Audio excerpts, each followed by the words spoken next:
Alrighty. Um, Hopefully we've got everything up. I just gotta touch a couple things here real quickly. Um, okay, so before I start, I just want to say if you are watching after the fact, okay, if you are watching after the fact, all right, this is a live forecast discussion for February 21st, 2022, okay? So if you are watching this from the 21st all the way towards the 27th, okay, this live stream still could be viable. You know, the further along you are, though, you're probably going to have to skip a lot more stuff. But if you are watching on the 21st or the 22nd, you guys definitely are going to want to probably watch the whole stream, or at least the beginning to the middle portions of it. I'm going to try and do it similar to how I do my videos. So I'm going to be having, the analysis all through kind of organized a little bit, although it's not exactly organized per se. It's going to be, not like to the point where I'm switching from side to side to side, but you get the point. All right, you got this live stream, which is going to be more or less a forecasting live stream for you all.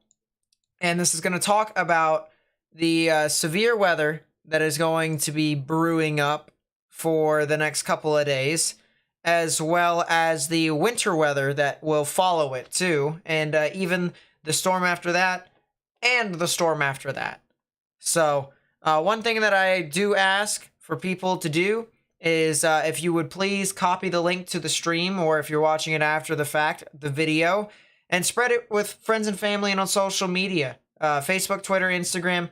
If they're trying to find information, they're going to look into those social media sites if they don't have cable, and that's where I come in. So if we spread the stream, spread the video and stuff like that, then we're able to get the information out. And in order to help me get this out to more and more people on YouTube, please be sure to hit the like button down below. That's how YouTube's algorithm works. If you do that for me, that would be great, because you're helping me spread information to as many people as possible on YouTube. All right, so without further ado, we're taking a look at the day one convective outlook first. And you can see how expansive this actually is. It's actually expanded quite a bit compared to what we were looking at last night. You can see a 1 out of 5 on the severe weather scale indicated in the dark green, 2 out of 5 in yellow. So wherever you are within these colors, that is your kind of severe weather scale, more or less. If you're in this kind of light green, you guys are just getting some general showers and thunderstorms for the most part. So the real areas to watch is specifically the areas in yellow, but even then, the areas in green need to watch out as well. So Abilene all the way up to Wichita Falls, even towards the outskirts of OKC near Norman and Moore, all the way through towards Tulsa, Joplin, Springfield, even towards areas near Cape Girardeau, Poplar Bluff, Jonesboro, north of Little Rock, near the Fort Smith, Russellville, and the Idabel areas, as well as Sherman and Paris, all the way back down towards the Dallas-Fort Worth general vicinity. So you guys really need to kind of watch out for this. It's a conditional threat. It is a very conditional threat for severe weather. If we take a look at the tornado probabilities here for today into tomorrow, you can see we have a 2% chance for tornadoes, I should say, within the green, 5% in brown. So whatever probability you have, that is your chance in seeing a tornado within a 25-mile radius. So definitely something to watch out for. I'm watching for some storms to form somewhere here north of Dallas, Fort Worth, maybe even north and west, and to kind of follow along this general area. The Storm Prediction Center, in my opinion, has done a really good job with this outlook per se in regards to where the maximum tornado potential could actually be. And I was actually a little bit surprised that they didn't do this a little bit sooner. I saw it a little bit sooner, but it's, at least they got it out now as in regards to what all is happening here. And that's the best part too. So Sherman, the Ardmore areas, Atoka, McAllister, Ada, Hugo, you guys could potentially get some activity. Even Bowie and Decatur. I said in my video, I think it was last night, if not the night before. It was somewhere near Wichita Falls, Bowie, Gainesville, Decatur, Denton, or either that or I told someone else that's where they should chase if they were chasing. So that was the general area that I would watch out for, especially in the beginning of the day. If you take a look at the hail probabilities, really interesting here. You can see how expansive this hail actually could be. It's the entire slight risk for the majority of it. So we have a 5% in the brown, 15% in yellow. Whatever probability you have, that is your chance of seeing 1-inch sized hail within a 25-mile radius. And you can see it basically covers the majority of the slight risk, with the exception of some of the edges that extend a little bit further. So you can see going back to the hail risk, we're going to switch from the hail to the wind risk, and you can see the big reason as to why the slight actually extends a little bit further is because the actual wind risk is a little bit more expansive. But still, regardless, 5% and 15, whatever probability you have, that is your chance of seeing 58-mile-per-hour winds within a 25-mile radius. So definitely something to watch out for if you guys are going about with that. One last thing before we get into the actual models here completely is I want to take a look at the day 2 convective outlook for tomorrow. And this is really important in my honest opinion, because this is another slight risk, but it's a conditional slight risk. And the reason why I say that is because there's some areas that could potentially be, could have enhanced risk level storms in a slight risk general area. So, and what I mean by that is you can have one level 3 out of 5 on the severe weather scale storm in a 2 out of 5 environment. And that's the potential that we could potentially have for tomorrow. You can see our massive 2 out of 5 on the severe weather scale indicated in the yellow, with our 1 out of 5 on the outskirts of it. But if we take a look at the tornado probabilities, this is really interesting here. You can see that there's 2 separate, areas to where the potential tornadoes could actually be. Now, one of which is over near the Cape Girardeau, Paducah, Mayfield general vicinity. And then the other is up here towards portions near Tupelo and Decatur, as well as Florence, Alabama. So I'm more concerned about this area over here. I'm more concerned about the area in the 5% right here. In central to northern Mississippi into northwestern Alabama. Actually, let's get this out of the way here real quickly.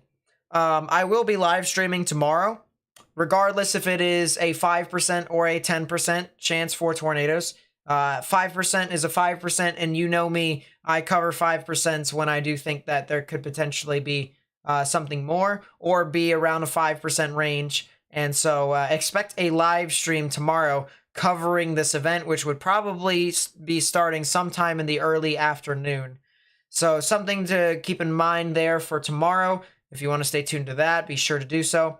Our hail probabilities are not as high, more or less because there isn't really as steep a lapse rates. Lapse rates meaning a bigger displacement between warm air rising and cold air sinking. So because of those lapse rates that are relatively low, the hail risk isn't really super high. However, wind is definitely an issue here. Some strong damaging winds across the boundary, and even the storms out in front of it make up the reason as to why it is so expansive across this area. So now let's go ahead and take a look at the models here. And what we're going to do with this is we're going to try and cover everything here. So we got the winter weather and we got the severe weather that we're going to be covering.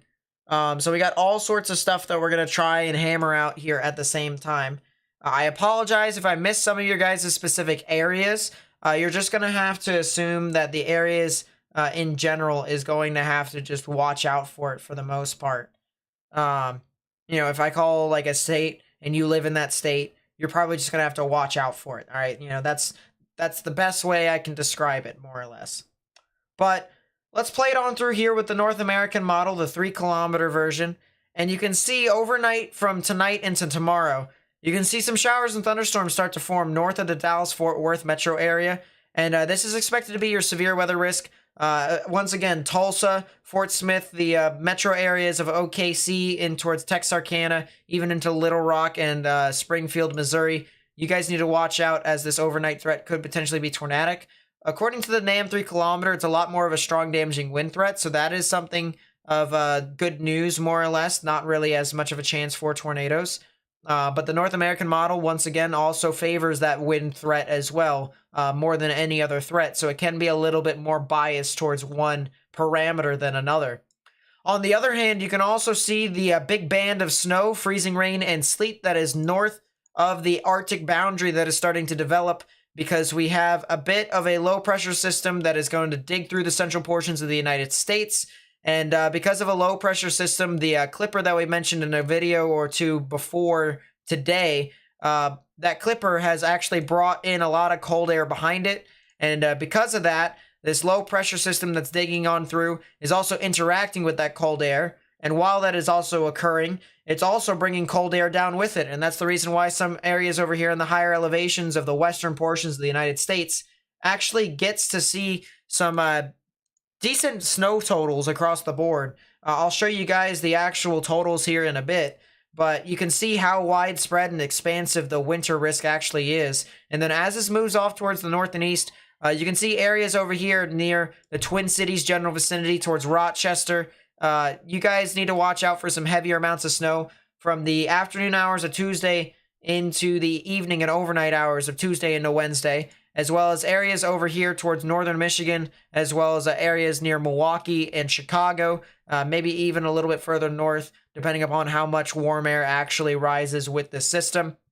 You guys could potentially be seeing a lot of sleet and freezing rain across this general vicinity. And then as this continues to move off towards the north and east, places like Ontario and Quebec, so places like Ottawa, Montreal, even towards Quebec City, you guys can get a lot of activity. And then for people who are up in the Northeast and they're trying to figure out as to when they could get their next winter batch, it's definitely not from this system. All right, I think you guys are going to be a little too far warm. You're definitely going to get some precipitation, but it's not going to be the winter precipitation that you guys are typically accustomed to. So more or less a wind and rain threat for you all. On the other hand, as this translates from Tuesday into Wednesday, specifically from the afternoon to the evening hours, look down here towards the south and east, and you'll find what will be more than likely a severe weather risk that will occur across some of these areas. The interesting thing here that I want to point out, let's actually go to the, it's probably better if we do southeast, and it is. You can see here, we got this massive band, this massive boundary that's surging on through here. And this is the reason why we have such a large wind risk for tomorrow. This boundary is actually going to create some strong damaging winds. But the main reason as to why there is a 5% chance for tornadoes over here instead of, where the boundary actually is further off towards the north, what actually happens here is you have an actual mode for severe weather that is set up for thunderstorms to form out in front of the line. And the thing of it is the NAM 3 kilometer isn't exactly a really good model to depict that. So we're going to go to another model here that actually is pretty decent at forecasting this. And as I look at it, it hasn't fully registered yet. So we'll show you guys a little bit later on. But this is a decent model to show you. This is the WRF-FV3 model. And it gives us an idea as to what could potentially happen across the board. And I know there's a lot of letters and stuff like that that's surrounding across the board. So I apologize for you guys. I apologize on behalf of myself for all of the stuff kind of getting in the way. But you can kind of see all these little showers and thunderstorms that are forming out in front of the big line that's surging on through. And these storms right here, if they can start to root, all right, it's a very similar situation to what happened last Thursday, except with more convective available potential energy. We'll talk about that here in a bit in regards to the actual energy levels. But these storms are unlike the past events here this year. These storms, according to the models, actually do register and they do form and they do look quite tornadic. So that is something that we're going to have to consider too. Of course, the wind shear isn't as significant as last week per se, but it's still something to monitor, especially as this continues to progress. And the window of opportunity more than likely will be sometime in the afternoon into the early and late evening hours as well, for portions of central to northern Mississippi into northwestern Alabama, maybe even extreme southern Tennessee as well. So that is something to watch out for if I were you guys. But other than that, areas north of the areas that we were talking about here, so Kansas City, St. Louis, even towards Peoria and stuff like that, I'm not really anticipating a whole lot from you guys, to be completely honest with you. We'll play the North American model here again. And yeah, I'm not really anticipating a whole lot of from the weather department for you guys from this particular system that's going to stretch through from tonight to tomorrow. Okay, so that's the big thing here to say for the most part. But the main thing to talk about here with this severe weather before we actually switch over to the winter weather and just go full winter weather mode, more or less, is that tonight there is more than likely a tornado risk that will exist in towards portions north of the Dallas-Fort Worth area, and that will basically push on through from the south towards the north and east, towards areas like Fort Smith, Fayetteville, even towards the Springfield and Joplin general vicinity, and maybe even a little bit further north of Little Rock in towards the Jonesboro, Winona, and Piedmont areas of Missouri. On the other hand, as this shifts on through from tonight into tomorrow, we do have a severe risk for severe weather. You can see we have once again another 2 out of 5 in the severe weather scale here indicated in this yellow. So it is something to continue to monitor as this moves on through. And I will be live streaming in the early afternoon to the late afternoon and even the early evening hours covering this event, regardless if it is still a 5% or not. All right. If this downtrends and becomes a 2%, it doesn't matter. I'm going to live stream. If it becomes a 10%, you'd bet your money I'm going to live stream. And if it's a 5%, all right, I'm still going to live stream. Okay, so that is something to consider if you are wanting to stay tuned to the channel further and further later down the line. So I'd highly recommend turning on channel notifications if you're already subscribed. If you're not, please subscribe and stay up to date with that. But otherwise, we're going to shift over here to the winter weather aspect of this. And I always have some difficulties trying to find as to what the best sector is, more or less, to try and show you guys as to where the winter weather could potentially be, and put it in the entire picture, more or less. And I always end up resulting towards the United States full view here, because it's just so widespread at this point. So it's one of those things where it is what it is, and hopefully we're gonna be able to kind of depict as to what all this means, more or less. But let's play this through here, and let's finish what we were talking about from Monday into Tuesday. Once again, you can see that storm kind of push on through, create a lot of heavy snow for portions of Ontario, but it doesn't really do a whole lot for areas of the United States, unless if you're here in the Great Lakes and the upper Midwest. Areas over here towards the Rockies into the Sierras, you guys can get some heavier amounts of snow. Believe it or not, San Diego, California is in a winter storm warning. Now, them in itself, all right, like the actual counties and stuff, they're in a winter storm warning. But it was just really funny to look over and see, hey, portions of California that's not really like, super mountainous, they're in a winter storm warning too, which is pretty interesting. So, yeah, Sierras and the Rocky Mountains, they can extend as far south as Baja California in Mexico. You guys can get some activity. And then as this moves on through, all right, so the snow here from the Sierras and the Rockies are going to move further towards the north and east. And this is going to set up for our next winter system that's going to protrude through here in the central portions of the United States. If we shift over to the North American model 12-kilometer version, which is just a lower resolution version of the parent North American model, and you can see how widespread some of this precipitation could potentially be in regards to freezing rain, sleet, and snow. We don't get really too much of a grasp as to what exactly happens all too much, besides there is a thin boundary here, a very thin boundary here as this continues to move about. And this boundary right here is a bit of a determining factor. So if you guys remember, we have a lot of that cold air that was coming in behind the first low pressure system, and it's created a lot of cold temperatures across the board in this general area. And so what's happening now is the cold air is sitting within this area, and the next low pressure system has moved on through, and it's basically creating this kind of Arctic boundary again. It's actually another Arctic boundary that ends up forming.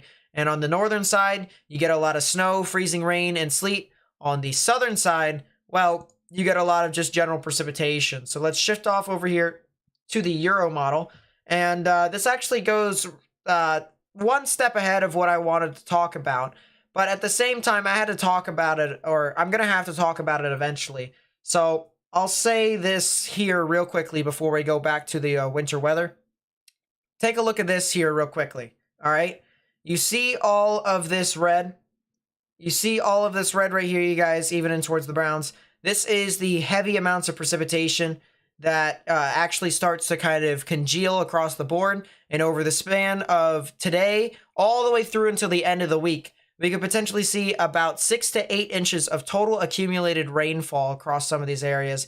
And that is a significant flash flood risk waiting to happen, more or less. So if you guys live within these areas, all right, turn around, don't drown. Don't drive in the flooded roadways, because flooded roadways can actually appear a lot shallower than they actually are. And that's the reason why you see cars stuck in these giant flooded roadways that you see on TV, you know, with the news and stuff like that. People, you know, underestimate how deep the actual floodwaters actually are, and they get stuck. So it's one of those things to where it's an unfortunate circumstance, but you know, it's one of those things where you have to heed the National Weather Service's instruction, especially when they issue flood warnings and flash flood warnings and stuff like that. So now let's get back a little bit on topic here. Let's go a little bit back on topic here as we continue to push on through. And you'll see as this goes back here from Thursday morning into Friday. Actually, let's go Wednesday night into Thursday. Let's go Wednesday night into Thursday, because this is really interesting here, actually. I was actually looking at this in my video last night. I believe it was last night. And we noticed how the 850 millibar jet actually started cranking a lot, like very much so, earlier than anticipated. And you had your low pressure system that was all the way over here towards the Rockies. So you had your 850 millibar jet, which is bringing a lot of that moisture from the Gulf of Mexico towards the central portions of the United States. And because that moisture is starting to move further and further north, you can see how all that freezing rain and snow actually continues to sit over that general area.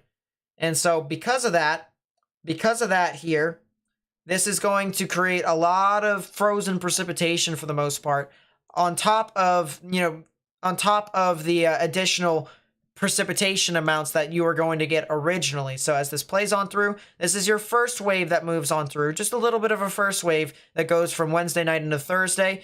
It's not completely done. It's not going to really stop all too much, or at least according to the Euro model, it says that it's not really going to stop a whole lot. And so it's going to be one of those things to where as we get closer and closer to the higher resolution models, you know, we might see specifics and stuff like that that might determine as to what could potentially change and whatnot. But here's the second wave from a Thursday afternoon into the evening. And you can see this new streak of heavy amounts of freezing rain that stretches all the way through from portions of OKC towards Springfield, Missouri into St. Louis, Missouri. And this is the thing that I am most concerned about here for you guys. All right. This is some substantial amounts of freezing rain that is possible within some of your areas. And it's more than likely that power outages and hazardous travel will occur within some of this general vicinity. So if I were you guys, if you knew anyone who lives over there, you guys need to start spreading the information that this stuff could potentially happen. And I would start talking from Wednesday night all the way through until more than likely Friday morning, because it's just an entire swath here of some significant weather that could be possible in these general areas. So let's play this out further and further. You can see how it goes from Thursday night into Friday morning. It starts to move out of the areas of the Central Plains, but then here we are in towards the Ohio River Valley in the northeast. This is when things start to become a lot more widespread. You start to see some more wintry precipitation that stretch a lot further south than the last storm that moved on through, which was a couple of days prior. You can see the freezing rain actually extends for practically much of the state of Pennsylvania and towards northern New Jersey, as well as in towards portions of New England. And that could also be some very hazardous travel over there, especially with the high population density over there. Could spell disaster in some spots if it gets to the worst case scenario like the Euro says. All right, so that's the big thing here. Can the Euro uphold what it says here so far? That is the big question, especially since the low pressure is bringing in still a lot of moisture into some of these areas. So we're going to have to continue to talk about that as we get closer and closer. Of course, we'll still update you guys with more videos even after Tuesday. On Wednesday, I'm going to be uploading a video towards the evening. So something that we're going to have to watch out for over there as this continues to progress. But, regardless, it is anticipated that there will more than likely be a winter event for the Northeast. More than likely be a winter event for the Northeast. Sometime along Friday afternoon and a Friday evening. Sometime around that time frame. So, it's just going to have to be one of those things to where you guys are going to have to, just be cautious right now. I wouldn't say start preparing completely. I wouldn't say, treat this as if it's the end of the world, because it isn't. We don't know if it is either. It doesn't look like it is either, based off of what the presentation of the low pressure systems are as this moves on through. So it's just, we're going to have to watch out for the close range models, more or less, as to what they say in the specifics with that. And once we get to that, of course, then we can start going into, specific areas as to how much snow is possible within some areas, how much freezing rain, yada, yada, yada. So, still something we're going to have to keep in mind.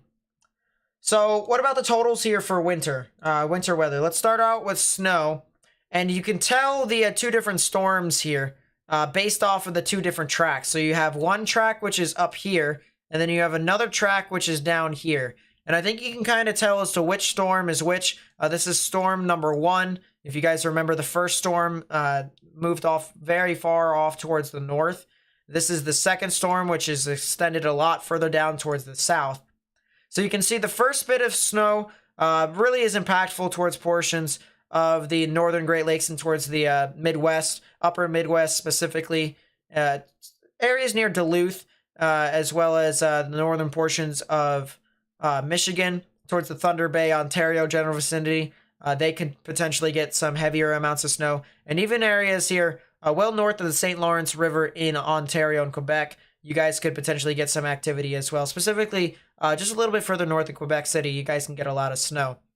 Areas over here towards portions of Utah, Arizona, as well as Colorado, you guys could expect about a foot to maybe 2 feet of snow, especially if you're a lot further and further into the higher elevations. So I would watch out for that if you guys live within those areas. And then last but not least, this is our second storm that moves on through from Wednesday into Friday. And you can see how not really as much of a snowmaker here, especially for portions of the Central Plains. But as this moves on through towards the north and east, you can see how the snow coverage does expand, and it also does end up becoming a lot more significant. So areas up in the New England general vicinity, Boston, Albany, areas near southern Vermont, southern New Hampshire, even areas in Maine, and we'll even just call it as it is. Everywhere in New York probably needs to watch out for that, except for if you're in Long Island. You guys are probably not going to get a whole lot. Now, as for the freezing rain here, all right, we'll pull up the freezing rain here real quickly. And this is why I was so concerned from some areas over here, from OKC to Tulsa, all the way up into northern Arkansas, as well as Joplin and Springfield, all right? Look at this massive swath here, and even up into St. Louis, they actually get quite a bit too. This massive swath of significant freezing rain is possible within some of these areas. So we're going to have to continue to monitor this very closely. As I said, if this ends up being true, then we can expect some widespread power outages, as well as some hazardous travel that could be very dangerous in some spots. And just for perspective, all right, you can see the maximum at the bottom right-hand corner right here that says the maximum of 1.70 in inches. And just for perspective, an NHL ice rink only needs 3/4 of an inch of ice in order for it to be playable. So the fact that this has double the amount of that is possible here with this model should say something here. Ice skaters could skate on this ice. That's how much ice there is anticipated to be according to this Euro model run. So just something that we're going to have to continue to monitor. Like I said, it's not, one of those situations where it's DEFCON 1 right now. But I would continue to watch out for this. I would probably have I would probably make a decision by tomorrow night specifically. I'll probably have an answer by tomorrow night too, after the live stream. or even during the live stream. I'll probably have the answers as we lag towards the end of the live stream. But you know, if I were you guys, you know, with how consistent the models have been with this here so far, especially with the NAM, especially with some of the GFS runs, I'd start kind of being very wary and maybe even preparing in some instances. But I also want to show you here, guys, on the other hand, this is the NAM 12-kilometer run. All right, so this is another opinion of the models, and this goes all the way to Friday morning. And if you remember, all this activity is expected to move out of the general area of the Central Plains by Friday morning. So you can see how little of some ice accumulations is possible across some of these areas. But then you also see over here towards the Ohio River, you know, Mayfield once again, you can see how there's all sorts of significant freezing rain over there too. So it's pretty crazy across the board to see how widespread this could potentially be. But it's also going to show you how inconsistent some of these models are as well. I want to take a look at one final thing here. I want to take a look at the GFS model run to see what the freezing rain totals are potentially for this. And the GFS really likes northern Arkansas, southern Missouri as a bullseye. So, you know, Springfield, Missouri, all the way through further on, you guys definitely need to watch out for the potential of that freezing rain event to potentially be possible within your area. So interesting thing here. Before we continue on, we do have a new severe thunderstorm watch that is issued across the board. The primary threats include large hail to very large hail events in upwards of 2 inches, scattered damaging wind gusts up to 70 miles per hour possible, and a tornado or 2 possible as well. And if we take a look at the probabilities, first off, Geyer made the forecast, so props to Geyer. Or not the forecast, he actually issued the watch and the outlook as well with that. But the probabilities here, there's a 20% chance of 2 or more tornadoes within the entire tornado watch, and then a 10% chance of 1 or more strong tornadoes within this watch as well. So there's a lot of stuff here to consider, but it's not really a super significant threat. And that's the reason why they've issued a severe thunderstorm watch instead of a tornado watch.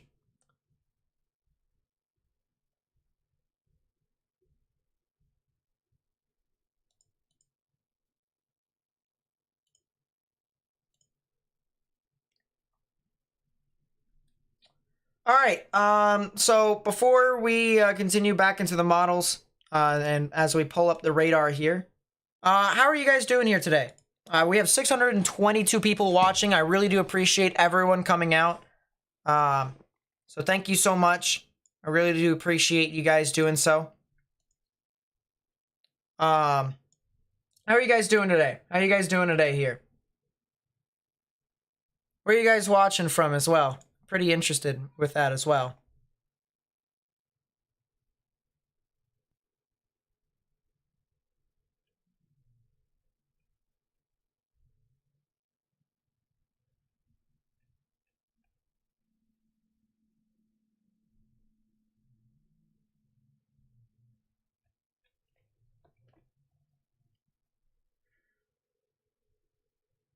I do need to change my screen, don't I? All right, let's pull up radar here. And wow. So we do have 2 supercells. We do indeed have 2 supercells here. Very interesting. Yeah, it's nice to see everyone. I really do appreciate it. And I'm glad you guys have all tuned into the live stream today. One thing I do want to say, or actually 2 things. One thing that just pulled up here. Ray has become a weather watcher and or member and or sponsor of the channel. I really do appreciate it. I will say all the sponsors and channel members that have joined the YouTube channel from last Thursday all the way up until now, your name will be updated on the screen. I didn't have a chance to really update it today. So that will be changed by tomorrow. And we'll be able to have all that updated for you guys there. But Ray, thank you so much. That's the best way to support my channel, and I really do appreciate that. So thank you so much. It really does mean a lot to me. So thank you. And then Marilyn Riley with the 5 months says, thank you for keeping us updated.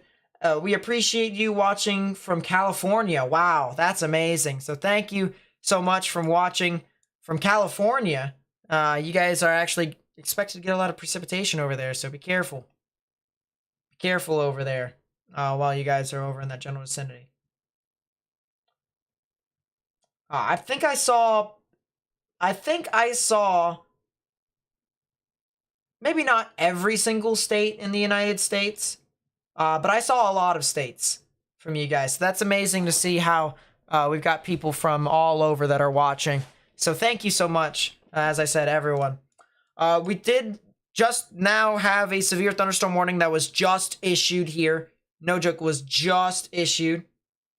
So this is for the areas of Bridgeport, Decatur, Boyd, Paradise, Runaway Bay, Joplin, and Perrin in Texas. Specifically, if we're talking about counties here, this is Wise, Jack, Parker, and Palo Pinto counties, and that'll be in effect until 8:30 p.m. Central Standard Time. So if you live over there, you guys have 60-mile-per-hour wind gusts in quarter-size hail that is possible within your general vicinity. So please seek sturdy structures and stay away from windows if you guys can, because hail and strong damaging winds is no joke. You know, you can have hail that can go through windows and stuff like that. You can also have trees that can fall through the sides of walls and, of course, you know, do damage that way. So please be sure to get into a sturdy structure and stay away from windows if you guys can. So yeah, this is one of those interesting situations to where we have 2 storms right now that are currently ongoing. We have the one supercell that is over here just to the north of Joplin, just to the south and west of Runaway Bay. We have another one that's over here near Perrin, and you can see they both have inflow notches, so they're clearly supercells here within this general vicinity. And if I take a look at the ZDR, we do have some decent updraft characteristics across the board. The Perrin cell is looking kind of interesting. It's pretty shallow, though. It's really close to the ground. And then, of course, we have the Runaway Bay areas that are more than likely more of a tornadic threat here. So we're going to have to continue to watch out for that as we continue to move on through. This does seem to be somewhat tornadic. If we take a look at the upper portions of the atmosphere, or at least the upper levels of the storm, this thing does have some pretty decent rotation. You can see we have pinks and reds moving away from the radar, greens moving towards right in the middle. We have some pretty broad rotation at the moment. But if this thing translates to the ground, we could be talking about a tornado here later on. So we do have our GR Earth to update us. If that is the case, we'll immediately drop everything and shift over to it. So we'll have that there. Do we have our storm chaser out? No, he was originally planning on doing so, and then he ran into some financial issues and had to do some of his work and stuff like that. So we don't have him out tonight, but we are, you know, as soon as he's done filing taxes and whatnot, and getting his financial situation set up for the storm season, we should be able to have him, and we should be able to have our own storm chaser, our privatized storm chaser for the channel. So don't worry about that. It is pretty dark out there too, so we may not be able to see a whole lot, but that is something. So this is a 3D model here. I just took a 3D of these supercells here, of these storms, and I see quite a lot of things here for the most part. So first off, we have the updrafts that are carrying a lot of this hail and rain up into the upper portions of the storm, and then it falls back down as rain, of course. At the same time, you also have a little bit of a caving-like system right here. It's kind of a little bit of an indentation inside the storm, and that's the inflow notch right there. What happens is you have practically a lot of warm, moist air that is being wrapped into the storm, and it is actually channeled right within that area. So you have a lot of rain on one side, cold rain that's being wrapped around from the hail that's falling, the rain and hail that's falling. And you have warm, moist air that's being wrapped inside of it. Of course, that all gets spun up towards the top, back into the updraft. So right below the updraft would be where the tornadic rotation more than likely would be. So we do have some signs of it to potentially be tornadic here with the southern cell. Now, if we shift off towards the northern cell, it's a little bit harder to tell, but we still do have that cave-like structure right within here, and we still have a bit of an inflow notch right within that general vicinity. So both of these storms are indeed supercellular. It's just whether or not they can actually produce a tornado is the big question here as this continues to progress further on. But the big thing here, if I were in Decatur, if I were in Bridgeport, Texas, or if you know anyone who is in Bridgeport or Decatur, Texas, I would tell them to get into a sturdy structure, all right? This is more than likely going to be a storm that could potentially produce not just large hail, but strong damaging winds. And it also has the threat for tornadoes around that general vicinity as well, too. So I would watch out for the potential of some activity within your general time frame. Let's get some timings out here for you all specifically. Bridgeport within 10 to 15 minutes, and then Decatur within 15 to 20, maybe even 25 minutes at the latest. But I would prepare for 15 to 20 minutes, honestly, if these storms continue to move on through. So just something to really keep in mind, especially as this continues to mature and try and get a lot more significant. I want to show you the loop of what has happened over time from the storm. But in order for me to do so, I need to load up some of the data. So what I want to do before that actually is I want you to see the enhanced echo tops, which basically tells us how tall the thunderstorms actually are. And the general idea here for you guys to keep in mind is that the yellows are 30,000 feet to 40,000 feet. So the darker the yellows, the higher it is in the 30,000 foot range. And then once you get towards the oranges, that's when you're 40,000 feet to 50,000 feet. And you can see here, this is the time frame for perspective of 20 minutes ago. So this was 7:20 Central Standard Time. And this actually blew up over that short time period. Look at how you have a lot of these oranges, even dark oranges here in some of the spots with the storm in the Joplin general vicinity. So we do have some significant amounts of height with these supercells as this continues to progress. So it is something we're going to have to watch out for as this continues to move on through. Maybe even something tornadic later on, but something to at least consider as this pushes off further and further towards the north and east.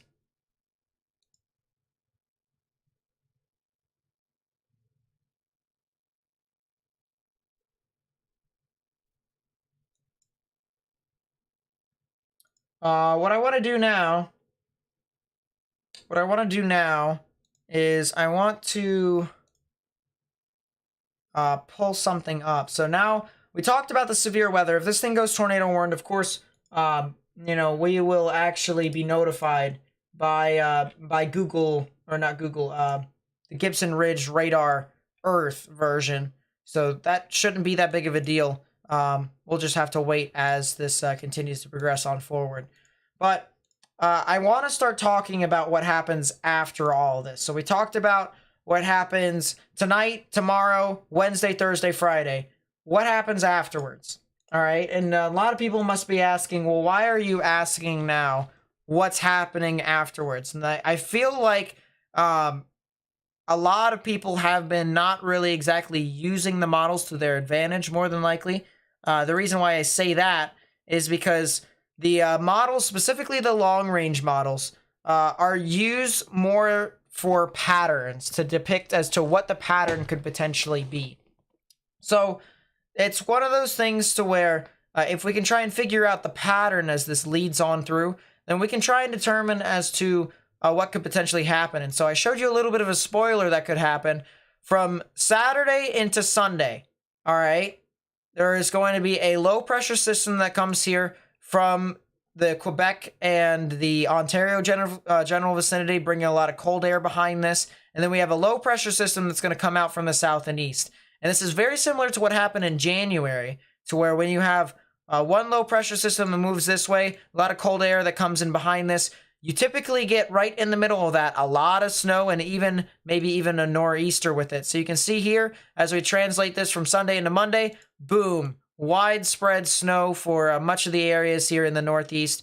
And winter is not exactly over yet, according to the Euro model. So that's something to watch out for, at least with that. And then we go back into a pattern to where we have low pressure systems that continue to move off across the border of the United States and Canada as this continues to progress. And then, of course, as we get into March, that's when we can start to expect maybe a little bit of severe weather season to kind of ramp back up a bit. But after all this is said and done, right? So we have our event from Wednesday into Thursday, Thursday into Friday. Our next event that we are watching for is Saturday, Sunday, and Monday. Okay, that is the area more than if I were watching more than anything, that's what I would watch out for the most.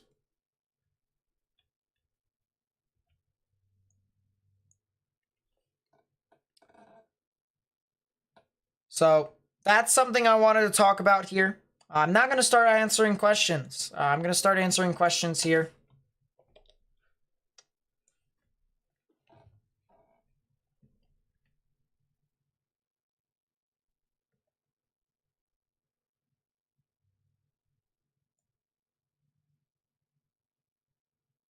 One thing I will say, Kim Ritt with the $20 super chat. All right, thank you, my friend. I really do appreciate it. I really do appreciate that support. Everyone say thank you to Kim. Everyone say thank you to Kim. That means a lot to the channel. It really does. So thank you so much. I'll move my camera down a little bit. I do want a little bit of water.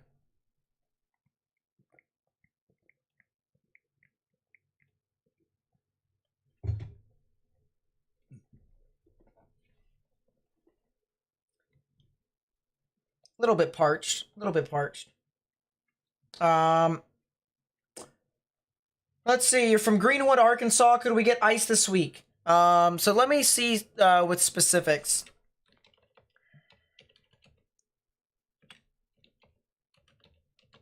And the big thing here, the reason why I start doing this now, is I want to try and, start talking to people specifically, all right? The one thing that I always see is that everyone talks about the broad picture. If we're doing this live, we're going to start broad in the beginning of the live stream and then do specific forecasts in the bits, towards later on. So you're basically near Fort Smith. And that's really interesting here. That's a really interesting thing that you brought up, more than likely. The Euro model and the GFS model both think that areas of Arkansas could be in the activity. However, the GFS does not think that you guys could get into that activity, whereas the Euro, you guys are just barely in it. So I think you guys can see more of rain than freezing rain. I think areas near Fort Smith as well as Little Rock could see that for practically the duration of the two winter storms that move on through, the two waves, I should say, from the same winter storm that moves on through from Wednesday into Friday. So that's something to continue to watch out for, but I just don't think it's going to be as big with that. I'm going to turn on my fan here because it's a little warm in my room right now. Let's continue to answer questions here. Nice to see we got people from Iowa too. There's so many people here in the chat right now that are watching all across the board. So I just gotta say thank you so much. Thank you so much for watching from wherever you are. I really do appreciate it. I really do.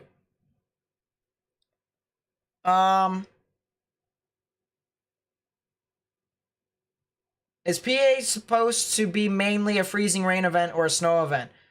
So from Thursday into Friday, we're supposed to be a freezing rain event. A freezing rain event. All right. The snow is going to be mainly further off towards the north. But like much of Pennsylvania is supposed to be in the freezing rain here. At least according to both long-range models. Yeah, so here's the Euro model. You can see how the pink actually expands very much so across much of the state here of Pennsylvania. Except for, per se, areas near Pittsburgh all the way down to Washington. They're a bit more in towards the rain areas. If we go over to the GFS, you can see that is also the case. So both long-range models are depicting a Frozen-esque type risk for you guys over there. you know, over here technically, because I live over here too. So just watch out for that. You have school tomorrow, possible flooding for me just to the south over in Beaver Creek. Well, watch out, all right? Once again, turn around, don't drown, don't drive into flooded roadways.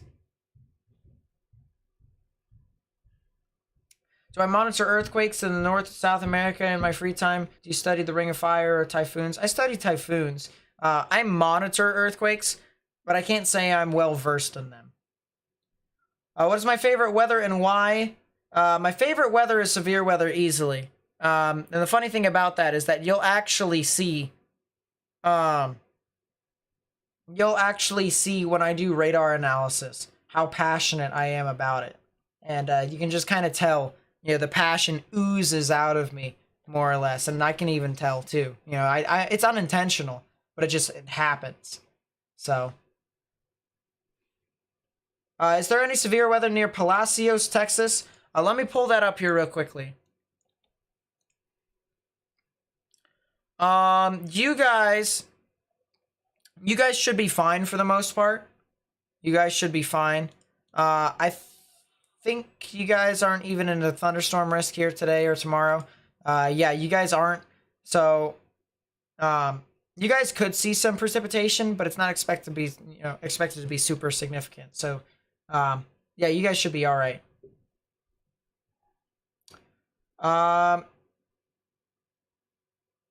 Gonna be chased close to Mountain View, Arkansas tonight into tomorrow. Or where am I thinking you should set up? I was thinking stay ahead of it as it grows. You don't know what the ingredients are. So interesting question there. Interesting question. I want to go over to the HRRR, which we can now see all the way up until tomorrow, which is great. And I want to just pull up the state of Arkansas here.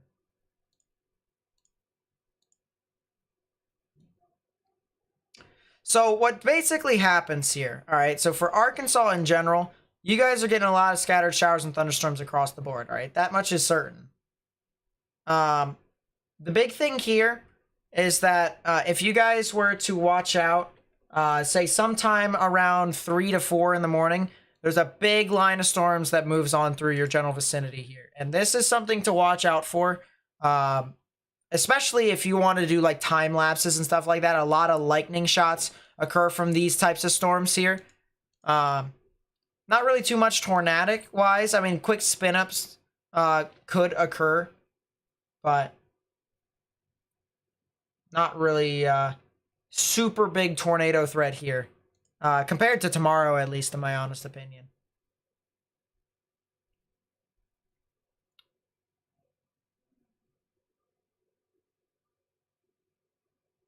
Chess practice got canceled for weather-related things. Ugh. Feels bad, man. Any tornado watches? Nope. This is a weather forecasting live stream. Here. From Antioch, Nashville, Tennessee, we're getting bad weather. Well, hopefully you guys aren't getting like super significant weather. I mean, you guys are getting some pretty gnarly storms that are moving on through your area. So I just get into a sturdy structure if you can. Assuming that you are in a sturdy structure, you should be fine though. No question from Springfield, Missouri. Just appreciate watching your professional work. Well, I really do appreciate that. Thank you so much for at least hearing me out. But yeah, Nashville's actually getting a little bit of activity here. Look at the radar here for Nashville. If the radar actually does load. Watching from Central Missouri. Whew. You guys got a lot of activity on that last weekend event. Or not weekend, that Thursday event.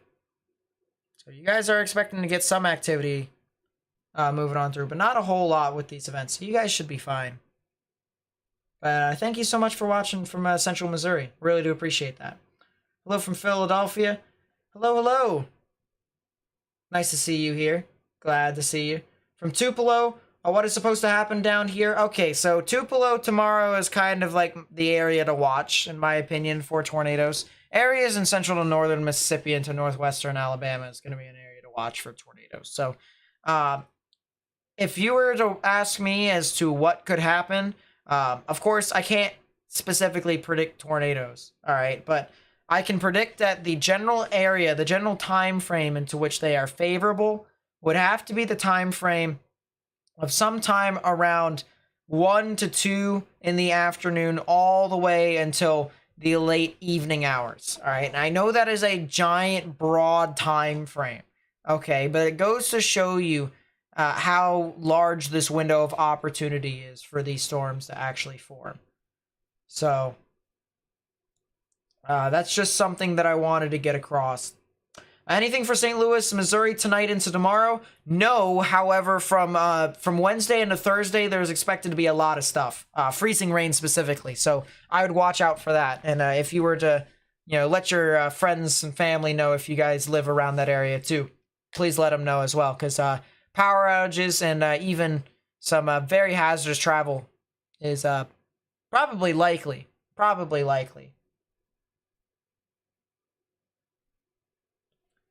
I appreciate the subscriptions, guys. Thank you so much. I just wanna say something here real quickly. We're so close. Actually, we're over 26,100 subscribers. So I really do appreciate everyone who actually has subscribed this evening. It really does mean a lot to me. What about the West Coast Seattle area? So you guys, I'll actually pull this up here in a bit to show you, because that's actually an interesting question. It's a really interesting question. So regions, we'll go northwest here. And so from tonight into tomorrow, you guys are expected to see some scattered amounts of precipitation, whether it's rain or snow. It'll kind of just be scattered for the most part, and it won't be like super heavy. And it'll start to move off through your area sometime around 10 in the morning. All the way through until further on. Now after that, there's expected to be another system that could potentially move on through sometime Thursday morning into Thursday afternoon. So that's something to watch out for. Let's go with the NAM 12-kilometer model and see. Yeah, there you go. So you see, you get another band that'll start to move on through. Not expected to be super significant within that time frame, but still, just something to keep in mind. Give me a second.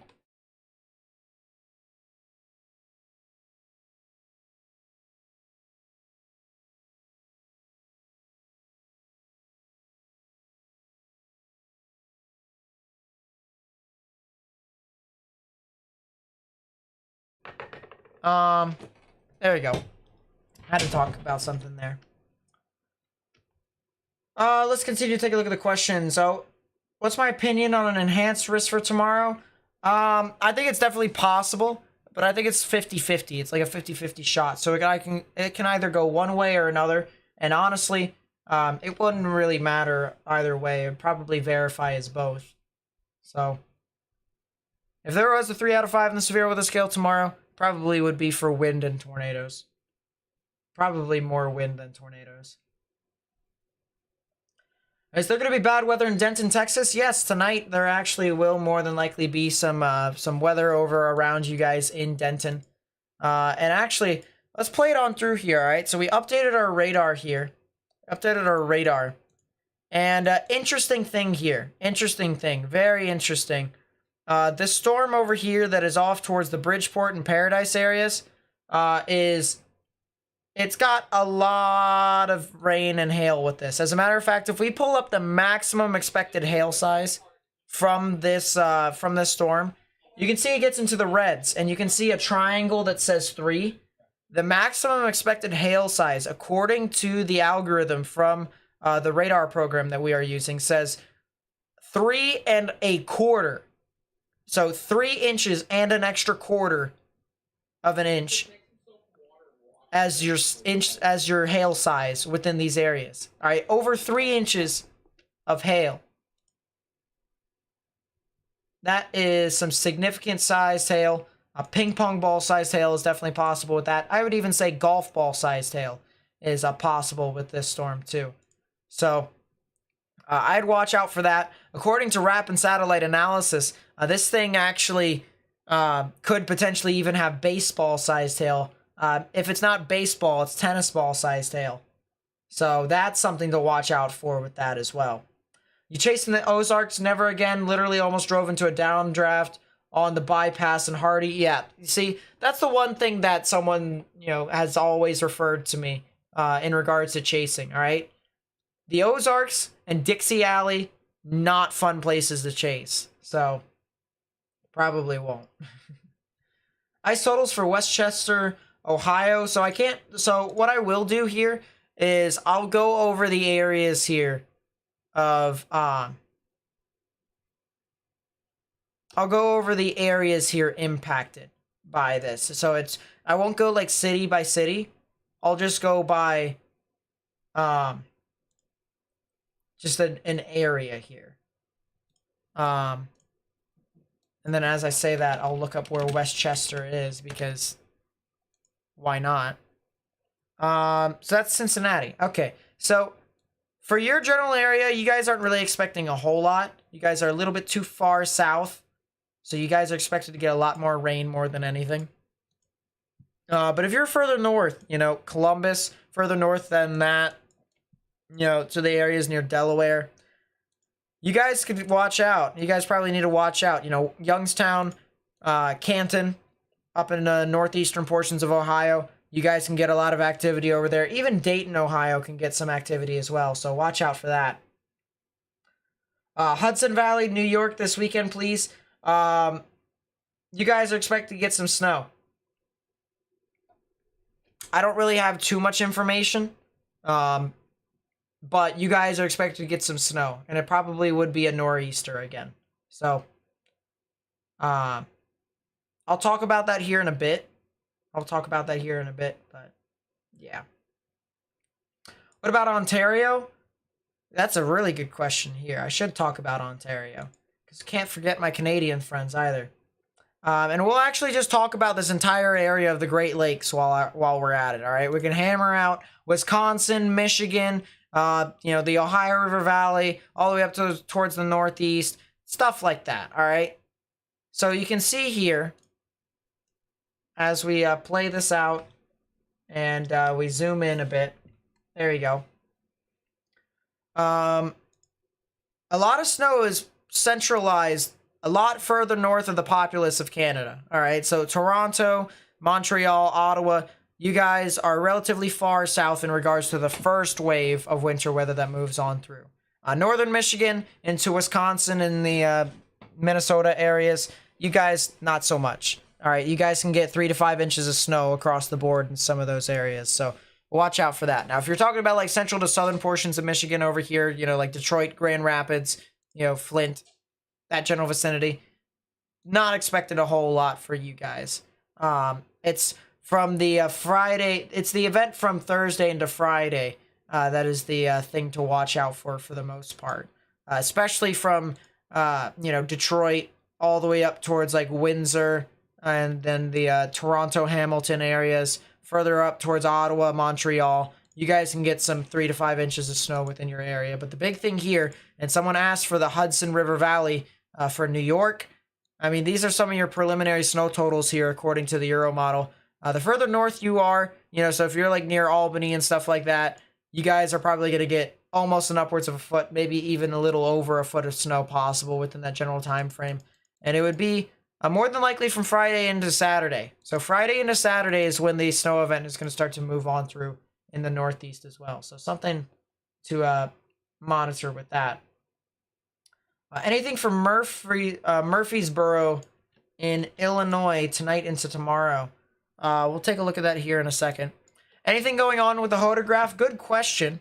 So I'll pull that up here in a second because I do want to get technical about this event.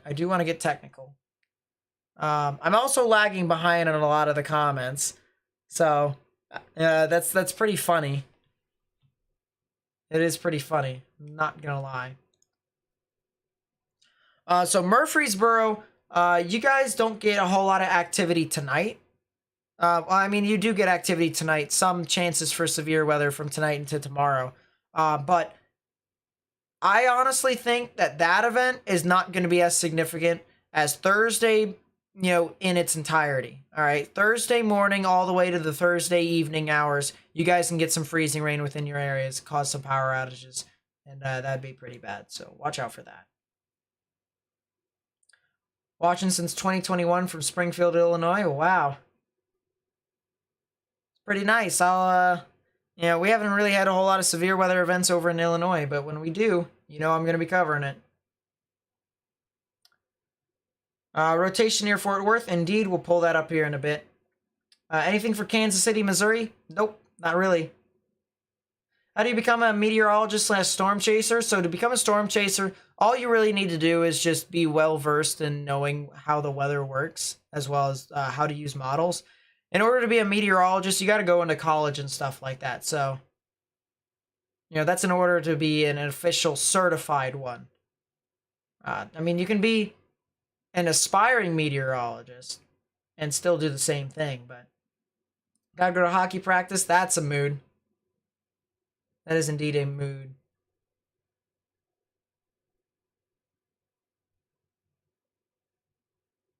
We escape. Yep. Chase with drones to see the trees and hills. Yep, there it is, right there. Sub since 2019. It's been crazy watching me grow. Well, I'm glad, Mr. Clean, you've stuck with me for that long. Dealt with my tendencies. All right, so we do have a few super chats. Thank you so much to Will Hutton for the 5, says ice totals for Westchester, Ohio. So yeah, we actually talked about that a little bit earlier. You guys aren't really expected to get a whole lot from these events in general. You can see the ice totals here from the events from now all the way into the beginning of next week. And Westchester over here near the Cincinnati general vicinity, it isn't really super significant. So, that's the good news. But you still could see a little bit of freezing rain and, of course, a lot of rain. Additional rain with that. So flash flooding could be a concern. But thank you so much for the 5. Thank you so much for the 5. I really do appreciate it. Chris Trisler with the 10 says, checking in from Fort Worth, Texas. Appreciate your hard work. Keep it up watching the lightning to my northwest. Yeah, I'll pull up that radar here in a second. Really interesting things that are coming off from the radar here that we've been watching. Big supercell moving over there. So we'll talk about that here in a bit. But thank you so much for the 10. I really do appreciate it. And then Devin Wells with the 3 months of becoming a member. Thank you so much. Says, thanks for everything. I'm concerned about that I see potential here in Joplin, Missouri. So the severe weather isn't really as much of a threat. It's the ice and stuff that's from Wednesday into Thursday. That's the big threat, in my honest opinion. And that's the thing that I would be the most concerned about. So I'd watch out for that. How's the Dallas Metroplex looking? Let's actually go back to the radar here for a bit. Let's show you guys here. And then we'll get back to questions and whatnot.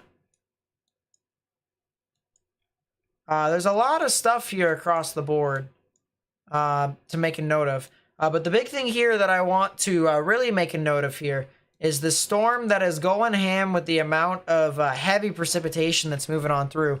73.5 dBZs.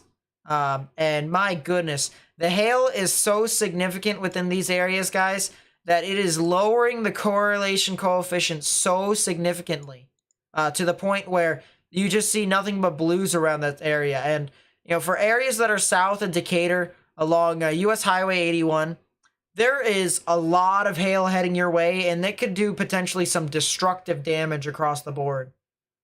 So if you live in those areas here, north of Rome, north of Boyd, and south of Decatur in Texas, and almost due east of Paradise, you guys can anticipate some significant amounts of hail that are going to be moving on through.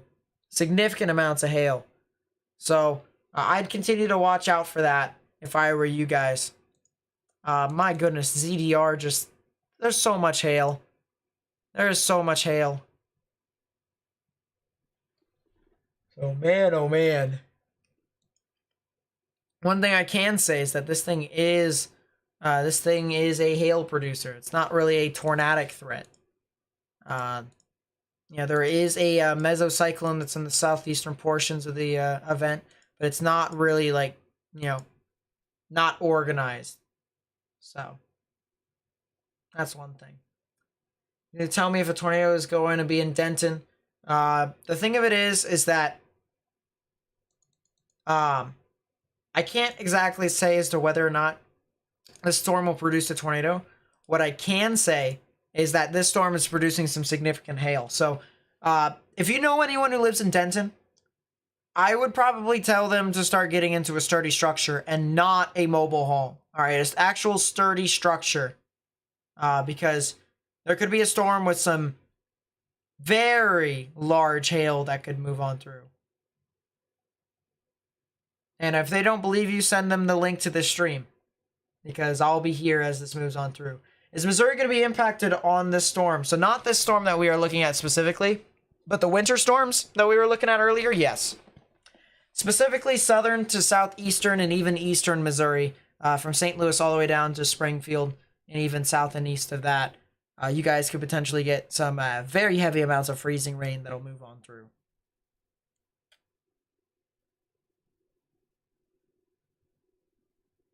But yeah, a very heavy freezing rain is possible from Wednesday into Friday, and that's, a big concern.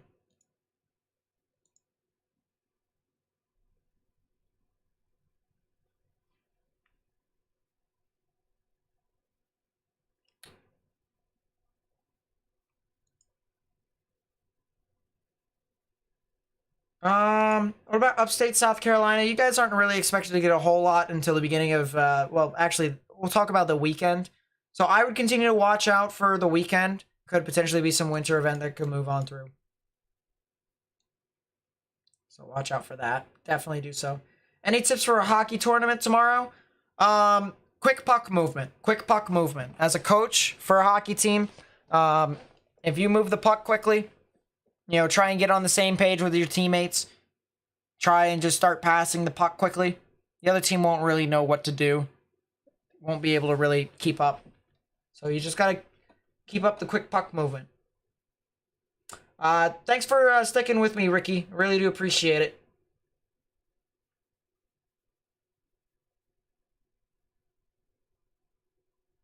D-Gun, that's pretty funny. Anything for Kansas City, Missouri? Kansas City, Missouri is fine for the most part. They're not expected to get, hit by these storms in a significant way, so they'll be fine.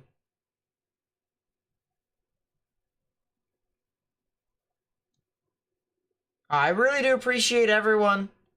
Janet has became a weather watcher. Thank you so much. I really do appreciate that. Man, oh man. I really do appreciate all the memberships today, guys. I really do appreciate it. So thank you so much for becoming a weather watcher. It's the best way to support my channel, and you guys get exclusive perks and stuff like that because of it too. So it's not like it's completely free.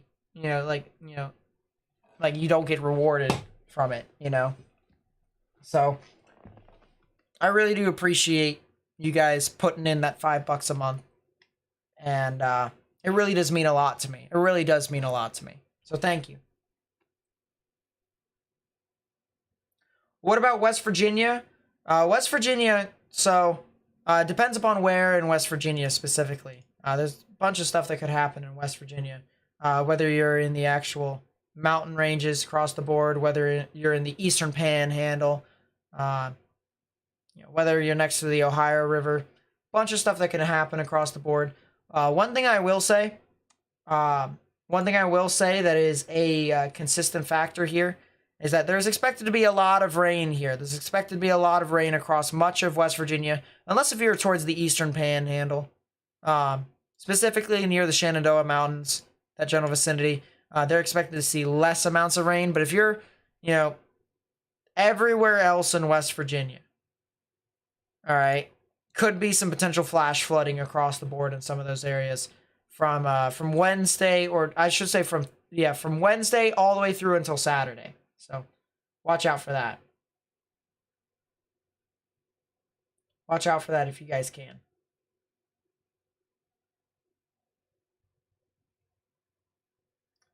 Southern Kansas. Depends upon where in southern Kansas specifically.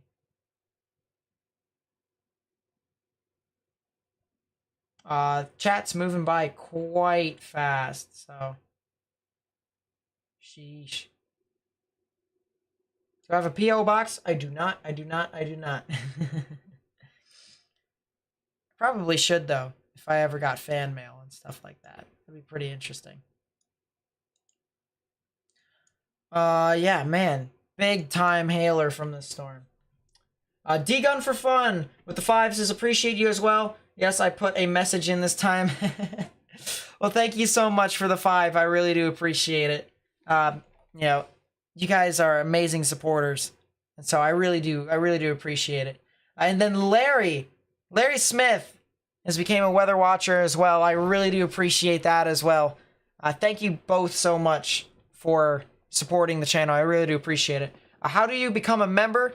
It's so if you are on an iPhone, then you guys actually you know, it's not really super easy for you guys to be become a member. You'd have to go and go on the browser version of YouTube and do it that way, which takes forever. So I mean, if you want to, you still can.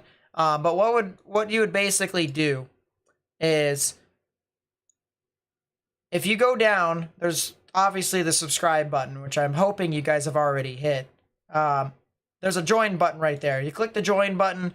There's the join button right there. You click it again. It's $5 a month. Once again, it's basically like a sponsorship and stuff like that.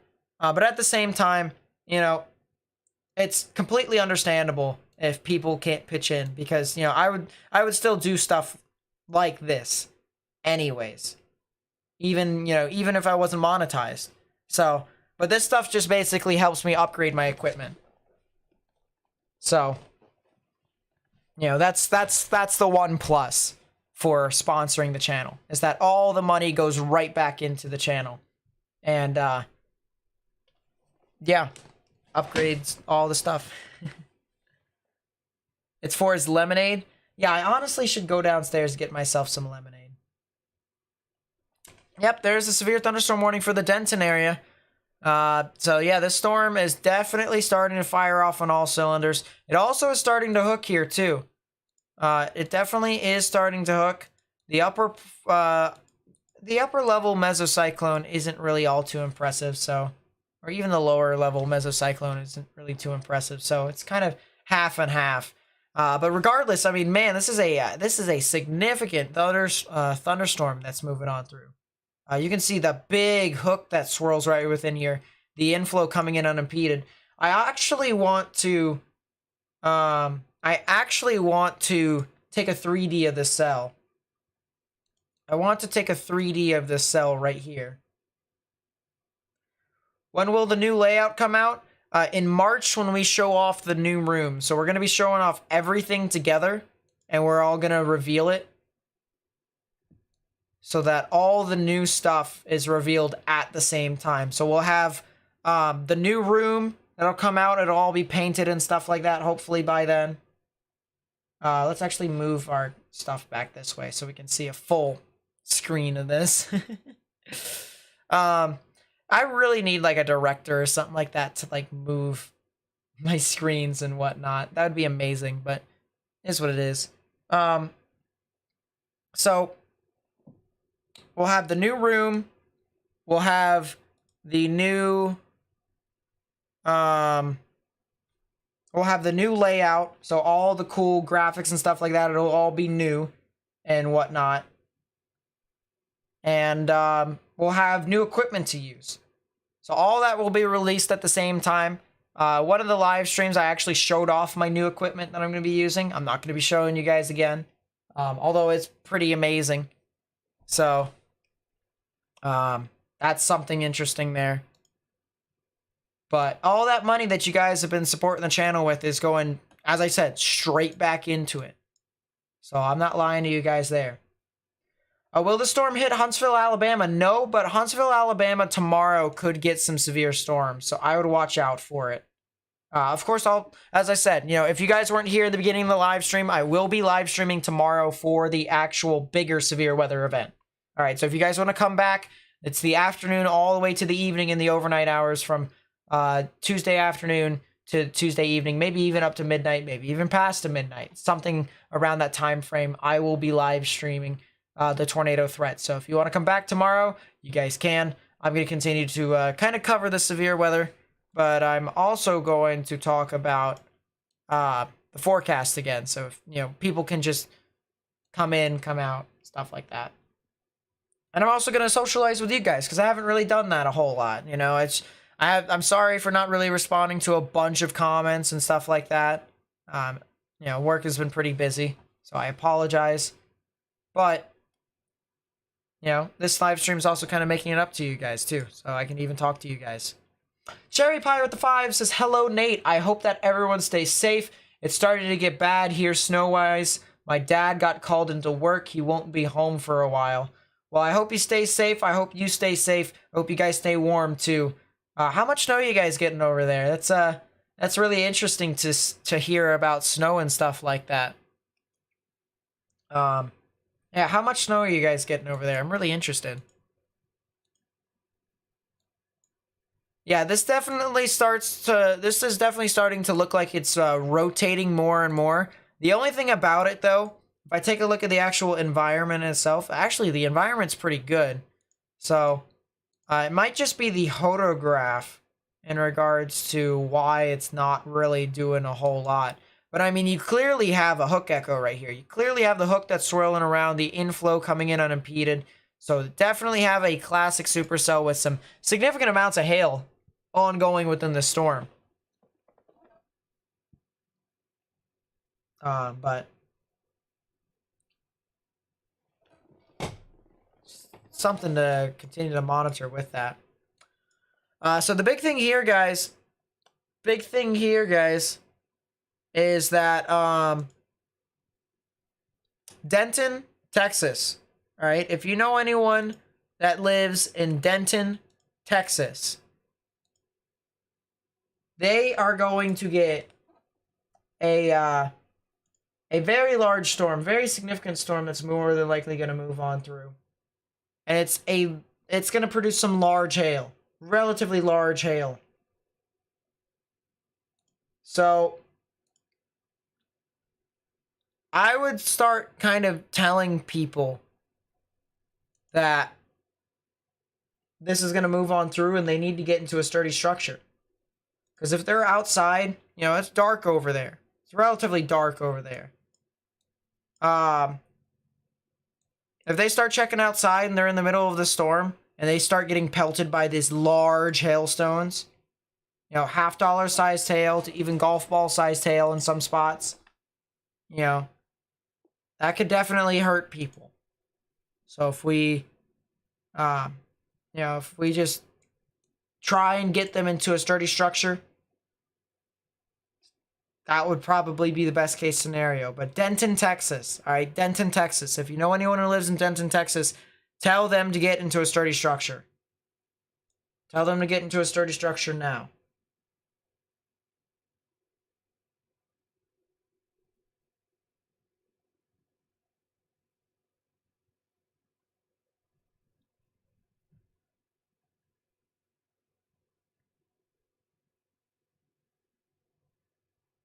Jeez, cherry pie. Man. Rotation near Palo Pinto. So right around that general area. Yeah, you guys could get some activity. Here, let me see specifically. So Palo Pinto County over here, near Grafford and Salesville. You guys are more getting some strong damaging winds, in my honest opinion. I think it's more of a strong damaging wind threat here that's surging on through. You can see a strong gust front that's surging out with that.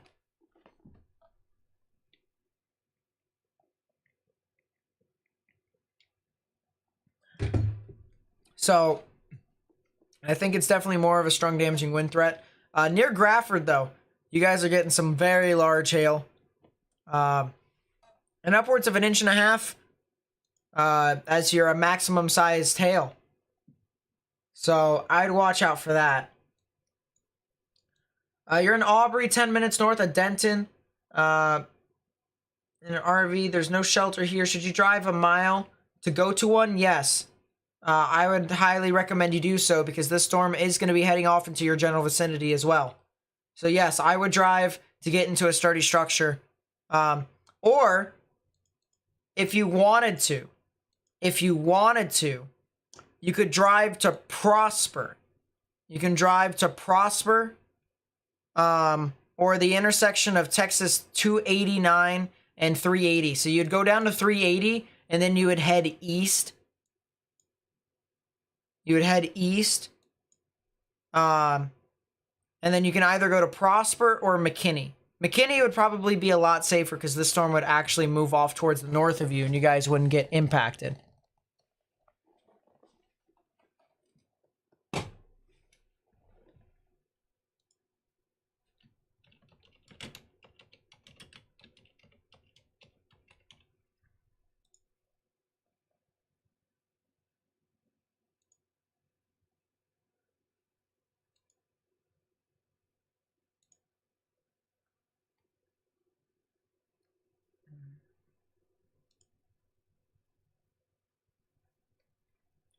Pull that up there real quickly. Yeah, this storm definitely has some really interesting rotation with this. I will say that much. I don't think... It looks like it's still a little bit linear to me. It still looks like it's a little bit linear. It hasn't fully wrapped itself around quite yet. It looks like the gust front is starting to kind of lag out in front of it and become a little bit more of a strong damaging wind risk. But it does have that forward flank downdraft. It does have that SVC right within there. So you have that stream of air or the rain that's kind of just rising up with the updraft right within there. And it's all just, rotating right within that area. So we do definitely have the storm that's right within there. Ported tennis ball size hail, that's not a surprise. That is really not a surprise.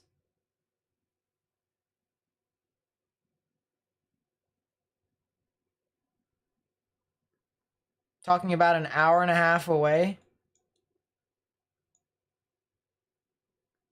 Then head down south towards New Hope or Prosper if you guys can. Is it an hour and a half away?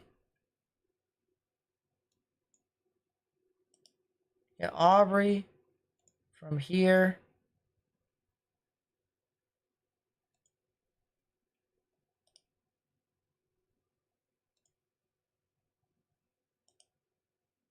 To here. Yeah, Prosper is a half an hour. Geez, Texas is huge. Yeah, go down south to Crossroads or to the Walmart over there. And you guys should be all right for the most part. So yeah. Or the Krugerville general areas. That's fine too. If you drive drive a mile south, something like that. But the further south you are, the less likely you are to be impacted by the heaviest amount of hail. Because I guarantee you, the heaviest amounts of hail is going to be heading straight for Aubrey. All right, I guarantee you that's going to happen. And Krugerville's right on the outskirts of it as well.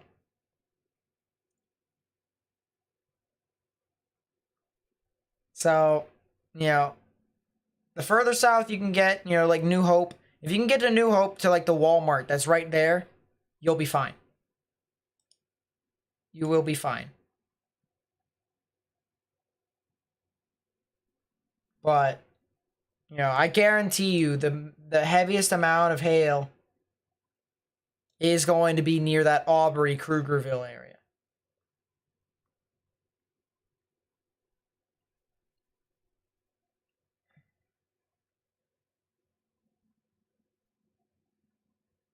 Jeez.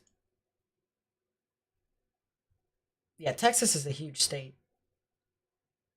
What do we got going on? So we were doing a forecasting live stream, and now we are currently looking at the severe storm.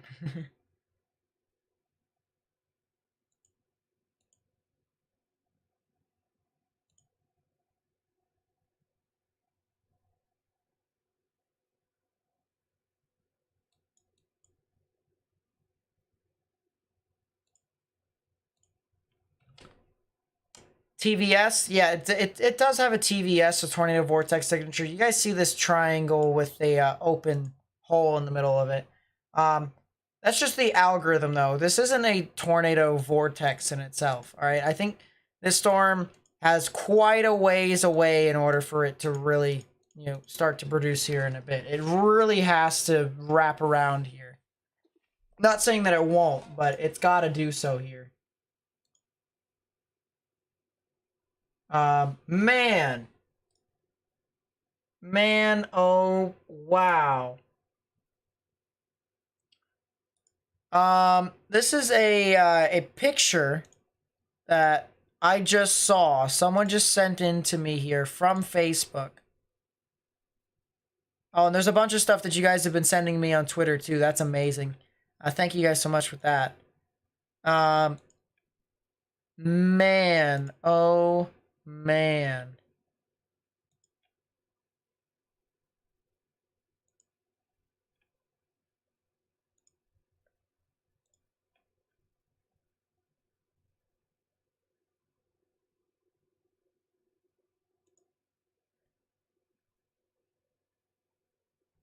I'm trying to open a link here. This is what I was just sent. I'm not sure if this is from tonight, but oh my goodness. Look at that cell. That is... First off, that's chiseled. All right, so that tells me there's a lot of inversion in the atmosphere, capping inversion, that's making it, kind of really well-defined pancaked. Second off, right there is the wall cloud right there. There's definitely a wall cloud there, but this is pretty elevated at the moment. All right, so this is the mesocyclone right within here. You can clearly see how everything swirls this way right within here. So you have your horseshoe right within here. Okay, so horseshoe, wall cloud, mesocyclone at the top.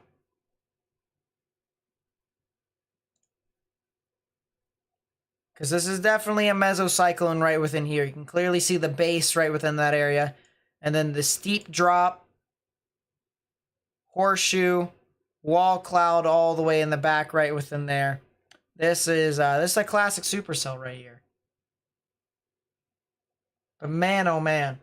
So this is just off to the north and west of Fort Worth. This is approaching the Denton areas, and this is more than likely going to produce some significant hail. All right, if this doesn't produce a tornado, which it definitely couldn't though as well. This is definitely going to produce some large hail as well. Do I have a Facebook page? I do. I don't use it a whole lot. I really should. I really should start using like every single social media ever. Probably would be a pretty good idea, to be completely honest with you.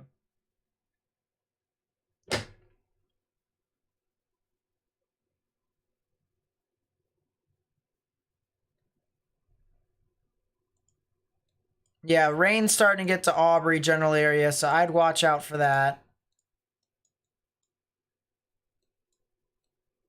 But yeah, man, that is a pretty significant looking hook. You can also see the outflow boundary there on the side. So that's probably the reason why it had such a gnarly shelf cloud. They probably took the picture here from like Crum or Interstate 35 and shot it this way. Or even if it was before then, it was, still stuff like that. But, I mean, man, oh, man. Oh. So it did a left split from what it looks. Yeah, it looks like it did a left split. So this cell is cutting itself into pieces. And this tells me that the supercell is having a lot of difficulties at the moment. Having a lot of difficulties. Yeah, this is near Denton, Texas. This is near Denton, Texas. Oh boy. Very heavy DBZ. It's over 75 DBZ. That's how significant all this hail and rain is over here. Let's actually pull up correlation coefficient. Man, oh man. Significant amounts of hail right within these areas. Significant amounts of hail right within there. I mean, man, oh man. I actually want to, real quickly, I'm going to take a slice through the storm. I'm going to take a slice through the storm. This is severe thunderstorm, severe thunderstorm warned, by the way. This is indeed warned by the National Weather Service. But man, let's take a look at this slice here. See what we got. Oh, yes. We got a lot of hail well above this. Oh yeah, it is forming lots of hail in the upper portions of the atmosphere. Look at this. About 18 to 20,000 feet above ground level. We got, that's where the hail is, all the way up there. It's about, what? Over 3, almost 4 miles up in the sky. So about 3.5 miles, we'll say, give or take, up above ground level. That's where the hail is, and it's all just being dumped. It's all just being dumped right within here. My goodness. Heavy amounts of KDP. Also some significant amounts of hail right here in the negative KDP values. Man, oh man. And of course, the ZDR depicts it all. This right within here is all your hail. My goodness. Yeah, this is a big time supercell that's surging on through right now. Big time supercell. Very significant supercell that's moving on through into northern portions of Denton, Texas, which is just a little bit north. Just a little bit north of Dallas-Fort Worth. All right, just for perspective. Here is Fort Worth, here is Dallas, and here's the cell we are talking about. Of course, there's other cells that are off towards the west that are continuing to move off towards the east, and we'll talk about those here in a bit. But, you know, just for perspective, all right, with how significant this storm here is, all right, how the radar works is, of course, once you start getting in towards the blues and green precipitation over here, that's relatively light precipitation. The yellows and oranges, that's moderate precipitation. The reds is heavy precipitation. And pink is more than likely hail or very, very heavy precipitation, okay? We not only exceed the pink by getting into the purples, we get into the light blues. And once you start getting into the light blues of radar, you know you have some significant amounts of rain and hail that is surging on through. Very much so a concerning situation for people who live out in front of the system. All I gotta say here, guys, is that for the cars that are out in front of this, for, you know, the people who have pets out in front of this, get those into a sturdy structure, some sort, into some form of cover, because there will more than likely be some form of damage with these storms that are surging on through with this much hail that is pushing about. We just had a report of golf ball sized hail here along Jackson Road and Highway 380. This is south of Crum. And if that's the case, you know, the boundaries of where all the hail can be, the significant amounts of hail, that is something that we need to continue to watch for. You know, Denton is not completely out of the risk. They are getting bits and hail. You know, this is the maximum expected hail size indicator. You can see that just portions of Denton is a part of it. And this is heading for the Aubrey and Pilot Point areas. So This is something to continue to watch for. But one thing I will say, the storm did do a left split. All right, so what that means is the storm did kind of separate itself. It split itself in half. That's why we put the word split at the end, because it literally split into two different directions. So you have one cell that completely went north, another one that went northeast, and we call the one that went to the left, well, the left split. So that one kind of just dies because the one to the left isn't really favored to strengthen. More or less because the one to the right is more into a more moisture environment. If you think of it this way as to how you guys have been watching my videos, you have the moisture coming from the Gulf of Mexico that's rising from south to north. So you have, if you have the cell to the right that's further south than the cell to the north, the cell to the south is going to be closer to all that moisture, and it's going to cut off that moisture flow to the cell that's to the north, which means that the cell to the north is more than likely going to die, and the cell to the south will continue to strengthen. So that is kind of what we're looking at right now. These cells are just continuing to do that, but at the same time, it's producing some very significant amounts of hail within some of these areas, and it's just, man, oh man. So let's transition from these cells over here. We're gonna get back to this here in a second, but we do have a couple other severe thunderstorm warnings. We'll talk about the one in Oklahoma here in a bit. I do want to talk about these other cells that are over here in Texas, though, that are a little bit further to the west of this. And we have one that's just to the north and west of Weatherford. This is near the Agnes and Cool areas, where a severe thunderstorm warning does remain in effect until 9:15 p.m. for Wise, Jack, Parker, and Palo Pinto counties. So if you live over there, quarter-size hail, 60-mile-per-hour wind gusts are possible with that. The big thing here that I see from these storms, all right, I see a couple things. First off, I see a strong damaging wind risk right here. A bit of a line of storms that's moving on. So more of a straight line damaging wind risk that's going to move on through towards the Agnes and Springtown areas. But I also see the potential for something tornadic, maybe an embedded supercell right within here. South of Perrin, south of Joplin, and due west of Agnes to the north and east of Salesville in Texas. To where there could be a little bit of a hook right within here. You see how the rain kind of gets wrapped around in this area? And if that's the case, to where this actually does produce a tornado, this is more than likely going to be a rain-wrapped tornado. And if that's also the case, if that is the case to where it is rain-wrapped, then areas over here in Agnes and Springtown, Boyd, Rome, if they are trying to figure out as to where the tornado actually is, they won't be able to see it. They won't be able to see it because that rain is just going to surround the actual rotation, and you won't see the tornado until it's literally right on top of you. So that is the big concern there, that if people don't get into a sturdy structure, and they try and, wait it out, if a tornado does produce, they won't be able to see it until it's really, literally right on top of you. So, please take the word of warning and heed it, especially if you live towards the areas near Paradise, Boyd, Rome, Newark, Agnes, and Springtown here in Texas.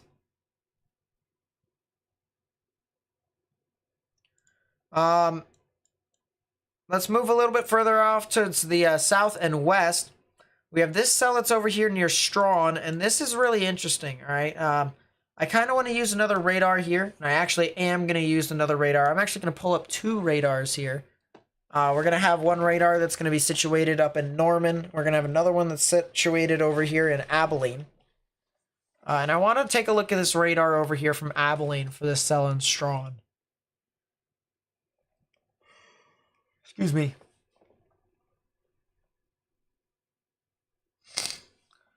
I'm already seeing questions as to whether or not these cells could move off towards the Fort Worth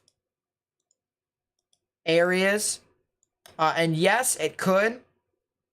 In regards to when, I'd say within the next hour to 2 hours is when it could start to move on through. How significant will it be at that point? Well, I think that's a question that is still to be is still undecided or unknown at this time. But this is definitely a storm or set of storms that are going to continue to move on through, and more than likely attempt to be either tornadic or severe. And all we can do is just continue to monitor them very closely. But yeah, Dallas, Fort Worth. If you know anyone who lives within Fort Worth specifically, I would start telling your friends and family who live over there as well that you guys could see some activity within the next hour to hour and a half, and they could potentially produce some damaging hail, which could, of course, do damage. Cost you a pretty penny too. So put it, I would say put your valuables that are outside, including ones, pets and stuff like that. Bring them inside. Bring them into a sturdy structure if you can.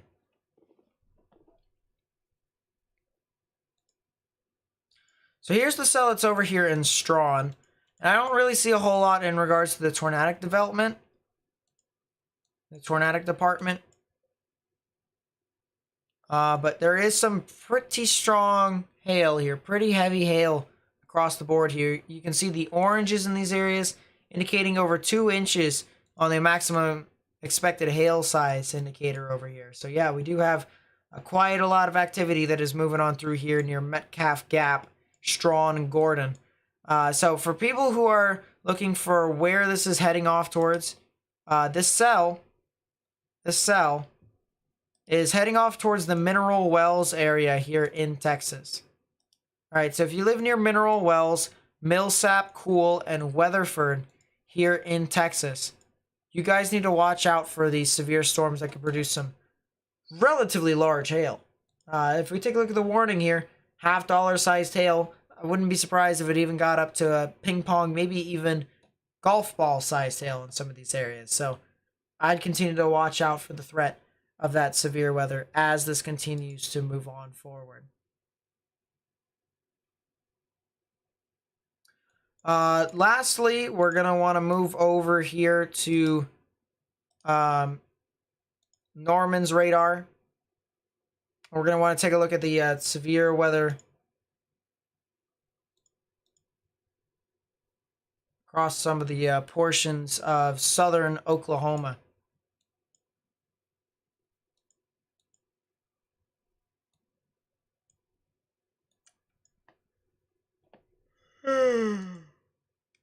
Excuse me. Someone said tornado watch. Oh, Storm Prediction Center did issue a tornado watch. I have no clue where this tornado watch is, but a tornado watch has been issued.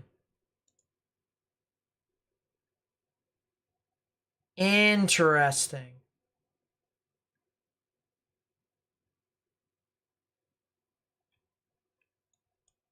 Yeah, tornado watch has been issued. I'm gonna pull up IEM bot.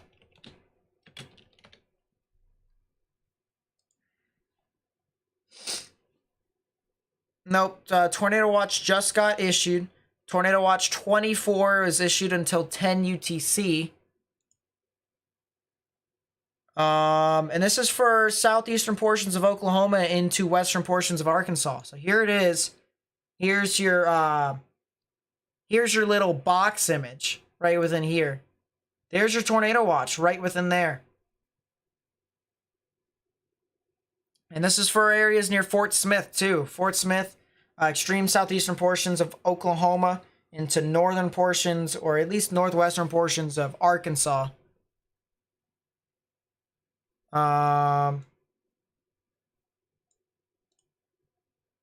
I was able to see, there it is. There's your tornado watch. Just popped up here. Just popped up here. Here's your tornado watch.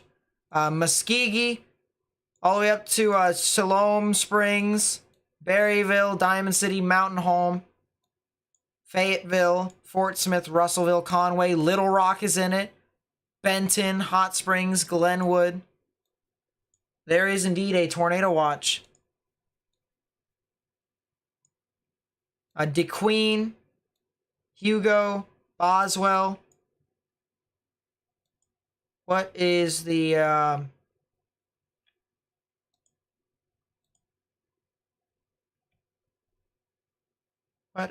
probabilities here? 40-20.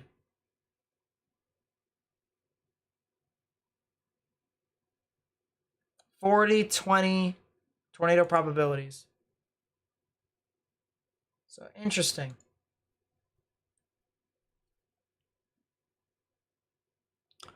One thing I will say.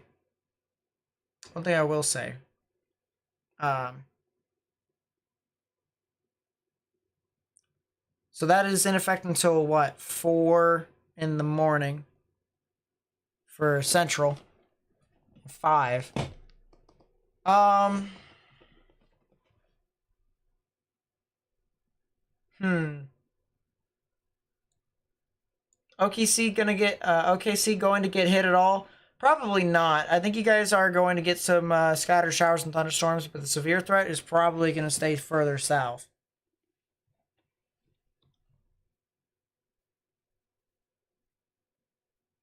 I'm debating as to whether or not. I mean, of course, I'm going to still live stream. Don't get me wrong. But I'm debating as to whether or not I want to live stream throughout this event. Go to sleep. Wake up for the event tomorrow morning, so.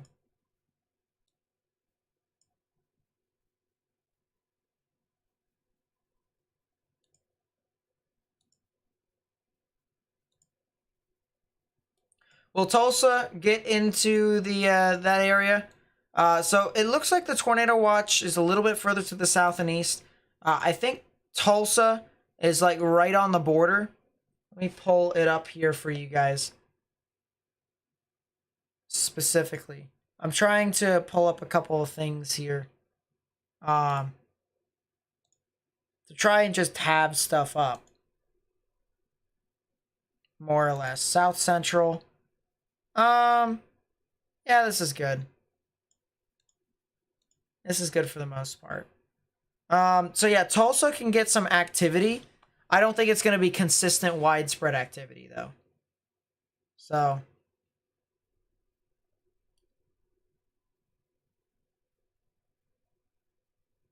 And I don't think it's going to be super tornadic for Tulsa. So I think you guys might be a little bit too far to the north of this risk in regards to the tornado threat. Now for the wind and hail threat, definitely. You guys can get some of that activity. No doubt. No doubt. But on the other hand, you know, the tornado threat's a lot further situated to the south of you all. Can I get your opinion on the 5% in Kentucky? I like getting more opinions than just mine. Well, let's do something here real quickly, guys. Let's zoom into my big old face. Let's take a look at the hodograph and cape stuff. Best way I can describe it. There you go.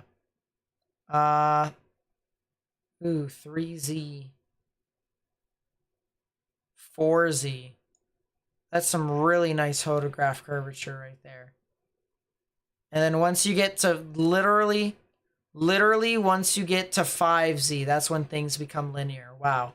So honestly, I think I'll stay live for another hour to hour and a half, and then I'll go to sleep. So I'll be live up until 11:30 Eastern. And then I'll go to sleep. I do think Fort Smith could get some activity, which is the reason why I'm probably going to live stream up until then. Can you get a spelling of hodograph? Hodograph is up here at the top. Hodographs. Hodographs.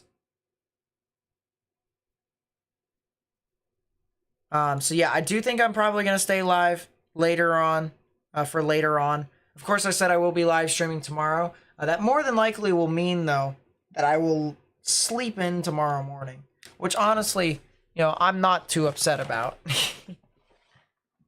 Yeah, hodograph. It's basically, so to try and not overcomplicate this, a hodograph basically looks at the winds veering with height, okay?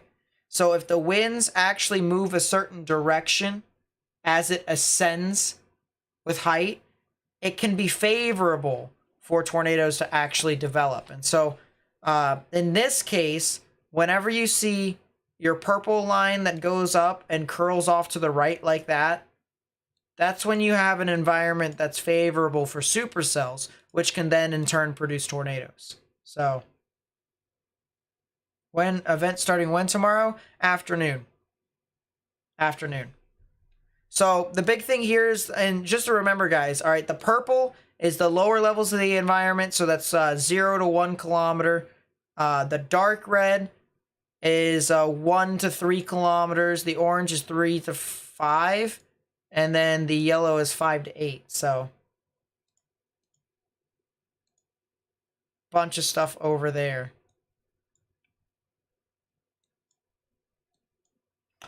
All right, let's go over to the cell that's in Oklahoma now.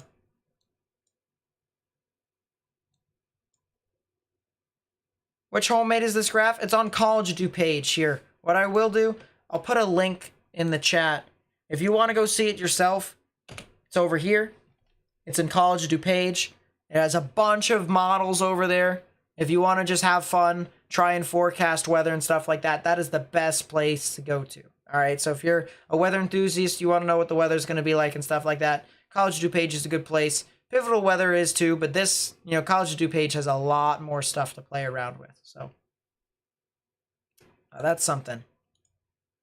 All right, let's go check out the cell that's over here in Oklahoma. This thing does have a hazard for 70-mile-per-hour wind gusts and quarter-size hail with this. And this is a severe thunderstorm warning that will be in effect until 9:45 p.m. Central Standard Time for Johnston, Byron.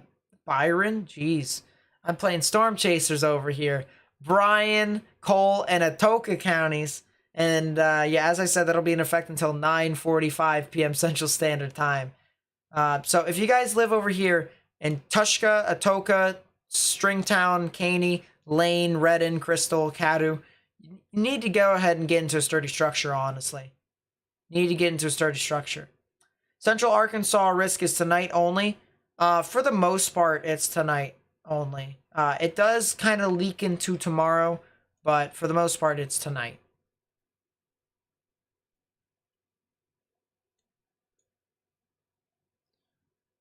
Where did you get the map of the hodographs? It's the link that I sent. That is in the chat.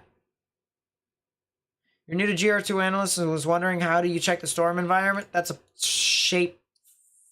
place file. That's a place file that I had. So you go to your place file manager and you add all sorts of stuff and whatnot.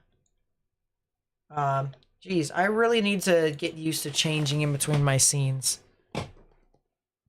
I really need to get used to changing my scenes.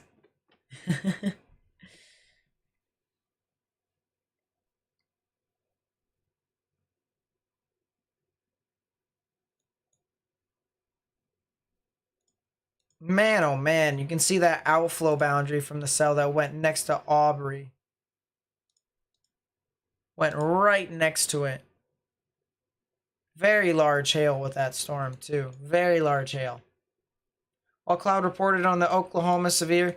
Yeah, that's really far out away from the radar, so it's pretty hard to see what exactly is going on there. But yeah, that is still something to watch out for. Very much so. I think I'm gonna put one more radar. One more radar. I only need one more radar anyways. Chris Trisler with the $5 super chat says, Nate, can you speak on the cells behind this west and let us know whether I think they are going to head towards Dallas Fort Worth? Yeah, I can. You said this 17 minutes ago, but it doesn't mean I can't talk about it again right now. So I'm going to talk about it again. Because it's a good refresher. So these cells over here that came from Strawn all the way up to Mineral Wells, Springtown, Weatherford. Alright, you guys need to watch out. Because you do have 2 storms that are severe warned right now. Alright, so the cell that's near Springtown and Boyd, Rome, Newark, Azle, that's going to be heading off towards Denton. Alright, more than likely right through the main areas of Denton, even to Interstate 35 West near Corinth. So if you live over there, near the intersection of 35 West and 35 East, you guys need to go ahead and get into a sturdy structure, especially if you're driving down the road. You know, hide out in a car wash if you can. Because this hail could easily do damage across your area. Easily do damage.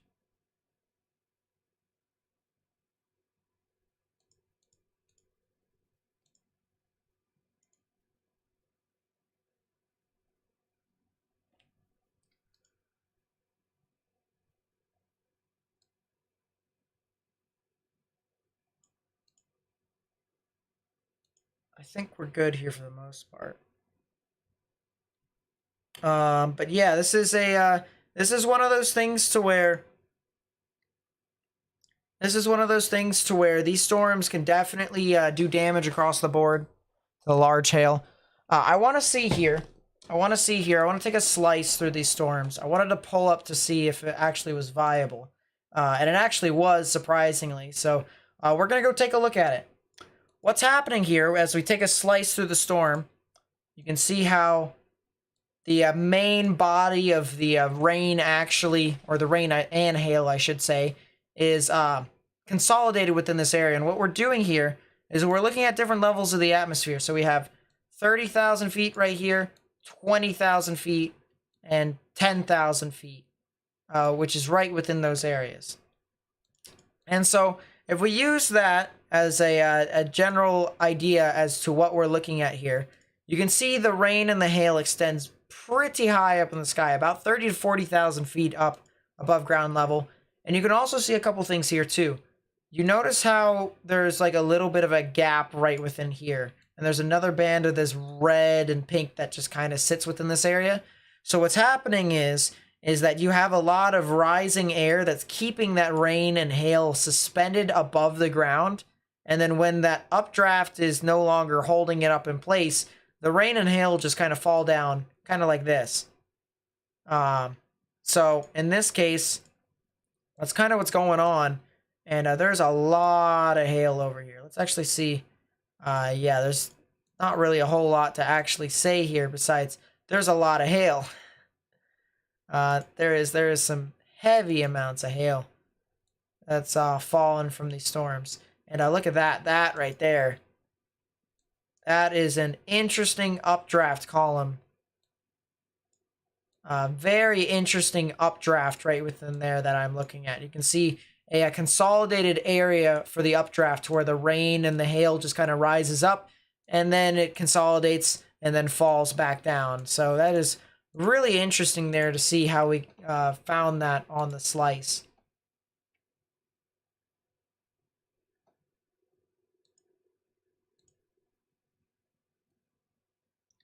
Is a mesquite off the radar? I have to figure out where that is.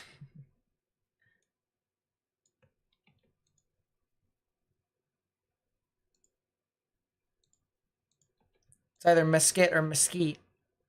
Yeah, you guys are off the radar, so you guys are over here. I'd have to zoom in a bit. Here it is. So you guys are east of Dallas.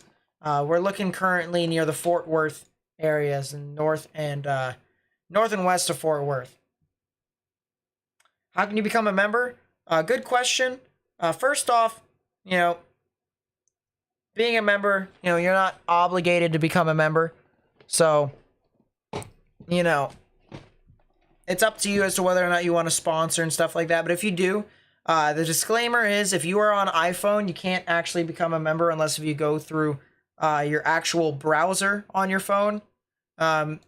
because you guys can't actually see this join button down here. So there's the subscribe button, which hopefully you've pressed.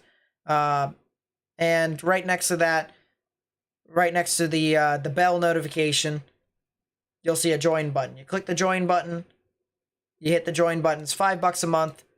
You guys get perks. I'm currently creating a video talking about historical tornadoes, or at least a historical tornado. So I'm going to do more and more of that as time continues to progress.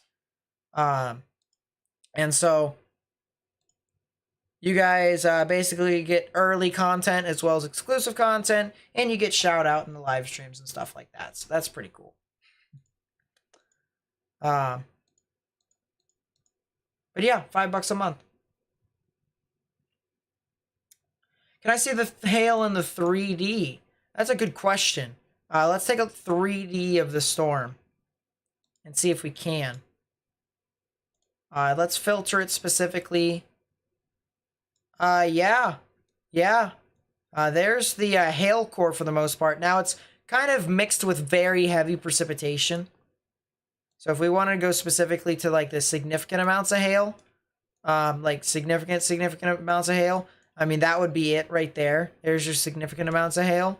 But to make an actual hail core right within here, this is what I would look for right within here. And we do have quite the amount of heavy rain and hail that is located within these areas. So quite widespread across the board in this general vicinity. And once again, this is heading straight for the Denton general areas. Even south of Denton towards the Corinth areas. So if you live over there, highly recommend you get into a sturdy structure. Highly recommend you get into a sturdy structure.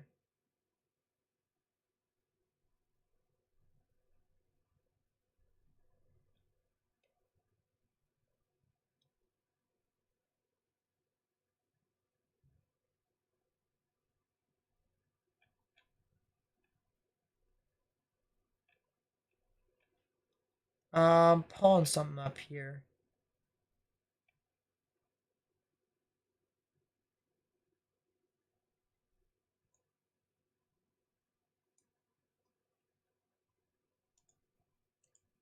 All right, there you go.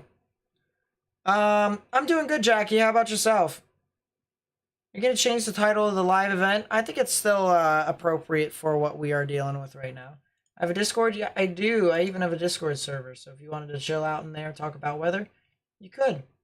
You could definitely do so.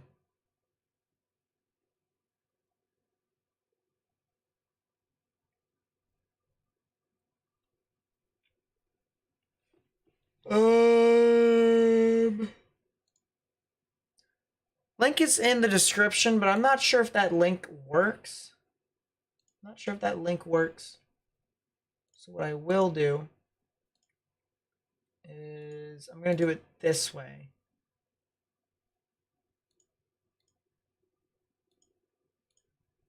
I'm going to generate a new link and put it in the chat there. Boom.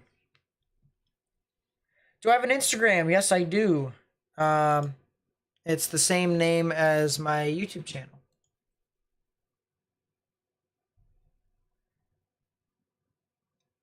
Evening Weather Sir Service, how are you?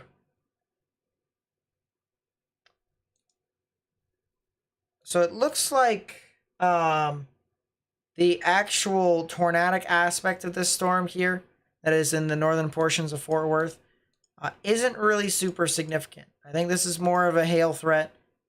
It's just the supercell right now does not look favorable. You know, based off of looking at the supercell, that tells me the photographs are not exactly in tip-top shape.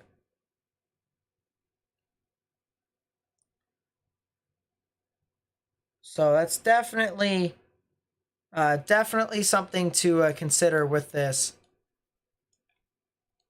That's a TVS. And that's not really super tornadic. That's a supercell there, I will say that much. But it's just the photographs right now are very linear. And things are not really wrapping around. So from a tornadic aspect of this, not really doing too much right now. A lot of severe weather across the board, though.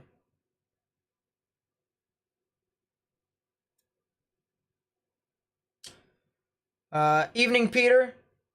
Nice to see you from Minnesota. Do I think North Carolina can ever have a tornado outbreak? Because every time they say it, nothing happens. I think, well, you guys had a tornado outbreak last year when Tropical Storm Fred was moving up. I remember that because I did that coverage. Um, so, it definitely was a thing. Definitely was a thing. But in regards to like an actual classic outbreak, can't exactly say so.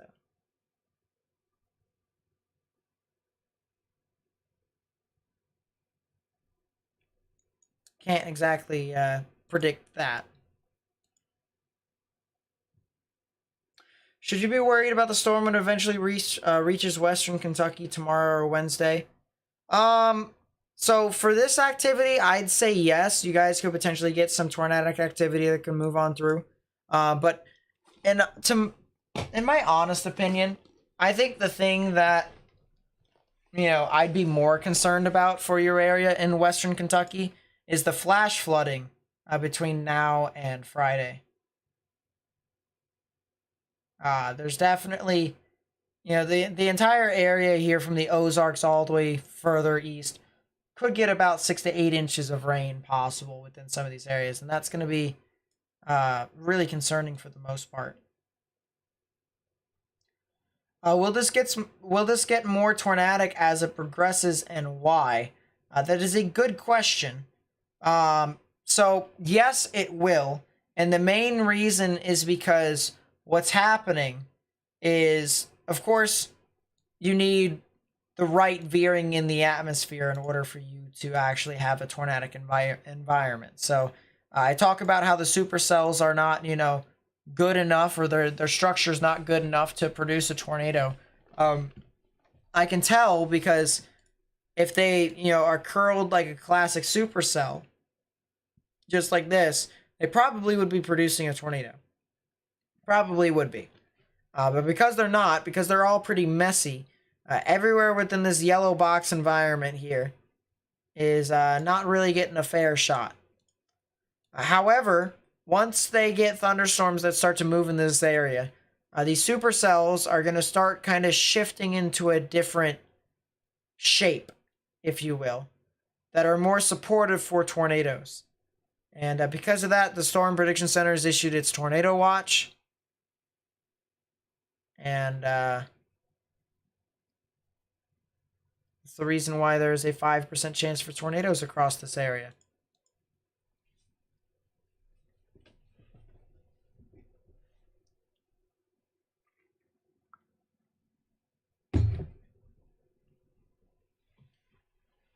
Abilene's getting one heck of a lightning show. Yeah, Abilene is, what? They just passed through a band of thunderstorms here. Abilene is. They're definitely looking at quite a lot of activity that are moving on through that general area. Quite a lot of it. Northeast of McKinney, we'll be watching with you as it moves across the Metroplex here in Dallas. Yeah, I'm definitely going to be staying through as the storm moves through Dallas. Sorry, no question. Once this activity moves through Dallas, Fort Worth, then I probably might head off for the night. Might. But it's the only issue there is that there's gonna be like multiple waves, so I have to judge it as to when it actually the stuff will actually be able to move on through. So the big thing here that I gotta look out for is these big storms. All right, when do these big storms finally move past the Dallas Fort Worth area to the point where they're not like an immediate threat of severe weather? As soon as I can determine that, then all will be good. All will indeed be good.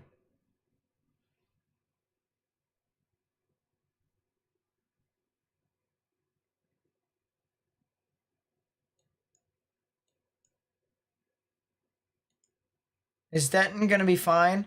You guys are gonna get hit by this severe storm that's gonna move on through, and it more than likely will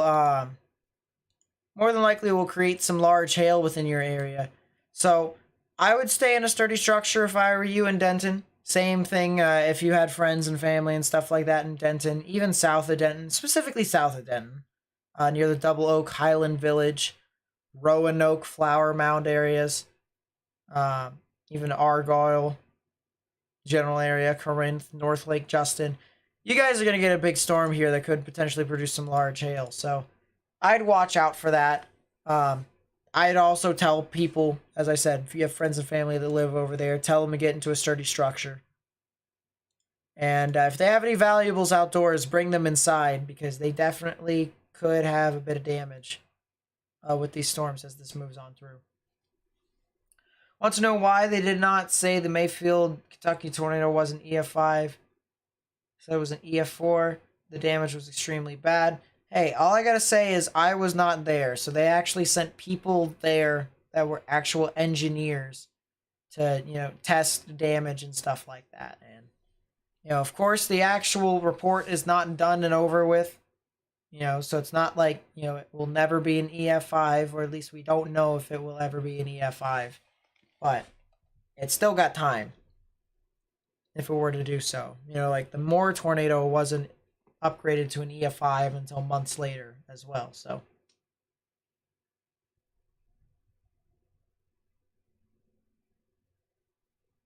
all the RV parks in the Dallas-Fort Worth area are from Denton to McKinney and north. They aren't allowed in the city. Huh. That is a pickle.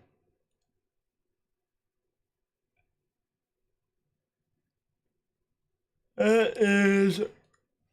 Oh, excuse me. That is really interesting. Well, there's another cell that's heading towards Aubrey right now. So there's another cell that could be, potentially be producing some hail through your area.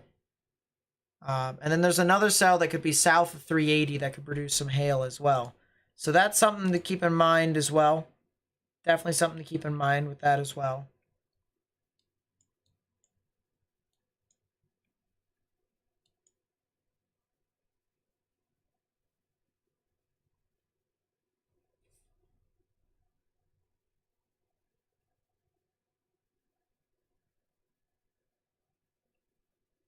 Yeah, there's definitely a bit of activity there.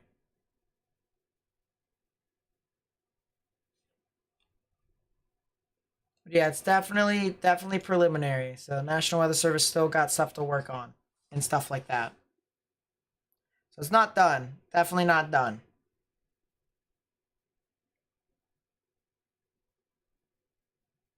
Jeez.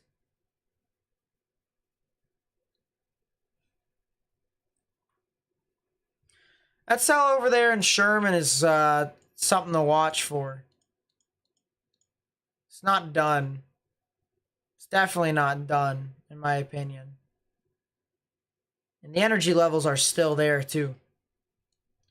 Are they still considering the largest tornado that went through Arkansas all the way through Kentucky the longest tornado ever recorded? Not anymore. So they figured out that it actually deteriorated for a short period of time when it was crossing the Tennessee-Kentucky border. But then afterwards, it continued to go for like, 130 miles, whatnot. So still was a very, very long-lived tornado.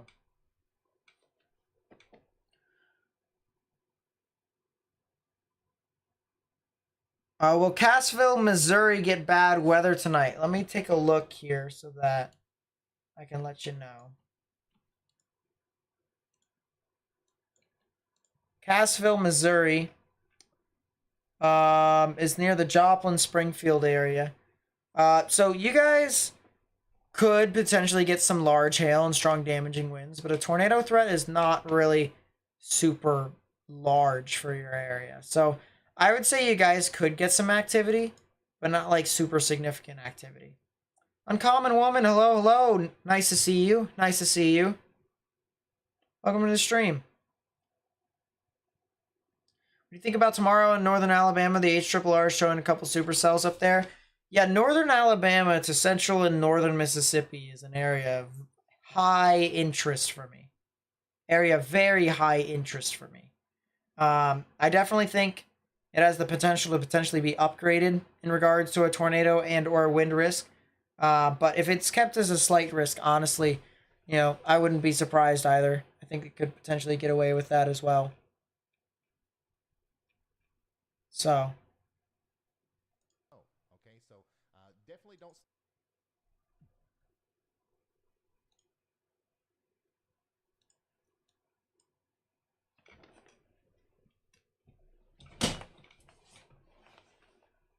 I do want to change something here real quickly. So if you guys give me a little bit of time.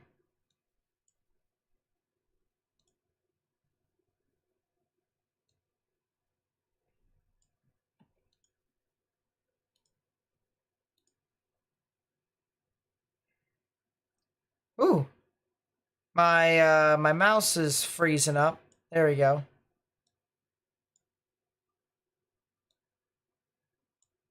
My mouse is doing absolutely bonkers stuff.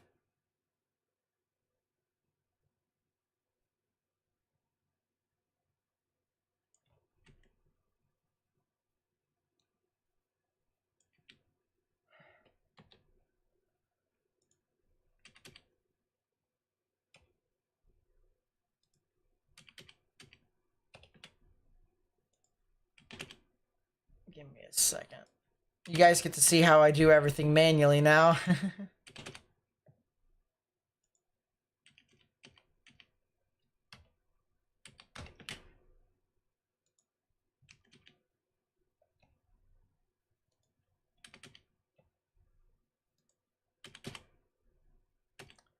There we go. I think we have everything set up in that department. File, save, boom.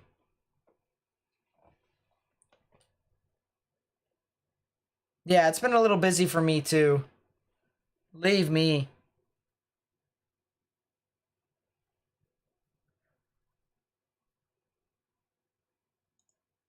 It's you know, I've been doing a lot of stuff behind the scenes too, so lot of busyness, you know, for a lot of people as of late, but just glad that we're able to do this coverage right now, you know.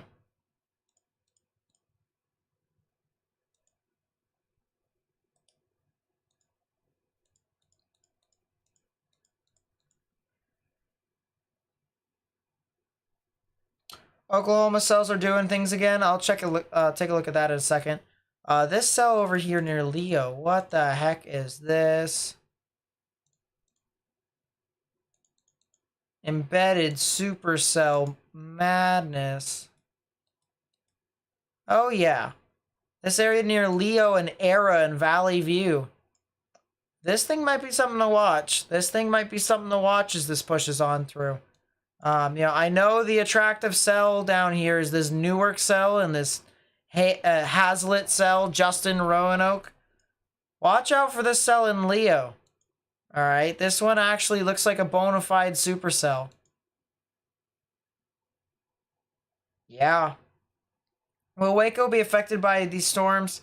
I don't believe so, or at least not in a heavy extent. And yeah, it won't be, not according to the Storm Prediction Center.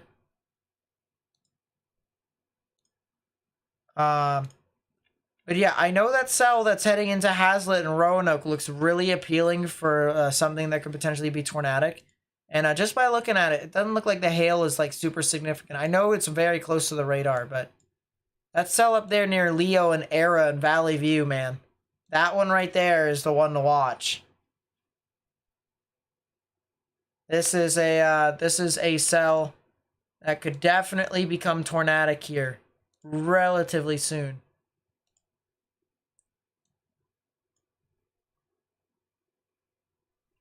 What app/website is this? This is GR2 Analyst, 21-day free trial for those who want it. Then after it expires, you gotta pay $250. Where is that? Oh, Oklahoma. So there you go. Cell over here in Atoka is now tornado warned. So let's take a look at this cell here real quickly. Look at this. You can see here's the red polygon here indicating our tornado warning. And this is heading for the redden areas. Now the good news is that it looks like the area where the rotation is, as well as where it's heading, there isn't really a lot of people that live here. There isn't a lot of people that live here. So that's the good news. But you can see here that we do have a bit of rotation here that exists. We have some greens that are heading towards the radar. We have some reds that are moving away. This counterclockwise spin in the atmosphere is where the tornadic rotation does exist. And this is heading off towards the Redden general vicinity right over here. So if you live near Redden, if you live further off towards the north and east of that, towards Weathers, you guys need to go ahead and take your proper precautions. All right, underground or lowest innermost part of your building, particularly a bathroom or a closet with no windows, so you can put as many walls between yourself and the tornadic rotation as possible. This is going to be crossing over the State Highway 43 areas. And it's basically going to be paralleling this all the way up towards the Weathers area as well. You know, this road goes from south and west to the north and east, and this tornado, or at least this tornadic rotation, is going to be doing that as well. It might even be crossing the road right there at the intersection of US Highway 43 and Indian National Turnpike. So if you live near the Indian National Turnpike, if you live near State Highway 43, that intersection right there, you guys need to start preparing now. All right, this is the time in which you guys need to start taking your proper precautions and getting into a sturdy structure, because if a tornado does form, you know, we're pretty far away from the radar to actually determine as to whether or not something could form. But if something does form here, if a tornado does form, you need to go ahead and get into your sturdy structure. So, guys, we need to get this information out to as many people as possible. Copy the link of the live stream, post it on the social media, Facebook, Twitter, Instagram, and, you know, even friends and family that live in these areas, and just start posting that link so that we can try and get this information out to people who may need it. And by hitting the like button down below, you actually help me get this information out to more and more people on YouTube. Essentially helping me spread information to more and more people who could be coming onto YouTube for that information. So, you know, if these people don't have cable and they're trying to figure out what's going on, they heard a tornado warning, they want to know what's up, this live stream could be very helpful to them. So please help me out if you guys can, because we do have a tornado warning, and man, this is a really interesting one at that. Dawson with the 5 says, "What's the timeline for Vilonia, Arkansas? Thank you so much for your coverage and answering all our questions." Yeah, no problem. Let me take a look at that here real quickly. I'm going to have the radar over this to try and get it so that you guys can actually see what's going on here. So Vilonia, Arkansas is north of Little Rock. So the interesting thing about the timings for you guys is that your showers and thunderstorms, they're going to be moving over your area the early morning hours. So probably 4 at the earliest, all the way through 5, 6, 7. And then the stuff won't actually fully pass through you until about 1 to 2 in the afternoon. So be careful with that if you guys can. Yeah, the cell over here, we're still looking at the tornadic supercell over here, or actually the embedded supercell at this point. You can see this massive cluster of showers and thunderstorms that extend from Kiowa all the way down towards Lane and Crystal. And of course, the tornadic rotation is over here towards portions of Redden and Stringtown. And it just goes to show you how much of a mess this system is. But inside that mess is where some tornadic potential actually is. So this is one of those things to where we got to continue to watch out for it. There is a bit of rotation with this cell. We are encountering a little bit of something called range folding, which is this purple area right here. You can see this purple. And what that basically means is that the radar is just kind of getting a little far out. little too far out to actually see what's actually happening towards the surface. And so it gives back corrupt data. And in this case, that's what it is in that regard, range folding. So B-Doc with the 5, thank you so much. It says, what about Bentonville, Arkansas? Thank you for all you do. Yeah, for sure. Let me pull that up here real quickly. How do you know what direction the green and red is rotating? I purposefully set it that way. So I set up the colors so that way the green is moving towards the radar and the red is moving away.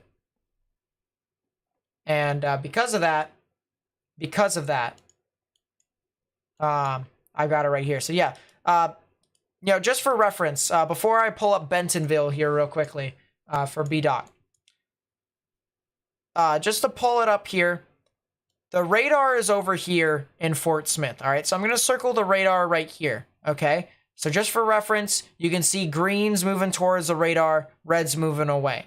All right, so now if we get a little bit closer to the actual rotation itself, you can see grays and greens moving towards the radar, reds and even pinks moving away. So there is a bit of rotation there. There even is a little bit of rotation a little bit further off towards the east as well. So it goes to show you how hard it is to spot these rotations. This radar is looking a lot higher up in the sky, so I think I want to go back to Oklahoma City's radar. And yeah, for good reason. This is looking about 9,000 feet compared to Fort Smith's 10,000 feet. So that extra 1,000-foot difference means a lot. It really does.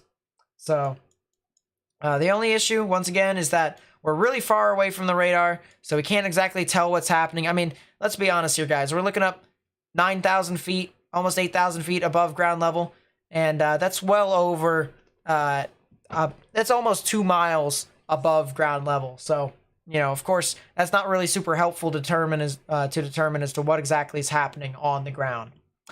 As for B-Doc's question and donation, which, by the way, once again, thank you so much. All right, I really do appreciate it. I really do appreciate the support. Yeah, so to answer your question, showers and thunderstorms really don't start to move off into your area until about, I'd say, a half an hour to an hour from now. All right, you're going to see some showers and thunderstorms that are going to form out in front of this, and you can actually already see it now. You can see these little bits and bobs of greens that are forming out in front near Fort Smith. That's going to eventually move off towards the Fayetteville and Bentonville areas as well. So whether or not that actually becomes the beginning of the significant weather from you all is still to be determined. But regardless, it is still something to monitor. Now, if you were to ask me as to whether or not that could be significant, I would say it's more on the latter stage, so probably not as significant as areas further south.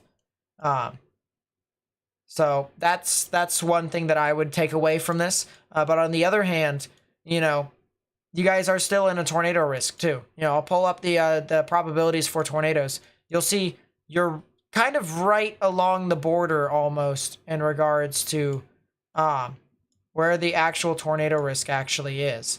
So you see the 5% here in the brown and the 2% indicated in the green. So whatever probability, that is your chance of seeing a tornado within a 25-mile radius. And you can see how close you guys are to right along that border. But yeah, once again, we do have a tornado warning. Just to reiterate, a tornado warning here for Atoka County in Oklahoma. That'll be in effect until 10:15 p.m. Central Standard Time. And areas near Redden, State Highway 43, all the way up towards the Indian National Turnpike general vicinity. You guys need to go ahead and get into a sturdy structure if you guys can, because there is definitely a tornadic storm heading your way. Of course, this is tornado warned for a reason, so please heed the National Weather Service's warnings. Get underground or get into your lowest, innermost part of your building, particularly a bathroom or a closet with no windows, so you can put as many walls between yourself and the tornadic rotation, or even tornado if it does form one, as possible. So please be sure to do that, especially if you live near the Redden areas, guys. All right, if you know anyone who lives in Redden over here in Oklahoma, you need to tell them to go ahead and get into a sturdy structure, or even get indoors at the very least. And if they don't believe you, just send them the link to this stream. You know, we'll be showing them all this stuff. So as I said, please be sure to share this with friends and family and on social media, Facebook and Twitter. Just try and get the information out. And by hitting that like button down below, you actually help me get this out to more and more people on YouTube. Because if people are trying to figure out as to what's going on, they go onto YouTube, they don't have cable and stuff like that. They just so happen to stumble on this live stream, and we try to provide a service here to try and, you know, help people in regards to where these storms are actually going to. So that's something to consider there. I want to check out back on the cell that was over near Era.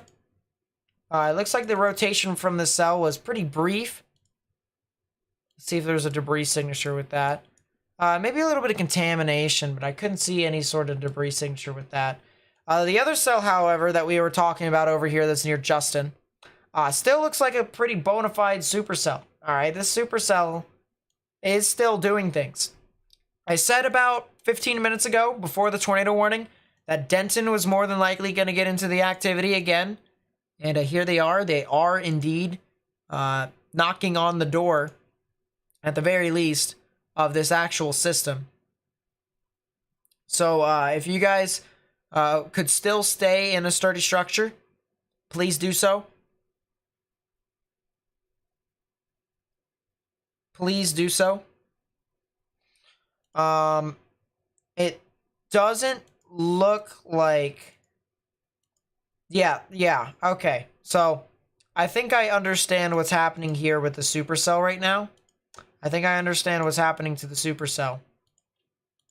So, I'm looking for something. I'm about to get really technical here. Of course, if you guys have been on the channel for quite some time, you know I love dissecting severe weather. That's my specialty here on the channel. For my radar analysis, severe weather is kind of my thing.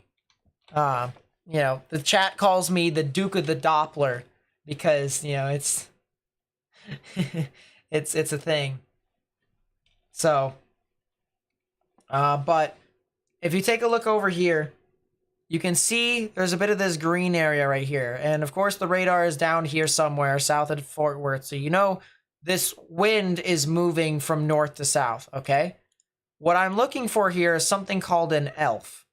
And why is it called an ELF? Well, it's called a left flank velocity enhancement, LFVE. And what this basically tells me is whether or not there actually is a airstream current that's flowing towards the end of the hook to where there could potentially be a wrapping in some sort of fashion to where there could potentially be a tornado. And in this instance, I see one. I do see one. The only thing about it is that it's not really curling. It's continuing to go further and further south. So what's happening here is, and if you can just picture this here real quickly. We'll go to number 3. On the left side is our radar. On the right side is our velocities. So what happens with the supercell is the rain falls over here in the base of the storm, and it gets wrapped around here. You notice how a lot of these reds are consolidated within this small area, right within here. And so if you can kind of picture this, all right, the radar can't really measure velocities when they are going perpendicular with the radar. So that's the reason why you have a lot of grays right within here. But when it curls down, you see you have a lot of these greens that are indicating you have velocities that are going from north to south. So you have winds that are moving towards the radar. But the interesting thing here, guys, is that it keeps going south. And not only keeps going south, it gets stronger as it moves further and further south. So what that tells me here,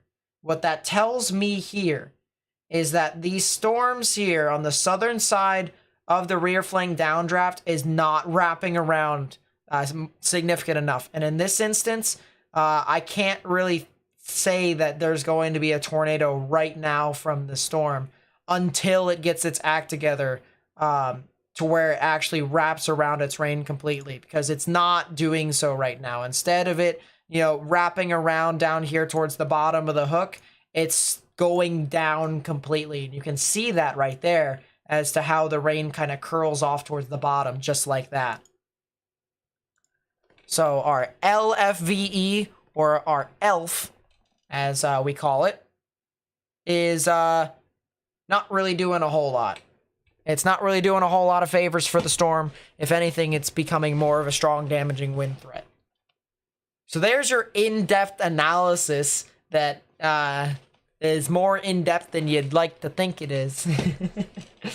But you see what I mean by how I like to get technical with this. And, you know, just by realizing those patterns too, if I can figure out where those elves are, even before storms start to really materialize, I can determine as to whether or not it can actually produce a tornado or not.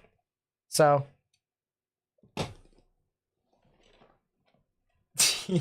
that's the thing within there that's really interesting about it.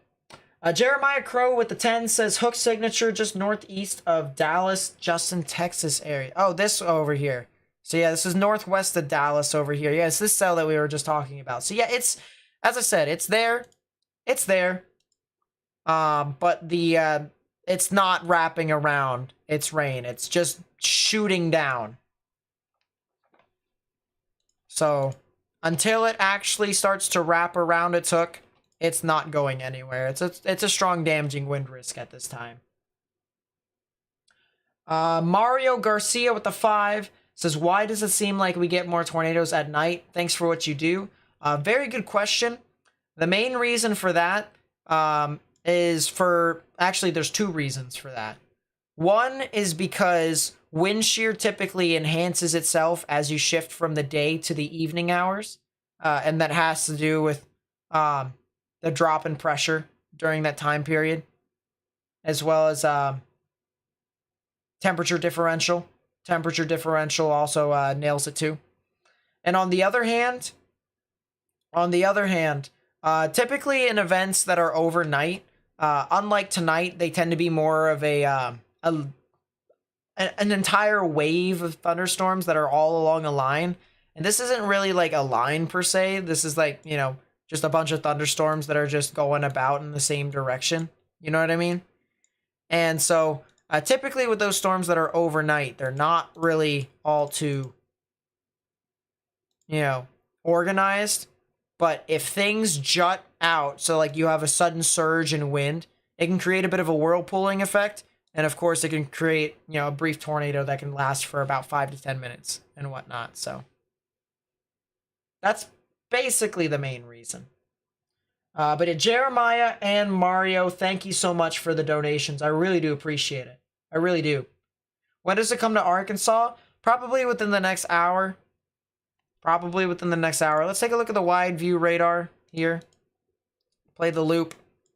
See how things flow. I appreciate everyone who's stayed tuned to the channel. I really do appreciate it. I hate to self-promote at a time like this, but if you are enjoying the content, you know, please be sure to subscribe. It is free.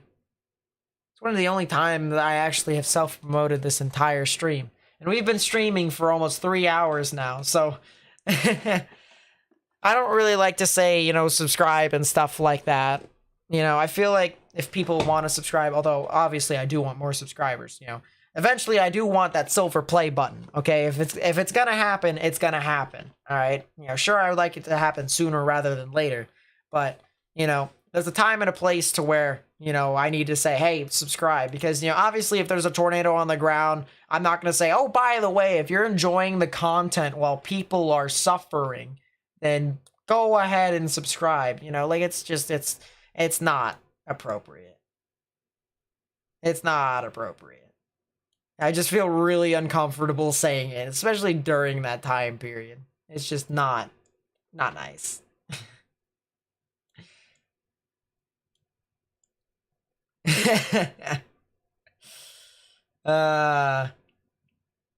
Hey, someone remembers the exclamation point woof command.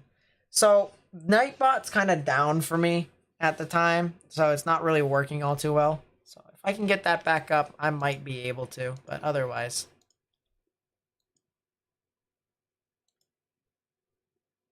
In the corners of the streets, there it is. But yeah, I upload videos, making forecasts. I'm going to be doing live streams, a lot of live streams for severe weather. So tomorrow I'm going to be live streaming for that severe weather event.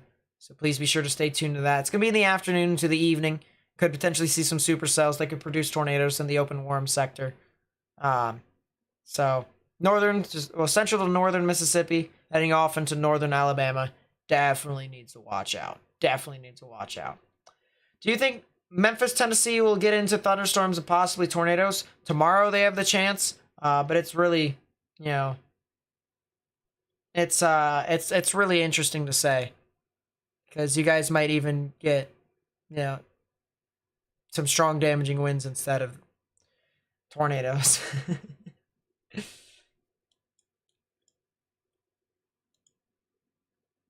Looking for the GSF and the humidity looks dry over the area.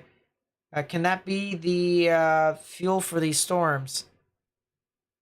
So I wouldn't really use humidity to determine as to what the moisture content is for these storms. I'd use dew point. Definitely use dew point. And if I pull up dew points here real quickly, just for you to see. Dew points across the board. You want 60-degree dew points and above in order for you to get substantial severe weather. And you can see across the areas here in northern Texas into southeastern Oklahoma, you got that. You definitely have, you know, albeit lower 60s, it's still 60s regardless. So, you could definitely see some severe weather within these areas, and that's kind of the reason why this is where it is right now.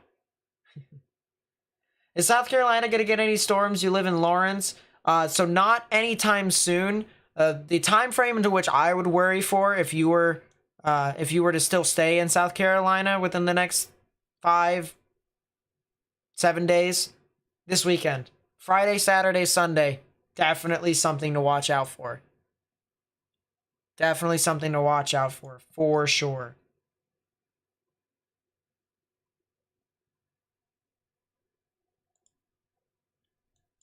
Yeah, it definitely looks like this storm has fizzed out, hasn't it? It was definitely trying. And it just really didn't do anything. There's Alliance Airport. So yeah, right around this time frame, you know, there definitely could have been something right within there, but it was on the struggle bus, my friends. And then of course here it is right now. So that analysis was pretty spot on, wasn't it? That analysis was pretty spot on.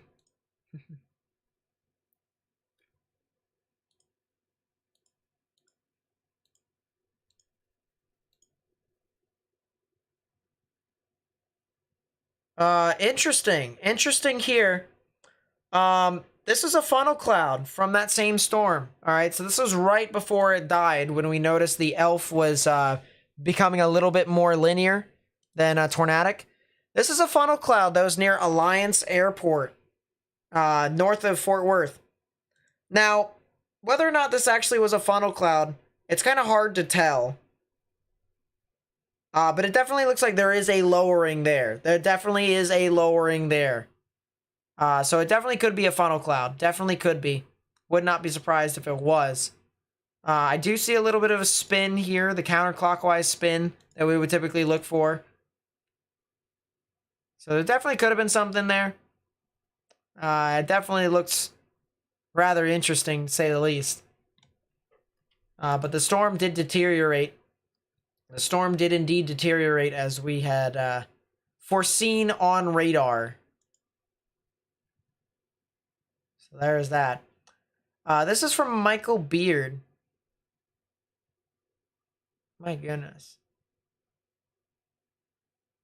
Holy. I don't know where this is, but this is amazing video.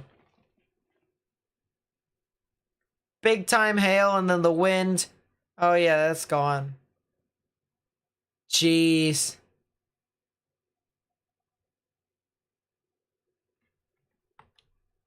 Does Bowling Green have a chance for tornadoes? Good question. Give me 2 seconds. I'm going to answer that here right now.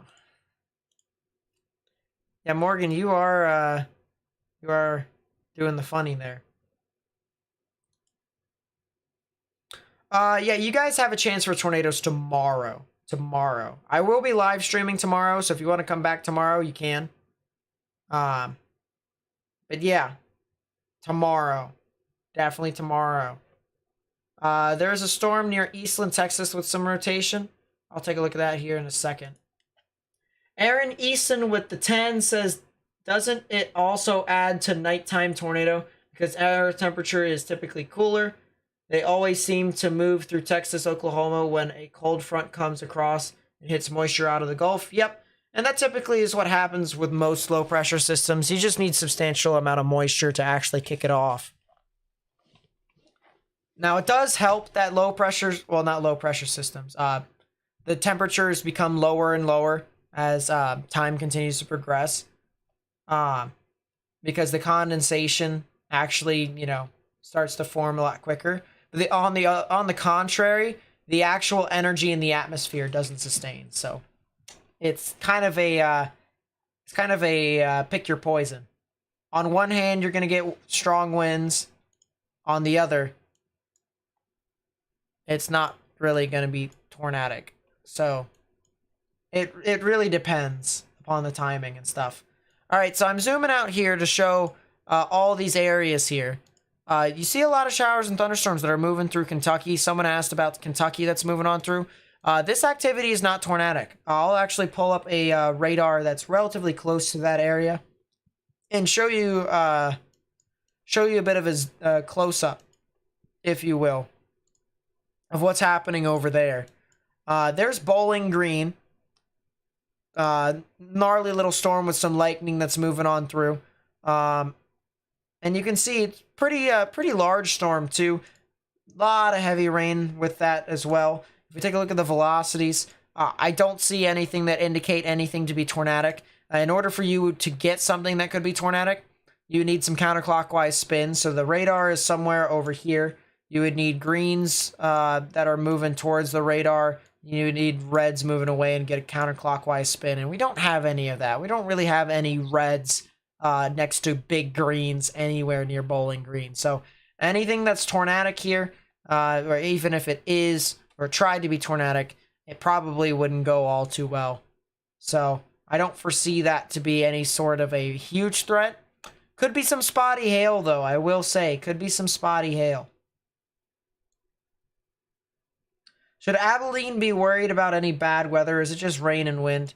You guys are probably just getting rain and wind with some sporadic hail within your area. So, and expect that to continue to be the case for quite some time. So it might even be a flash flood risk too. For Wisconsin, it's snowing like crazy. Jeez.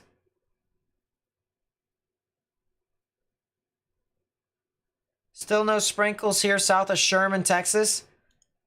Looks like all the storms are purposefully trying to avoid you. All right, so yeah, how like the van, yeah, that's gonna change here more than likely in a bit. That is definitely gonna change here in a bit.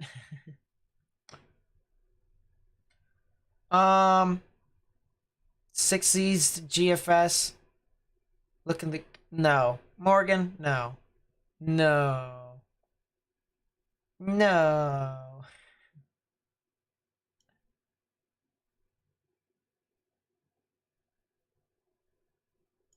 A lot of storms turning the lines before they even get here.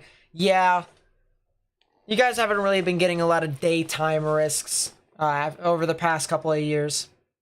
Rod Wave Music with the 5 says, can you tell me what's coming to South Carolina and what spots do I think will be affected the most? Thank you, Nate, for everything you do. Yep, I'll check up with you here in a second. What was the timeline for Valonia, Arkansas? A good question. Let me pull it up here real quick. Excuse me. Jeez. My allergies are starting to, like, kick me in the rear. True facts. Alright, so let me pull up both of those answers here real quickly. me pull up both of those answers.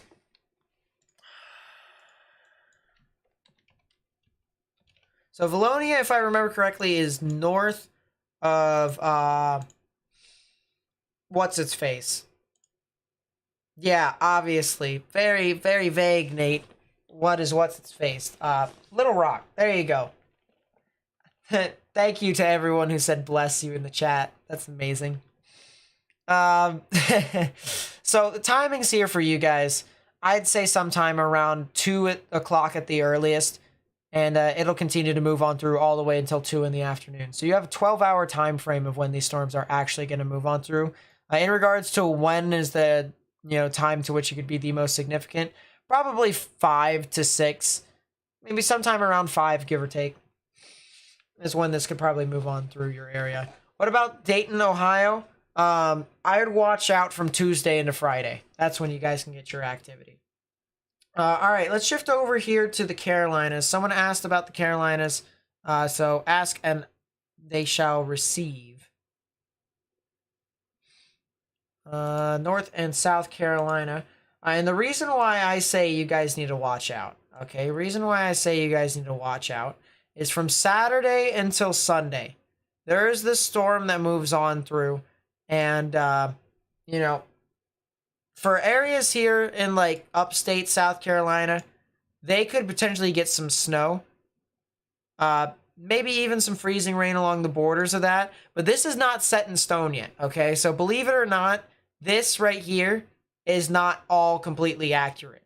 So this is me basically saying right now, all right? And I understand this is vague. I apologize, okay?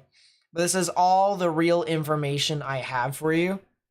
There is a system that's moving on through, a storm system that's moving about, and that it could create some wintry precipitation across the board in some of those areas from what appears to be Sunday into Monday and further on into Tuesday.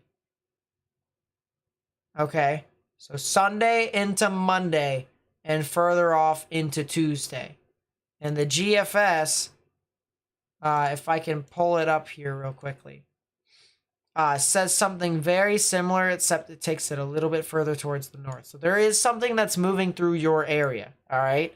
Whether or not it is rain, whether or not it is snow, that is the big question that we're still going to have to try and figure out. But I'll have that answer for you more than likely by Wednesday night. Well, not Wednesday night. Thursday night or Friday night. I'm going to be uploading videos on Wednesday night, Thursday night, Friday night, Saturday night, of course. Actually, maybe not Friday night. Friday night I got something to do. So I'm not sure if I will be able to, but we'll see. We'll see. We shall see. All right, let's take a look at chat, see what more questions we can answer here. As I said, I really do appreciate everyone who's been subscribing. Thank you so much. Thank you for joining the community.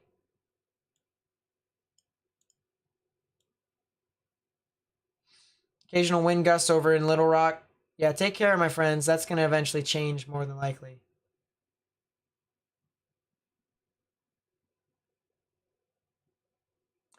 I'll look at the cell near Graham. I'll take a look at that in a bit. Raining now in Gunter, Texas. Yeah, stay indoors, my friend. Stay indoors. Timeline for Clarksville, Arkansas. A lot of people are asking about northwestern Arkansas, Clarksville, Arkansas. So you know what I'm going to do? And even Valonia, Bentonville, Fayetteville, and all sorts of stuff. So you know what I'm going to do? All right, you guys ready? You guys ready? This is going to be legendary. You ready? I'm not sure if this is going to work, by the way. You know what? It could be a lot worse. We're using it. Okay? This right here, guys, is obviously Arkansas. All right, don't need me to tell you it's Arkansas. But it has the towns, it has the counties, and it has the time, and my phone going off with an alarm. Thank you very much. And it has the time up there. All right, look at that. Has the time for you guys to stay up to date. So if you want to take a look at the date and time, it's up there. I'm not sure if you're able to see that. I hope you are, though. I hope you are. So, as this plays through, you can see Fayetteville, Rogers, Mountain Home, northwestern Arkansas in general. This is when they start to get impacted. Midnight tonight. Midnight is kind of the beginning, give or take. All right, if you're more towards the Oklahoma border, you guys can expect it a little bit earlier. But around midnight tonight is when things start to become really widespread with heavy showers and thunderstorms, some of which could be severe. And that'll continue to push on through your area, very much so, all the way through until I'd say about 4 o'clock, when the majority of the major threat will be kind of done and over with. You guys could still see some bands of showers and thunderstorms, don't get me wrong. But the main threat will be over by then, and then by the late morning hours, you guys will be done in northwestern Arkansas. However, in northern Arkansas over here, all right, it's like Jonesboro, Mountain Home, you're still going to get a lot of activity. All right, you're still going to continue to get that activity over and over and over again. And then some of that activity could even pass by Conway and Little Rock. The further north you are, the more impactful your weather more than likely will be. So that's something to keep in mind with as this continues to play about. But you can also see how by tomorrow morning, you guys don't really see too much active weather. All right, you still see some showers and thunderstorms that push on through with some strong winds from this line right here. This line, once this line passes on through, it'll be strong damaging winds, and then it'll start to become cold, and then you guys will be done with your severe weather for the day, which will be in the early afternoon. And then the play through, all the way through as it continues to move about, you can still see some scattered showers that'll move on through, but other than that, that's when things kind of fizz out. So I hope that answers most of your questions for the people who are over here in Arkansas. A lot of people were asking about Arkansas.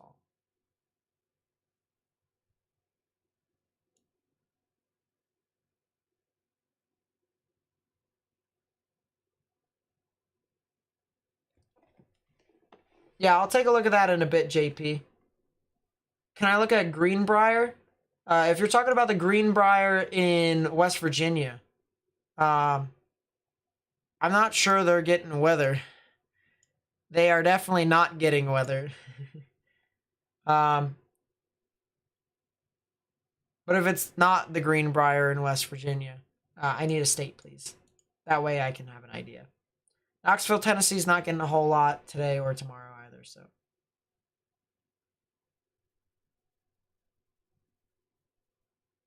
How's Charleston, West Virginia going to get impacted by the system? A lot of rain the entire week. Definitely a big flash flood risk for you guys. Watch out. The Kanawha River. I know you guys have very steep banks over there, but man, flooding is always an issue when you have heavy mountain ranges and stuff like that. Flash flooding is always going to be an issue. Any bad thunderstorms in Kentucky tonight? Well, it depends upon where you are in Kentucky. You guys are definitely getting some activity right now that could have some sporadic hail within your general vicinity. And if we pull up the radar, you can see right there. You can see right there, there is definitely quite a bit of stuff that are moving on through. It's already moved through Bowling Green now, or at least it's moving through Bowling Green right now.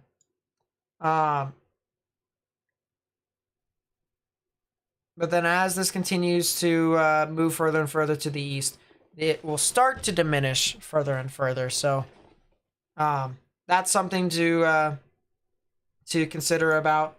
But on the other hand, tomorrow, I gotta zoom in here if I can. It's fine. It's fine. It's honestly fine. It's not that big of a deal. Here's your tornado risk for tomorrow. So we have a 2% chance for tornadoes within a 25-mile radius in green and a 5% in brown. So if you're in western Kentucky, you guys have the threat for tornadoes tomorrow. Even into central Kentucky, you guys could have some activity over there tomorrow as well. But specifically, if you live in western Kentucky, you guys need to watch out. Of course, I'll be live streaming tomorrow too. So if you want to stay tuned to that, feel free to turn on channel notifications. The only way you can do that is by being subscribed. So I hope you guys are subscribed. But if you're not, that's fine too. All right, I'll take a look at it. All right, I'm doing it. I'm doing it. That's it. I'm doing it. Gotta look at the Caribbean.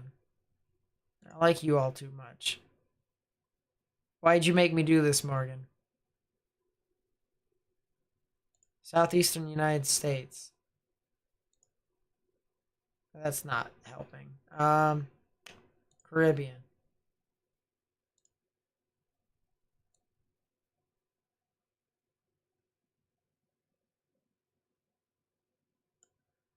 This is not helping. Let's go to tropical tidbits.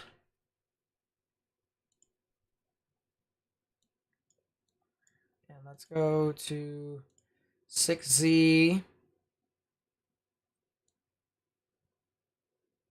Well, it doesn't matter. It's still fine. What? Excuse me?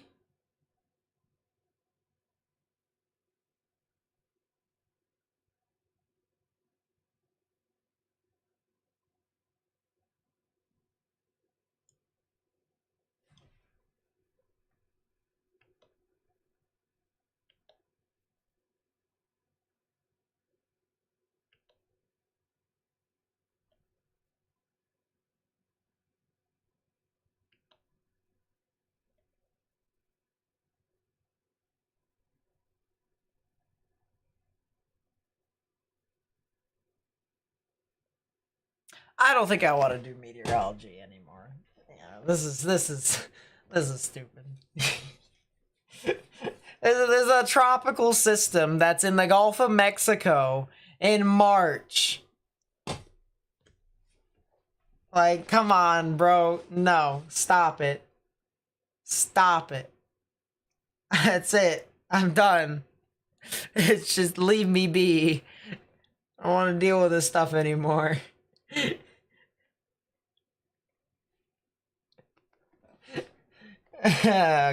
Goodness. Well, anyways, that can consider the following. I never want to see that ever again. Did it even show up on the 12Z? Yeah, it doesn't. Yeah, enough. Enough. Enough. Thank God I don't have to see that. That's not what I wanted to see. Let's go back to severe weather. Let's go back to severe weather. Let's do something useful for once.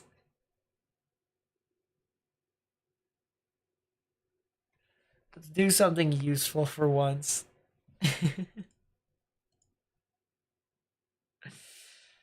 There's a bunch of severe storms over here west of Dallas, Fort Worth. They actually look pretty decent, honestly. I can anticipate a lot of hail with these cells, specifically the ones over here in Jacksboro. So I'd watch out for those. What about Lexington, Oklahoma, and Slaughterville, Oklahoma? Let me take a look at that here in a bit. Take a look at that. There's Lexington, Oklahoma.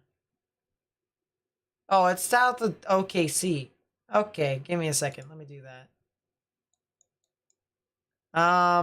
So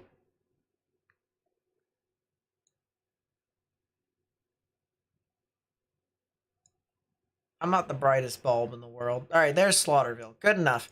Yeah, you guys are like kind of really far north. So you guys are like right along the border of where there could potentially be severe weather and not severe weather. Now, don't get me wrong. All right, I still think you guys can get activity. Like some of these storms that are over here, on this back line right here, they could form some activity and move off across into your area. But if you're looking for a tornado threat, which hopefully you're not, I don't believe you're going to get it.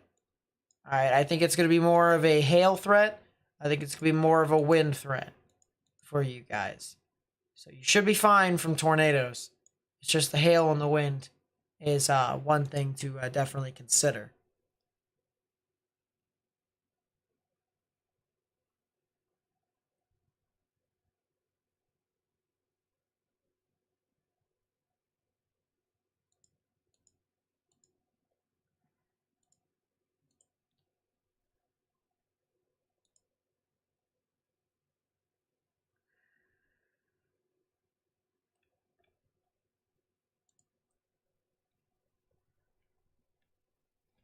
Excuse me. Just want to pull this up. Need to drink this here.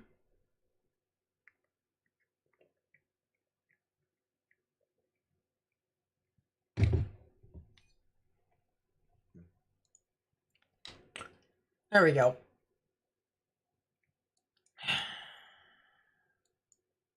Yeah, so the thunderstorms that we were looking at kind of just deteriorated right in front of our eyes. It really did.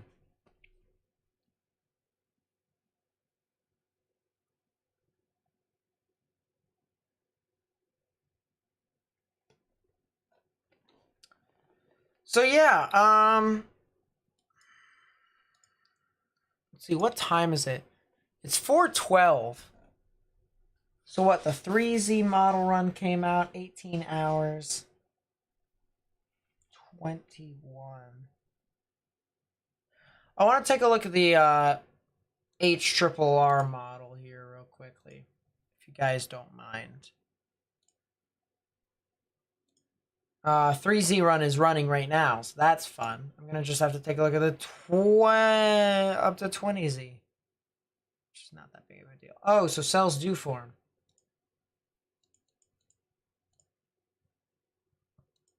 Okay. Nice. Very nice. I do gotta say though, alright, I will have to say, I'm gonna go back to our little hodograph and cape thing here. Yeah, I do need coffee, by the way. I'm a little tired. Work has definitely stressed me out and has tired me out too at the same time. Let's go back to our hodograph and cape thing, and to kind of explain how weather kind of works without making it boring. There's two different ways to look at severe weather, all right? There's the energy aspect, and then there is the wind shear aspect, which basically just, gives everything a little push. So the CAPE, convective available potential energy, is what the long version of the word is basically the displacement between the warm air rising and the cold air sinking. So if you have a bigger displacement, you have more CAPE, you have more energy for thunderstorms to either form or sustain. You typically want above 1,000 joules per kilogram, give or take, in order for you to get that. Although winter is pretty weird, so you can even get lower than that in some instances. But you can see the graph at the bottom, and you can see how we do have some heavier amounts of CAPE here in the late evening hours of tonight. So as we shift this from tonight into tomorrow, up here it says Tuesday. So that's all you really need to know for the most part. I'll tell you guys what the time is for the most part. Here's 22Z, which is in the late afternoon into the evening. So about 4 or 5 o'clock in the afternoon to the evening. And we have some decent amounts of CAPE. But you also notice how you have some areas that are like really, really like light red. And those areas, I can't really anticipate there to be, a significant tornado threat, all right? Even if the hodographs do look good, you need a lot more energy. You need some energy to kickstart something. So we do have some energy here. But now what we got to look at, even though all these hodographs look pretty decent, is we got to look at the hodographs and what they actually do. What do they actually mean? And if you guys remember what I was talking about earlier with the severe weather, you remember how it created these little hooks here. these little hook echoes. And if you create a supercell with a debris ball and you make a nice little big cell or whatnot, that's a weird looking big cell, but you know, something like that. You know what I mean? There's your tornado. There's your supercell. So you notice how your supercell curls like this, right?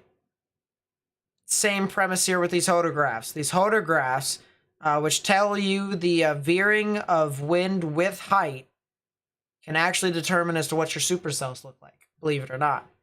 So if your supercells curl around, you could potentially get tornadoes with it because that's what favors tornadoes. However, if you get, something key like this, like, an uncooked spaghetti noodle over here. This is even a better description over here. This is the uncooked spaghetti noodle over here. You're just going to get strong damaging winds. Here's another example. Another uncooked spaghetti noodle.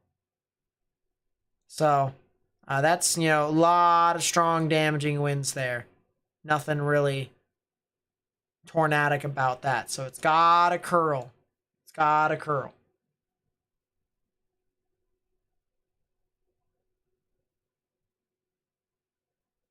Dang it, Unforgiven. Dang it, Unforgiven.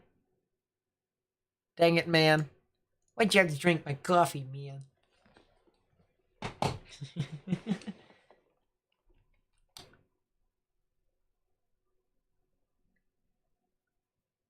How can we donate? It's up to your discretion.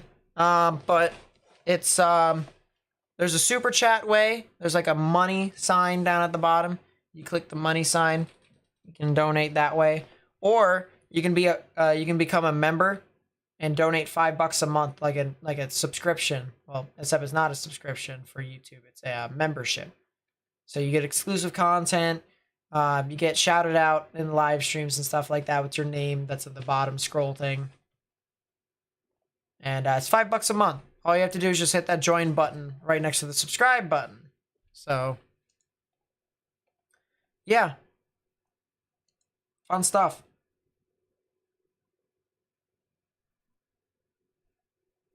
You're not wrong. Chat is great. This chat is great.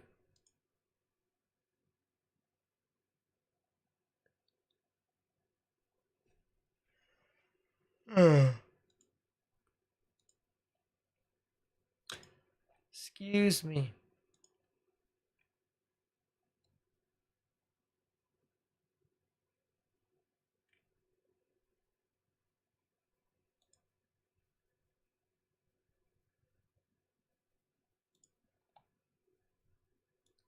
Yeah, these storms are like really severe right now.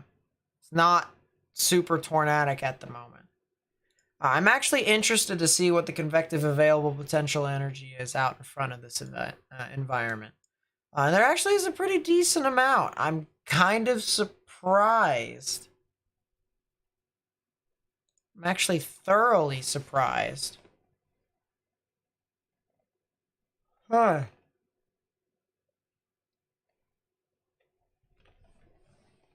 Yeah, excuse me. Yeah, I'm actually pretty surprised. Huh. The areas that I'm watching out for is like the blues and greens. So specifically the greens and even yellows in some spots. That's the areas to really watch out for. And there actually is some pockets of energy here for these thunderstorms to form or sustain. About almost 1,000 joules per kilogram. Arnie, thank you so much for becoming a weather watcher. I really do appreciate that. Thank you so much. I really do appreciate that. We've got so many members now. You guys have been really helping support the channel so much. You guys are just absolutely insane. It's mind-blowing. It really is. Like I'm so surprised every single time I look around. It's just, man, oh man, it's amazing. Thank you guys so much.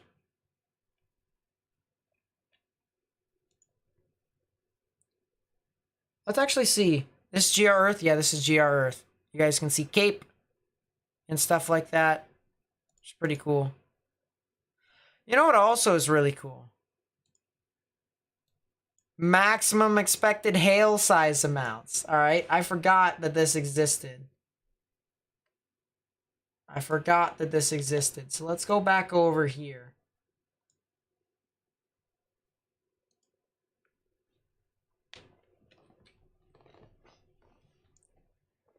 We'll pull up the maximum expected hail size amounts here with the radar, and you can see all the hail amounts that have fallen across the board. Let's actually take off LSRs, take off warnings, and you guys can just see the hail that just surges on through. Look at that. Look at this.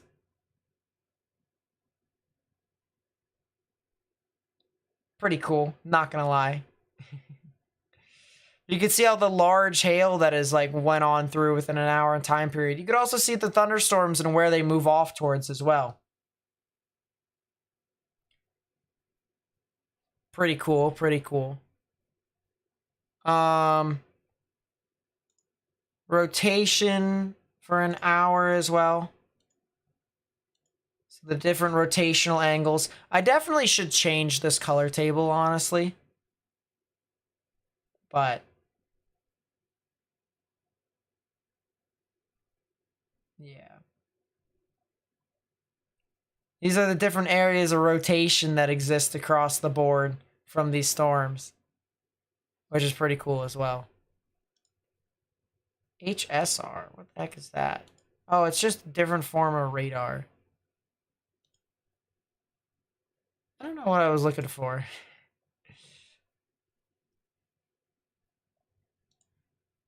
Hate that I have to pay money for the lightning thing. I'm not paying an extra $200 just for lightning. I'm sorry. I'm sorry. Just a waste of money.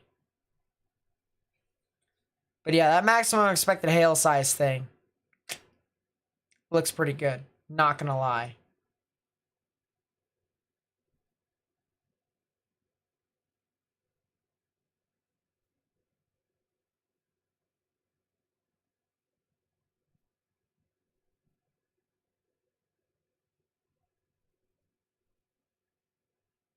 What are those green triangles? Those are hail indicators.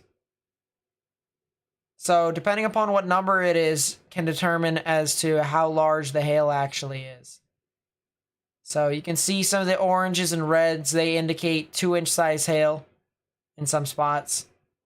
So because of that, we have seen those amounts of hail in some areas too. It's pretty cool. Looks like slither.io. Yes, it does. It really does, honestly. It really does.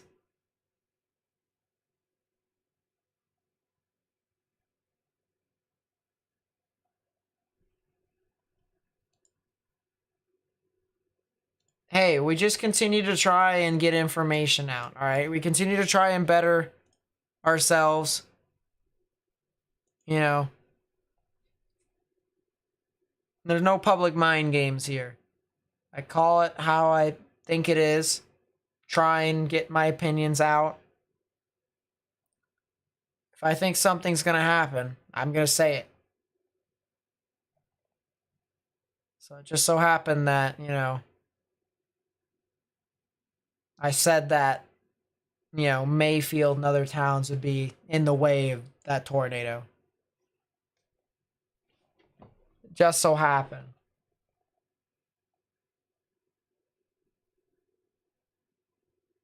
The Farmington Chester tornado, I kind of forgot. I didn't forget. Shh. Whatever the English. I can't English, alright? You'd think that English would be my first language. It's not. My first language at this point is buffoonery. So just there's something wrong with me when it comes to me speaking in general. But on the other hand, You know, I talked to Morgan about that event last night, and I was like, oh boy, you know, I can't believe it happened, you know, like 3 months ago, 4 months ago, and stuff like that. And it was pretty crazy. It was really crazy.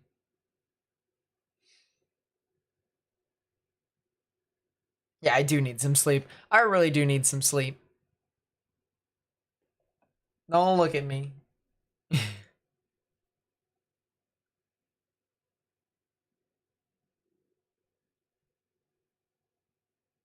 His first language is ring range meteorology. Oh boy. Am I wanting to be a professional meteorologist someday? Yes. I want that title. All right. Some people on YouTube, they don't care if they get the title or not. Me, I want that title. Like, I want it. The only issue is that right now, you know, I'm not in a good position to get it. You know, like, I'm going through college and stuff like that. But, you know, college is a bit of a battle. And I'm just like, man, you know. Like, it's really depressing and stuff. And I really like what I'm doing right now with YouTube. I really like what I'm doing right now with, you know, my IRL stuff. I kind of want to keep doing this, you know, and I'm making a decent living, stuff like that. You know, of course I have, you know, help from my parents and stuff like that, which I'm thankful for. Very thankful for. And they're supporting me, you know, with a place to stay for the most part. They're allowing me to create a studio too. You know, of course, I pay them and stuff like that, though.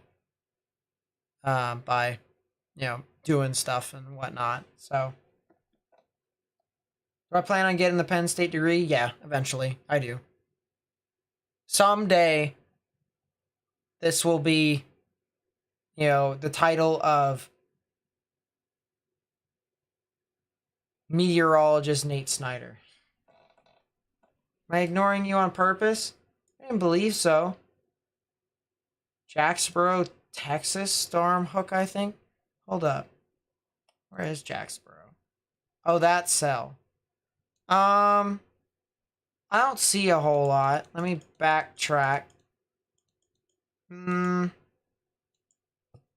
It looks like it gusted out. So probably not a tornado. Probably not a tornado. Probably not. Whole world may go up in smoke. That's true. Hey, the one thing that I gotta say, though. One thing I gotta say.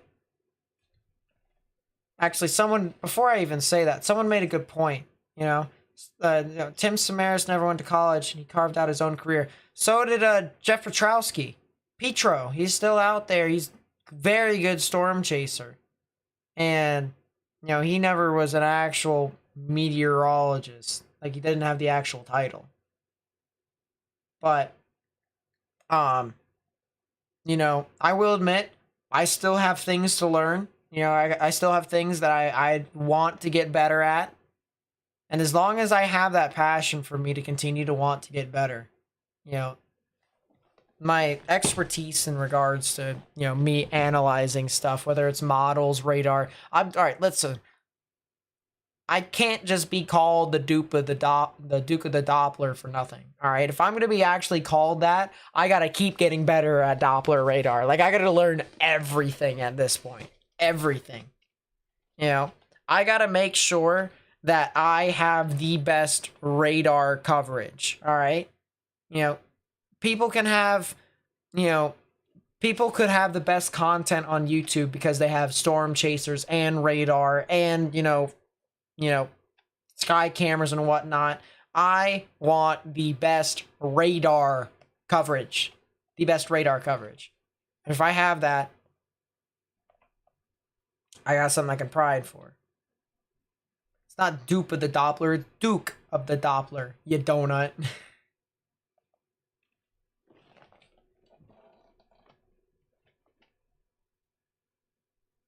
Miranda, hello, hello.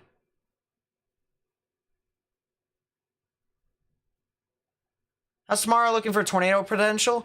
So it's a borderline 5 to 10%. I'm gonna stick with a 5% right now. Wait, it's an enhanced risk? What? Did they actually pull the trigger? Which, by the way, person asked if I had a Instagram. Yes, I do have Instagram. It's the same name as my YouTube channel. What is NATOcast doing? Morgan, if you're watching this, which I think you are, look at that. It's like a croissant. It's a croissant. It's a weather croissant. It's a weather fortune cookie.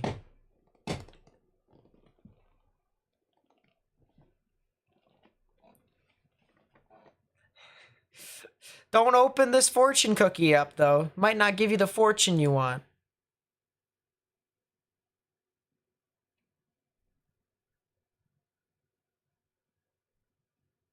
Yeah. That is, that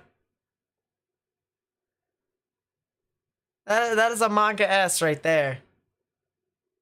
By the way, for reference here, guys. All right, this is a robot that took data from some of the weather models and stuff like that and put it in on an Outlook and stuff. And so this is the Outlook that it put for this. So it has a 5% chance for tornadoes in the brown, and then it has a 10% in the yellow. So there's like a conditional 10%. So like the thing of it is that I kind of agree with this to an extent. I just think it needs to be a giant brown area. Then it'll be a true fortune cookie. Then it'll be a true croissant. Or as my fellow Frenchmen say, croissant.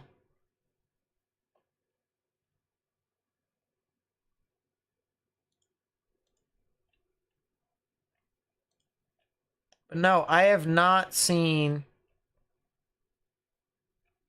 I don't think they put out an enhanced risk. This would be updated if that was the case. So I don't think they've done it yet. And I don't think they will do it until another 30 minutes to an hour from now. Probably an hour from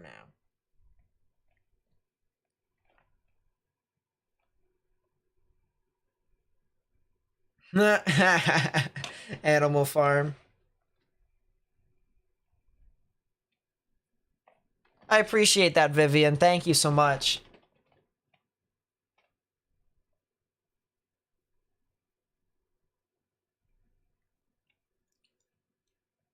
So, let's just zoom out here real quickly. Yeah, let's just zoom out to the entire United States and even portions of Canada.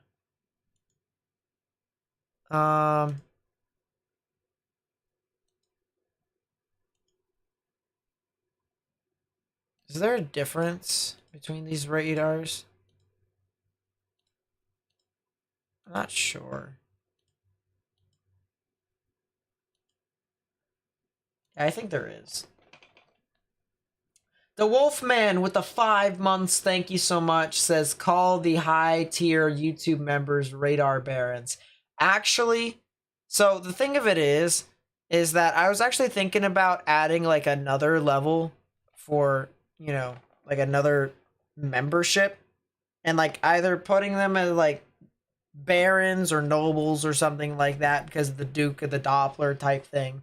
It would be like $10 a month. But the only issue is that, you know, I don't really know what to give them as like a perk because I've given, you know, my $5 a month guys so much, you know, so I don't know.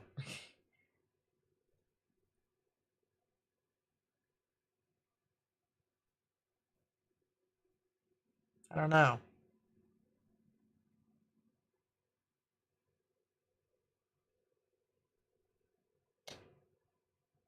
Is that green over southeastern Utah and southwestern Colorado? That is a thunderstorm risk. So the convective outlook here from the Storm Prediction Center goes by like different levels. And the light green is a general thunderstorm risk, or more or less a 0 out of 5 in the severe weather scale. But it's like not completely 0. So it's like a 0.5 out of 5 on the severe weather scale, if that makes any sense. You know, then, you know, once you get into the dark green, that's your 1 out of 5, and your yellow, that's your 2 out of 5. You know, we'll take the radar off. You can see there officially. You know, you even have activity over here in Oregon and Colorado, Utah, northern Arizona, portions of New Mexico, a little bit of California too. Look at that. Look at that. That's a Monka S right there. Never would have thought. Never would have thought.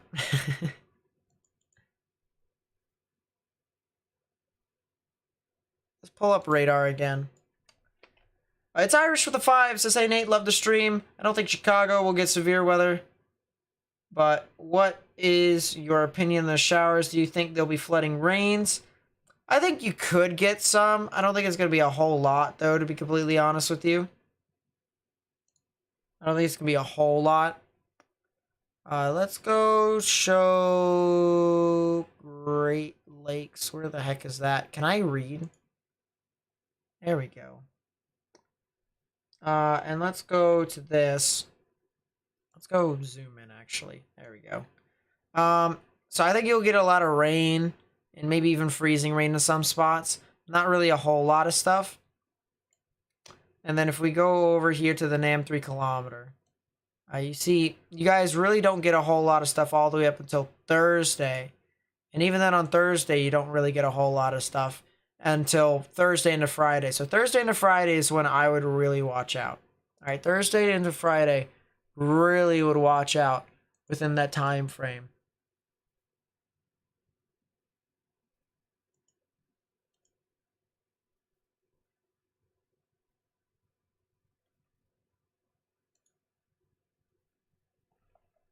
So watch out if you can. Watch out if you can.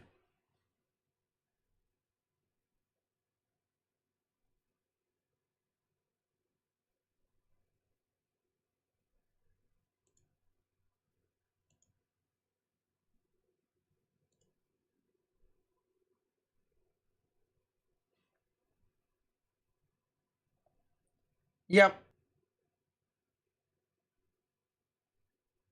The perks for membership are private lives where you use StreamYard and have people come up and chat.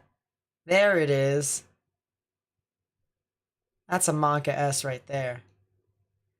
Jacob with the 10 says, love your streams and the high quality explanations of weather and meteorology. Keep up the great work. Thank you so much, my friend. I really do appreciate that. You guys have been so amazing here today. You've been so generous. All right. I really do appreciate it. Thank you guys so much for all that you guys have done for my channel, especially here today.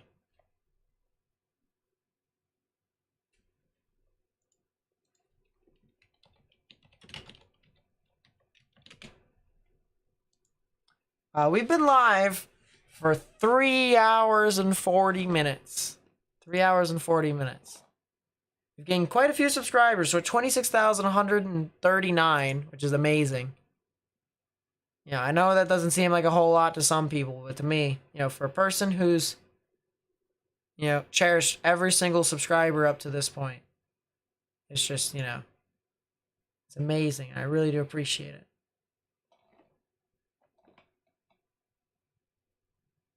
Is the mass heading up towards Cincinnati? Eventually it will. Eventually it will.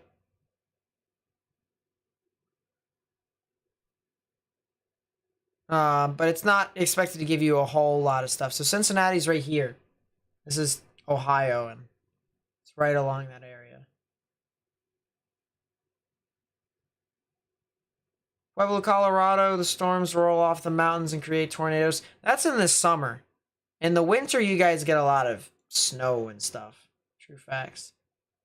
So.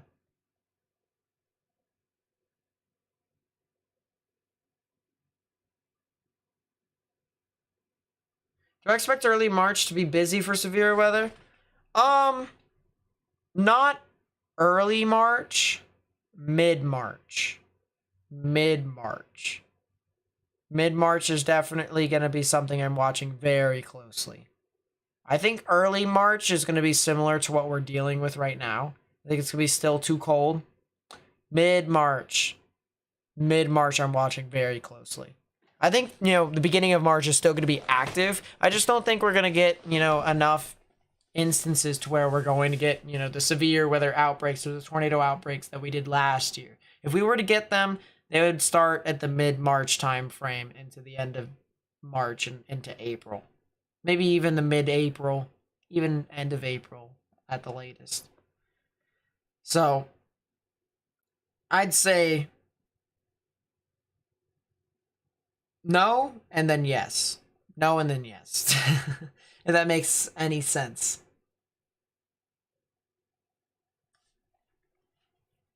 Let's go over back to the radar. Let's go over to Dallas Fort Worth. And believe it or not, there's only 2 severe thunderstorm warnings. Believe it or not.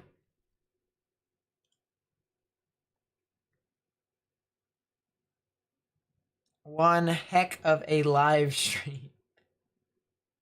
I should create a coffee mug that says Nate the Great with a radar in the background. I can make another coffee mug. There we go.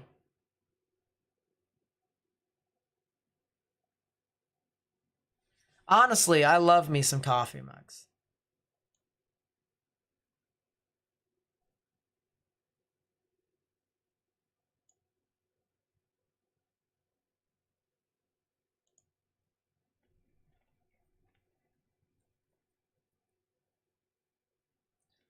Like me some coffee, though. I gotta admit.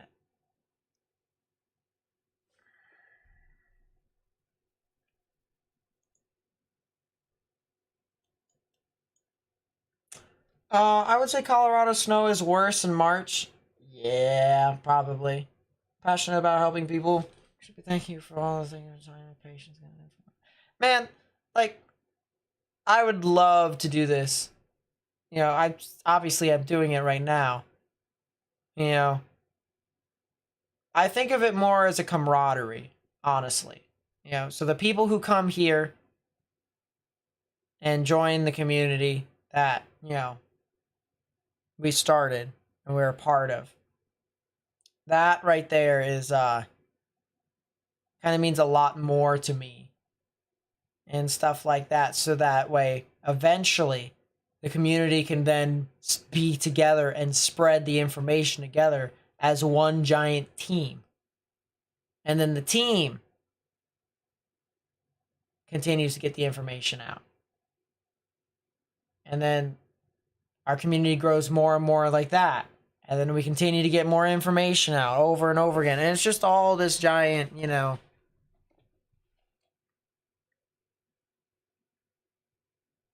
this whole spread of information. So,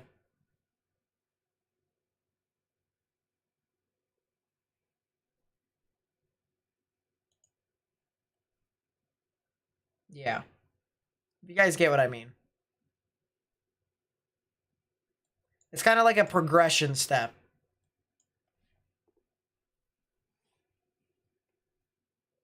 Tornado mug? Yeah.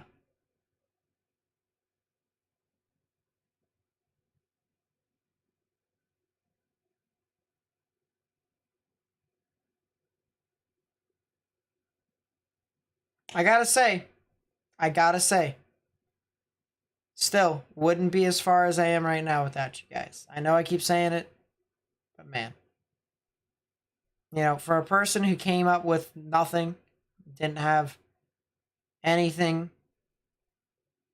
didn't have any prior social media experience, no following base, no nothing. And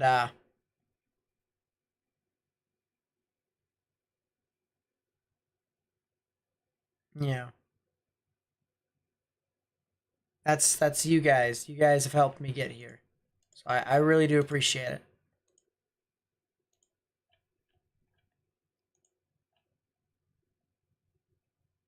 A triple R glitch though. Onesie. Oh, that's fun. Boonville, Arkansas. Yep. Let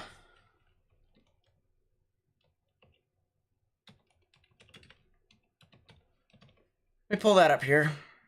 And this is over south and east of Fort Smith. Yeah, you guys can get some of your activity here.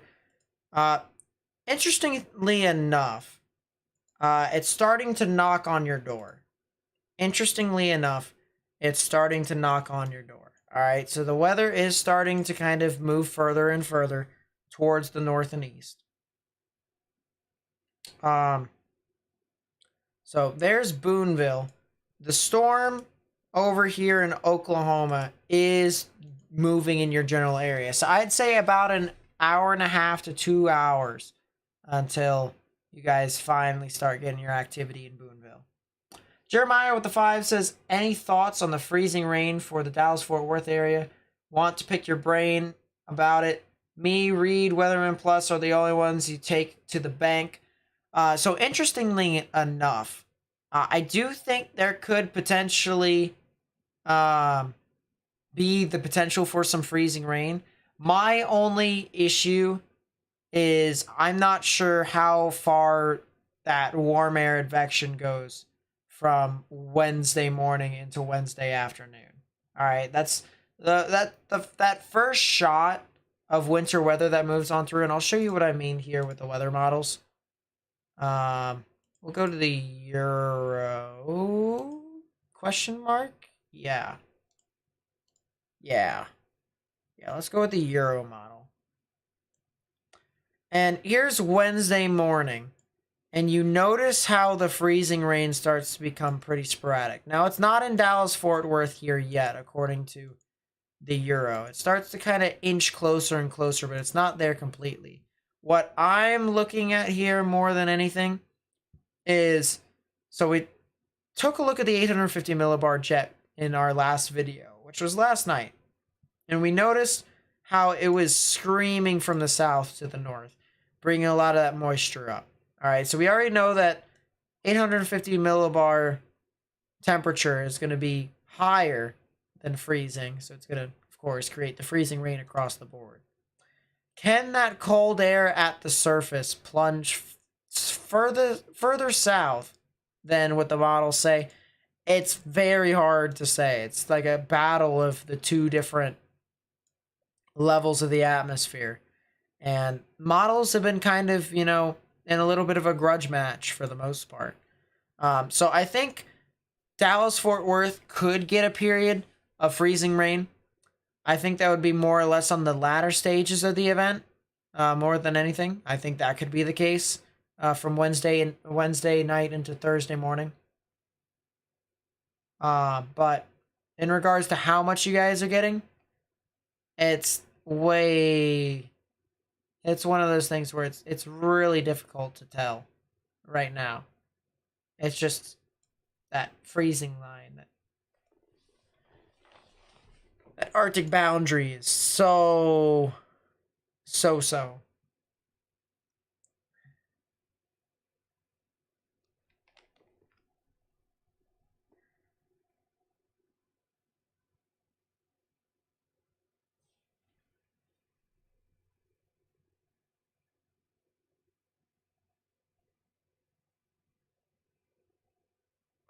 Maggie, yeah. For real.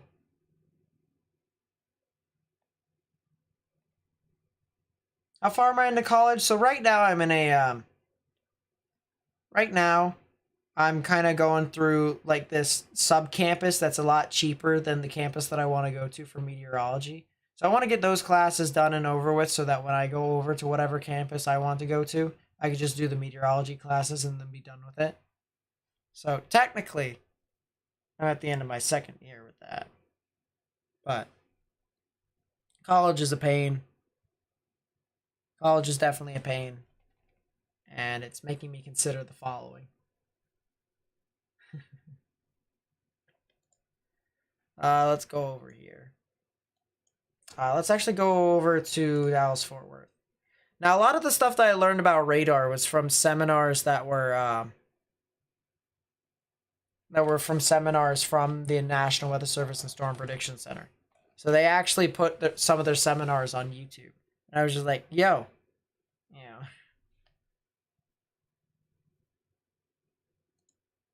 it's pretty cool. So I just started watching those. I started to learn more and more from that as well.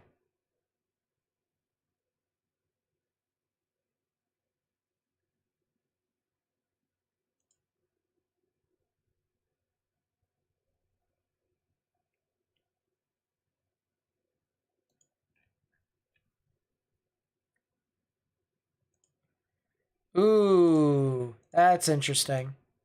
So I wasn't really paying attention to this out in front. That's from Caleb Dunlap, and he's starting to note that the temperature's starting to rise over northern Alabama, which is kind of concerning to me now. Because if that is the case, I'm actually curious as to what the models are saying about that. So give me a second here. How much is GR Earth? It's $180 per year.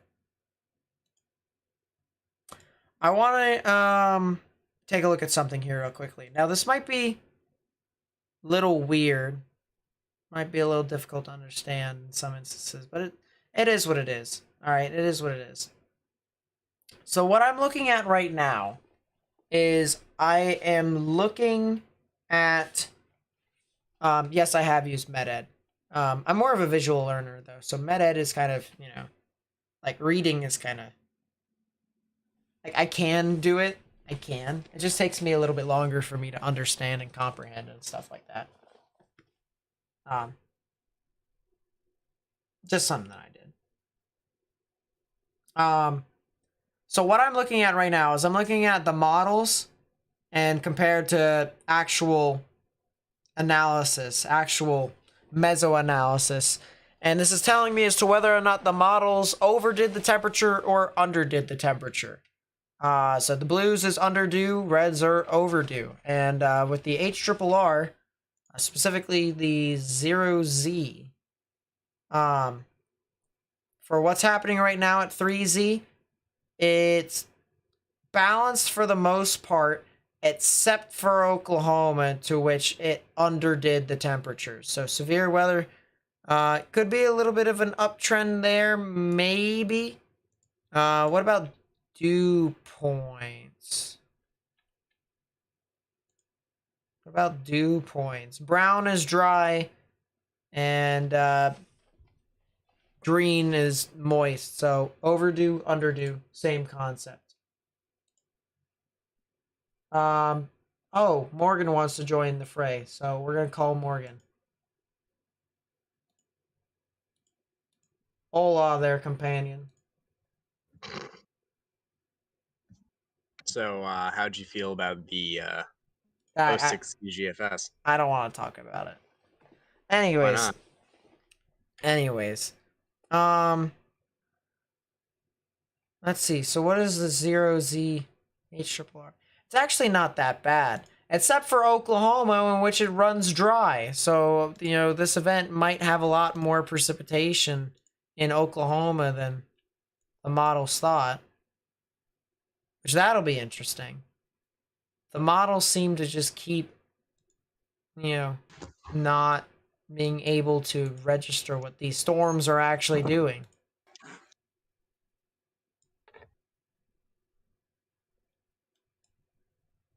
So that's something to consider. So, are we waiting for the day one that comes out in 36 minutes Um, you know or so? what? You know what? I think that sounds fair. Chat, should we wait until the day one convective outlook to come out? Convout. Convoutlook, there it is. Should we wait for the day one convective outlook to come out and then call it a night? I think that sounds pretty fair. And also, chat, in case it's to anyone's concern, the reason I sound like a robot right now is because I'm not home. Or I'm it's in just um I'm in Pennsylvania and I'm not on my Yeti. or So, hear me out. It could be because Morgan is a robot. yes, certified. It's from all those Rangers and Mets games. I've gone electronic. All right, people are saying yes for the most part. Now, if you have to go to bed, don't worry. I understand. All right. I If you have understand. school tomorrow, you're a loser. Hot take. Morgan, listen. Do I have to remind you when you actually start summer vacation? Listen. No, there is no listening. Yes, there is some listening here. Listen. We started school technically on September the 2nd this year because our first day was supposed to be September the 1st, and that got rained out because of Ida. Yeah, well. And frankly, we get 2 days for Columbus Day.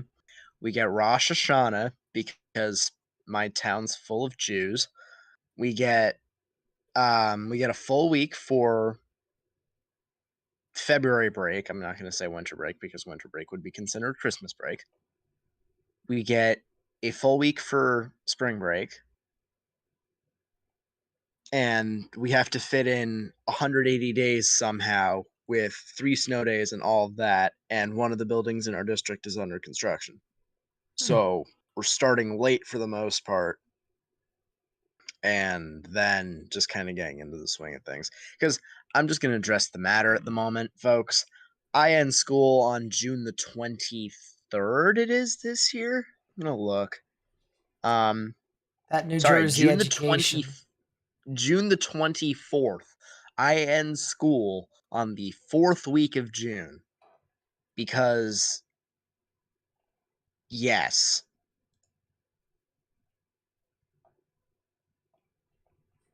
That sounds about right. Angel C with the two says was wondering if Dallas gets anything severe. They're teetering right on the edge of getting severe storms every single time. But I think you guys might be a little bit too far to the south and east. So probably not.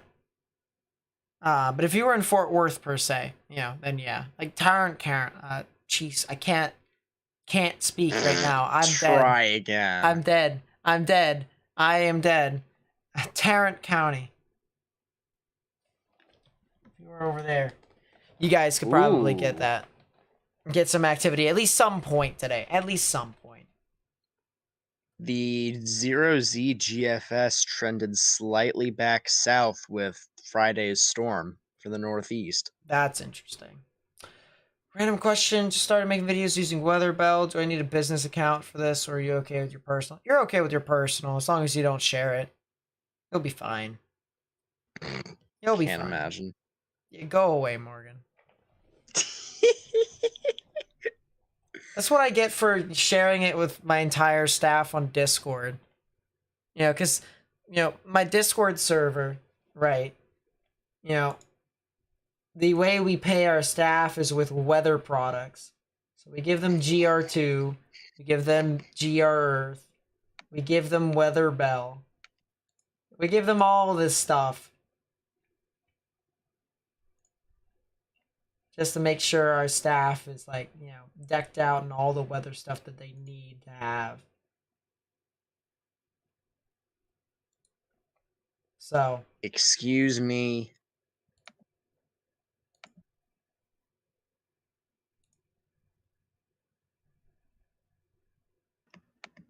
Gilmer, Texas. Yeah, let me take a look and see.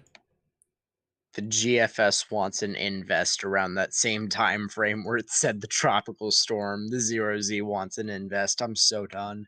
Go ahead, Ricky. Gilmer, Texas is... Oh, it's all the way over there. I mean, you guys could get some thunderstorms, but I'm not anticipating you guys to get a whole lot, to be completely honest with you. How does one get staff? There's an application process. It's in the staff applications after you've joined the server. So you gotta join the server by verifying that your account actually is an account and not By verifying a robot. that you're a human. Yeah, verify that you're a human. Then you gotta accept the rules and the terms of service just to make sure that you read it, because so many people don't read it, and then they immediately start causing issues.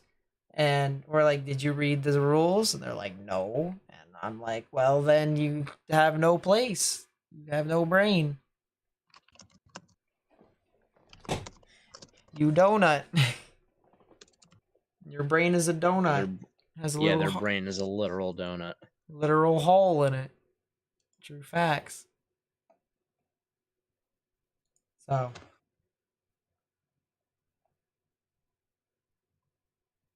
Yeah, speaking of which, if you guys want to join the Discord server, all right? The Discord server is, you know, it always has activity for the most part. Now, there's some instances where it goes quiet every now and then. And some people actually, they do have lives and stuff like that, but it's a good place to hone your skills if you want to get better, if you want to just have this as a hobby and stuff like that, because it is pretty fun. Whether for me, you know, when you're forecasting something, you already know that this weather event is not going to be the same as the stuff that you've seen before. All end and, all the way through. What I mean by that is the entire event is not going to be the same. There's always going to be something different. And so, with that mindset, you're not really ever bored as long as you pay attention to it and stuff like that. Now, there's always instances where you get burnt out, and that's fine too. But the best part about weather too is if you get burnt out with severe weather, at the end of severe weather season, there's tropical season. You get to forecast hurricanes and stuff like that, and that's pretty cool. And then you get to go back into severe weather season for a little bit.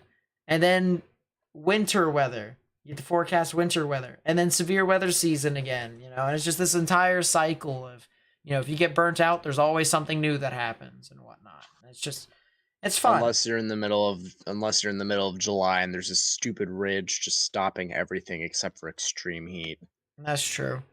Can't really, there isn't which really does too much... which does happen for 1 week every July. Yeah. And coincidentally, this year it's probably going to be when I'm out in the Rockies doing college tours. So, yeah, that's gonna be love fun. life. Excuse me.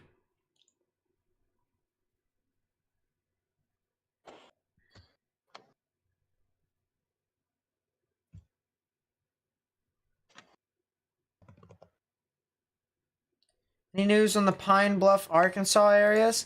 You guys should be fine for the most part from tonight. It's tomorrow morning to where you guys would probably need to watch out, in my honest opinion. Tomorrow morning into tomorrow late afternoon, could see some strong damaging winds across some of your areas. But tonight, probably not as much.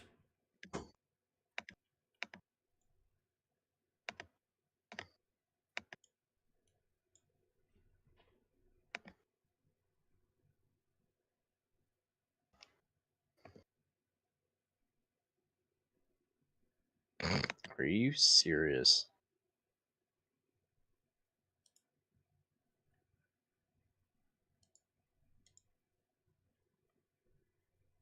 It is what? Are you kidding me? What do you mean, are you kidding me? The HRRR wants to do what Thursday did. There's a mesoscale discussion. Couple cells form, they'll stay discrete for an hour or so, and then turn linear.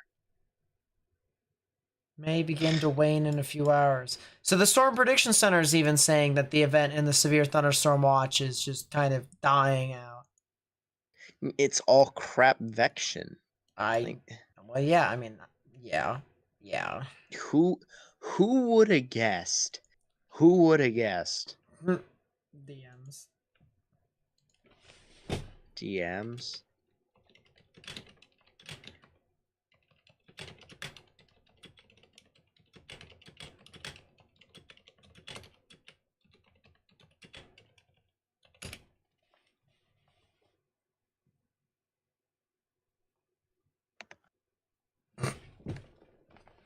No way, dude. No joke. Don't say anything about it either. It's just... Yeah, I'm not gonna. That's...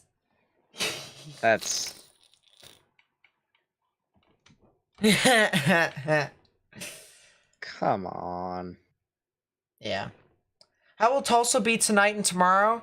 So you guys are probably going to see some strong damaging winds, honestly. All right, so Hey, that's our future area of residence. yeah, that's pretty funny because Morgan and I, we really have been like Actually, looking. Tulsa's kind of south of everything, but you were or north of everything rather. But you were saying. Well, yeah, Tulsa. Well, Tulsa's probably going to see some strong damaging winds from the outer bands. So like the backside, probably the cold front that moves on through, could potentially see something. Which is the reason why I'm like probably could see it. So, get a spare second or two. Could you show what's going on in Kentucky? I sure can. Over here in Kentucky, there's quite a bit of showers and thunderstorms that are moving on through. Isn't really all too significant. Could potentially be some hail within some of the spots. Maybe some strong damaging winds. But from a tornadic perspective, not really all too high of a chance, in my honest opinion. So, that is something to consider. But you guys should be fine in that regard, my honest opinion.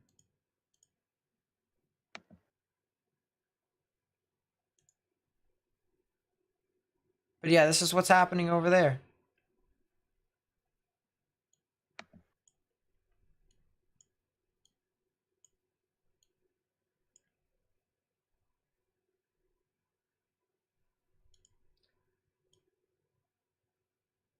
I saw a funny. I saw 2 spotters in Australia. That's all I wanted to see. Nate, would you like the funny? In DMs. No, I'm not. I'm gonna say screw your DMs. The Toronto Maple Leafs lost to the Montreal Canadiens 5-2 tonight. That's Peter sad. Mrazek gave up 5 goals on 21 shots. That's very sad. That is very sad. That is like sad, sad.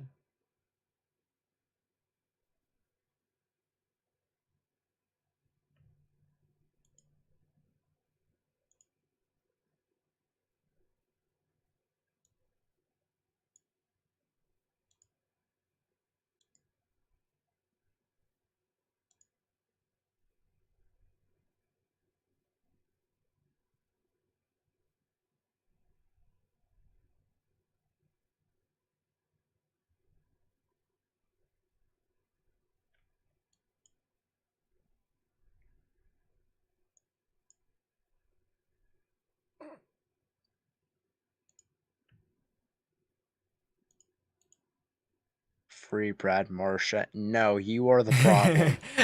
Please and thank you. Goodbye. You drank the fizzy lifting drinks, so therefore you lose. Good day, sir.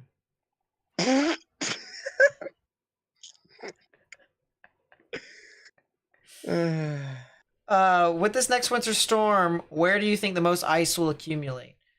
So the one that's from Tuesday into Wednesday. Well, actually, it's technically just Tuesday.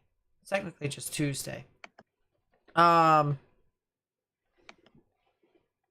It's more than likely going to not be super significant. At least with that batch. But I would say the heaviest amounts of ice would probably be northern Michigan.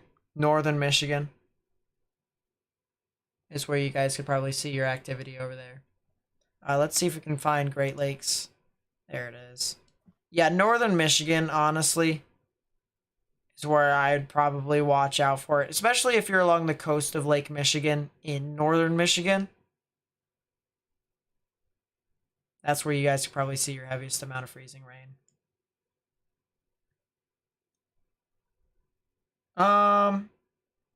Had a small thunderstorm. Nice lightning strong in Kentucky. There you go, James. Glad to hear it wasn't super significant. Can we expect anything severe in Fort Smith? So the interesting thing about that is that you have a storm that's moving on through, probably causing some strong damaging winds, and it's probably going to get a little bit worse a little bit later on too. So you guys could get a severe thunderstorm, but in regards to an actual tornadic storm, probably not all too likely. Unlikely. Probably not all too likely. Is being an amateur storm chaser something you would recommend to someone, or do you think people should let the pros handle it, so to speak?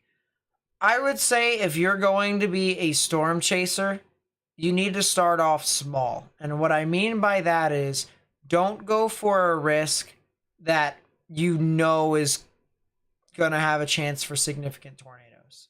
All right, start off small, go for like 2% and 5% and stuff like that. And just start getting acquainted with following up with storms. If you find a tornado, then whoop-de-doo, there you go. You are luckier than the pot of gold from the Lucky Charms commercial. Okay? You're luckier than you've ever been. Listen, all right? I may have only seen one tornado in my life, but that luck's going to change one of these days. One of these days. But start off small and then push through. All right? Start going for the higher events.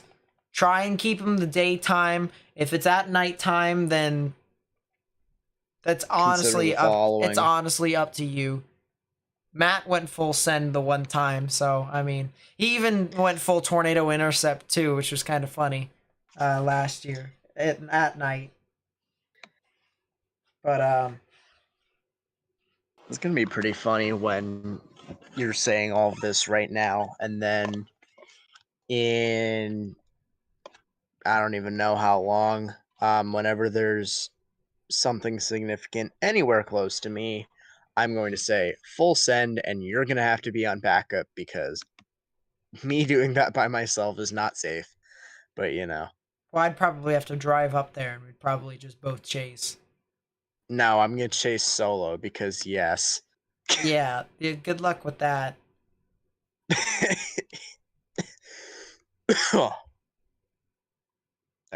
I suppose that's a recipe for not good things. What do you mean? I would totally core punch on the first chase. No, I'm saying me driving. Yeah. No, the chat was like, also don't be the person to core punch on the first chase. Oh. And I'm like, what do you mean? It's totally safe. Now don't core punch. Don't core punch unless if you're either really mad at yourself and you just really just want to end the chase really quickly, or you're Reed Timmer. Or you're Reed Timmer and you have a tank. Then, by all means. Oh, by the way, Nathan. What about Louisiana? Louisiana's fine.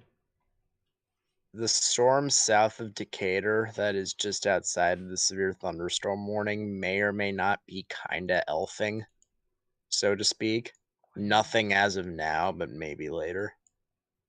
What severe thunderstorm warning? That's the real question. Oh, wait, I don't have the warning stuff for that. You're smart. GR Earth is weird. Anyways. I say only kind of, because... Yeah, Slidell. Slidell is really interesting. That's the only cell I really see. I was gonna say the thing that's attached to it south of it. Slightly. I mean, maybe. But it is extraordinarily discombobulated at the moment. Yes. Like, it's not but even... as is most of this. The only reason why I say Slidell is because of a bookend vortex. Yeah. But even that's a stretch. Yeah. This is all just kind of... What about Florence, Alabama? You guys need to watch for tomorrow, all right? Tomorrow, you guys could see a severe risk with some supercells that can move on through. Probably could produce some strong damaging winds. Maybe a tornado within your general area. maybe not Florence in itself per se, but like somewhere around your area. So I would watch out for that. If you want to come back tomorrow afternoon into tomorrow evening, I will be live streaming the severe weather. So if you want to, come back then and there, feel free to do so.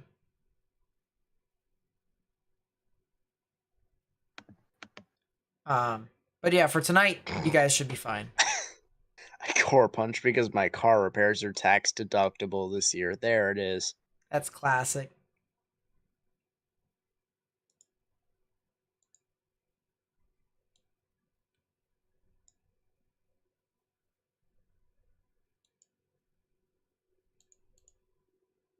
Yeah, it's classic.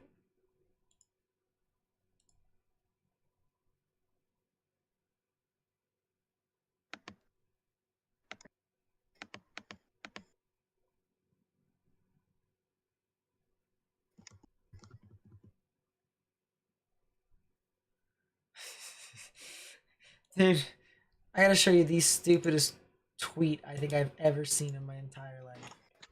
There you go. Have fun.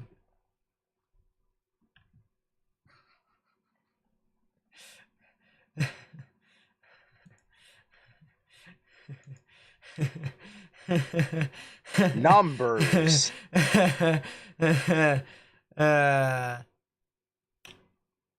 considering the following.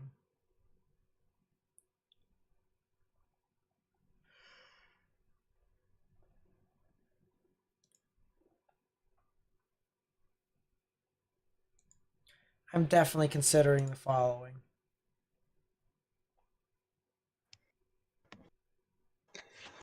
Emotional damage. All right, we have 13 minutes, chat. 13 minutes. 13 minutes. In theory. In theory. All right, it is 5:17:51 right now in UTC. Will it happen? Will we get the convective outlook within the next 12 minutes? And what will it be? I think we should start hedging our bets right now, chat. What should it be? Let's be logical here. Here, let me create a poll here. Let me create a poll.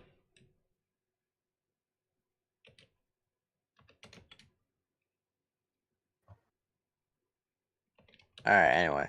I was reading something. Let's be logical here.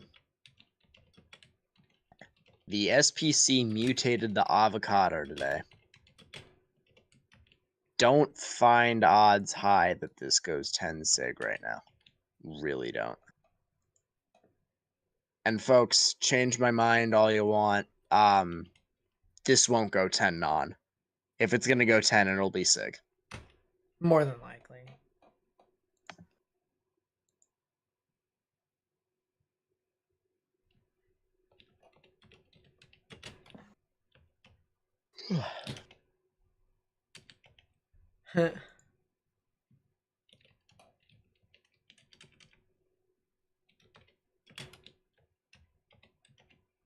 Out of 5.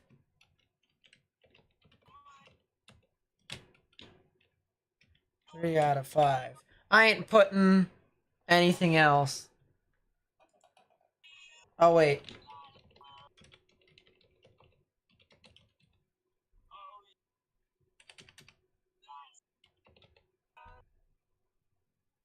There we go. We've done it. We've asked everyone else. There's a poll that's running right now.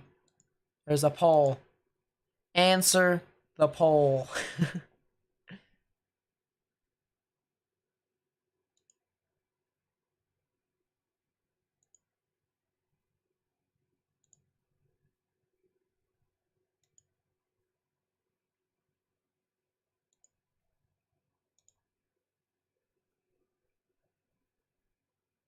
Interesting. So, yeah. What do you think's gonna happen? All right, we have 10 votes so far. 10 votes. A lot of people are saying Slight risk. 54%, 24 votes. There you go. We put a poll in the chat. All right, go vote. I say general thunderstorm, honestly. Yeah, there you go. General thunderstorm risk right there. Oh boy. Yeah, so this is the day one convective outlook for tomorrow. All right, so of course we're live streaming tomorrow. Everyone and their mom's live streaming tomorrow because for whatever reason, people love to live stream 5% tornado risks now. You know, You started the trend. hey, I gotta be reliable. That's the thing. Now it's just doing it to do it. So, yeah. Let me know your thoughts in the poll. We are waiting here for the day one convective outlook, which will be issued in approximately 8 minutes, give or take. I'm going to also turn on IEM bot's little ping here. So you guys can hear that. You hear that little ding right there. Whenever that hits, that's when you know that the Storm Prediction Center has updated their convective outlook. And we'll probably also see it here right in front of us, too. So 79 votes here so far. 47% of you maintain the slight risk. Which honestly, I can't blame you for. I really can't blame you for it. And I honestly, if I could vote, I would probably go for a slight risk, too. Probably would be a 2 out of 5 in the severe weather scale. 26 of you, or 26% of you said enhanced, 3 out of 5. And I can't blame you either. Like, honestly, it's a toss-up between a 2 out of 5 and the severe, and a 3 out of 5 on the severe weather scale. Like, if I had to pick and choose between the two, I couldn't. Because it probably would verify as both. So, Random, but what's the lowest risk of violent tornadoes occurred? I'm going to give you an answer on that after I check, because I am not 100% sure on the answer of that. Yeah. But I think I can give you the answer to that. Right. But El yeah, Reno happened in 2013, correct? it did. I think it happened in a 5% as well. I'm just double checking. Because that would be my submission for that. Although I feel like we've had a couple. Brunswick, That's North true. Carolina. That's that true. happened in a marginal. Happened in a 2%. It was the EF4. That day too in 2020. My goodness. Easter was insane. You know, that day tracking that live here. You know, the beginning of my channel and stuff like that. Not even the beginning of my channel. It was like halfway through my first year. It was so chaotic. You know, like tracking, Bassfield So-So, that big EF4. Yeah, the tornado that did its best impression of El Reno. Yeah, it was crazy. Where would you say would be the greatest area concerned for the second round of storms when it comes to ice? So, the thing of it is, all right, so we got, if we're talking about the second round of storms for the winter weather aspect, so you have the winter weather that's up here in towards portions of Michigan. This is, round number 1. Round number 2, that pushes on through. My area to watch is Oklahoma City all the way up towards Joplin and Springfield, Missouri.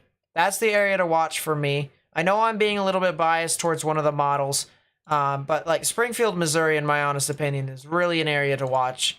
Somewhere around there, maybe even Tulsa, maybe even northern Arkansas, right around that general area is where I would watch out for some significant ice.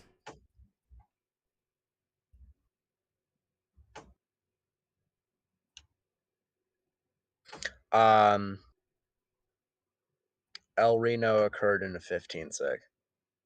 El Reno occurred in a 15 sig?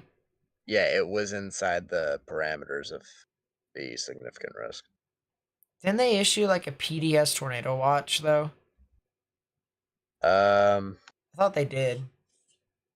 So yeah, makes sense. I will look. Yeah, they did. So here you It go. was 9070. Which, But bear in mind that doesn't get PDS props these days. PDS label these days. but Has to be honestly, 9080. I thought it Has to be depended. 80. It has to be 80% strong tornadoes. Oh. Hmm. That's the difference.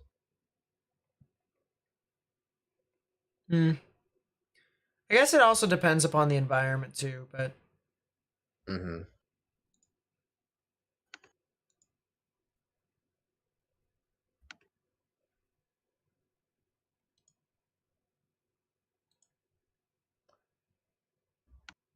There was also 5,000 Cape in this general vicinity. So, yeah. explosive thunderstorm activity. If you guys are just tuning in here, we are waiting for the day one convective outlook, which would be issued by the Storm Prediction Center for tomorrow's severe weather event. Tonight was more of a hail and wind threat. Supercells really couldn't, materialize more or less. And we kind of knew this going into the event. But we did want to kind of like make a live stream just as a more of a forecasting-esque type video more than anything. But we decided to go out a bit further. We decided to go out all the way. And now we're just a little around 3 minutes away from the new convective outlook, give or take. I mean, if it's not late like it was yesterday. Yeah, there's some instances where it's even late and stuff like that, but like what, 5 minutes, 8 minutes, No, last night it was several minutes late, 20 minutes. 20 minutes. Jeez, So we could be here a bit. don't be late. I swear, Storm Prediction Center. I've got place. I'm just Okay, kidding. newest HRRR runs don't have storms initiating until like 22Z, and that could be an issue. There you go.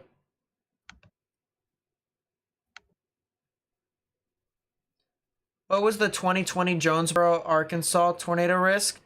I thought it was. Oh, it was a 2%. It was a 2%.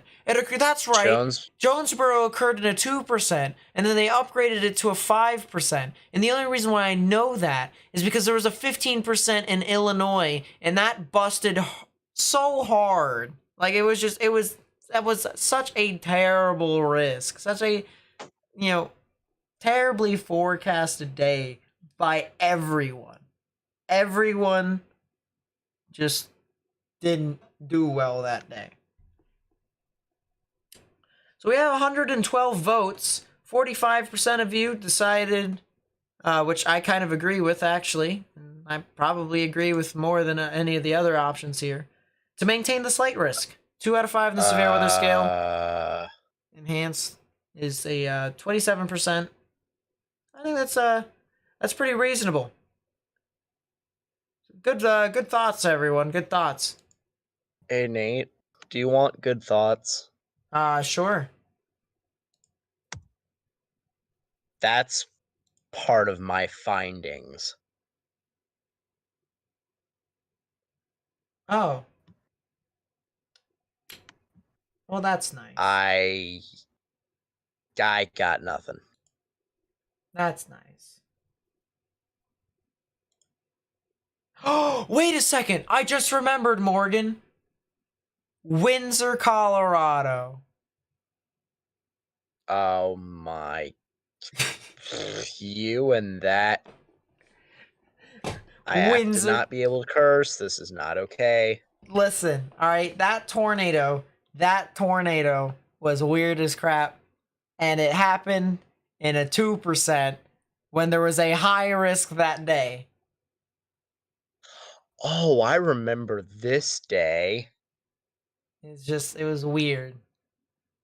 I remember that. Joplin was a slight risk. Yeah, it wasn't a 5% significant risk for tornadoes, which doesn't make sense, but it happened. Oh, that's yeah. I forgot about that. Mark Mulo with the 10 months. Thank you so much. I really do appreciate it. Says Nate Snyder, keep up the excellent coverage. Thank you. Thank you, my friend, for sticking with me for this long. I really do appreciate it.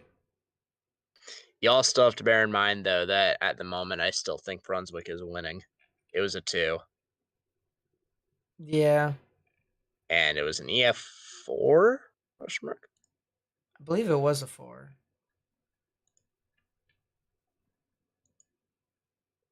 Wait a second. Wait a second. Cookeville, Tennessee. Was it an 2 and was it higher than an F4? It was a 4, and it didn't happen in a risk. It was in a general thunderstorm, I believe it was. Are you sure about that? If not, it was in a 2. But I'm positive it was very low. Like, look up Cookeville, Tennessee. I'm looking up Brunswick. You can look up Cookeville. Uh, Feb 15, 2021. Oh, last week was the 1-year anniversary. Let's see. Will that system affect Ontario, Canada at all? Appears to be moving northeast.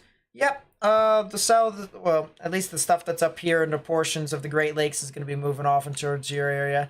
The only thing about it, though, so if I remember correctly, you're Thunder Bay. You guys could be seeing some residual precipitation that can move on through your area, but not significant amounts. So, SBC will straight up be replaced by the HRRR if they issued a 5 out of 5 in mid-March and it busts. True facts. True facts.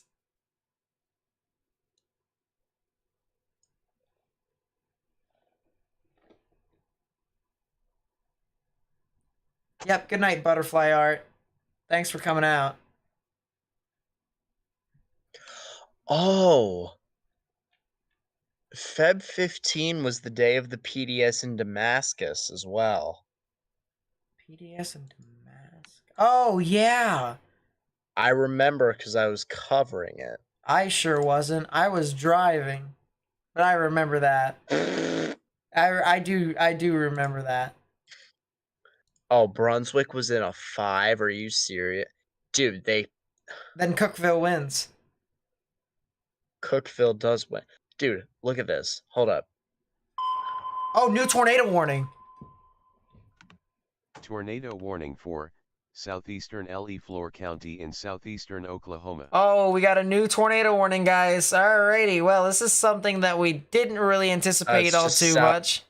It's just south of Fort Smith. Yep. Tornado warning here. This is for Leflore County in Oklahoma. That'll be in effect until 12:15 a.m. Central Standard Time.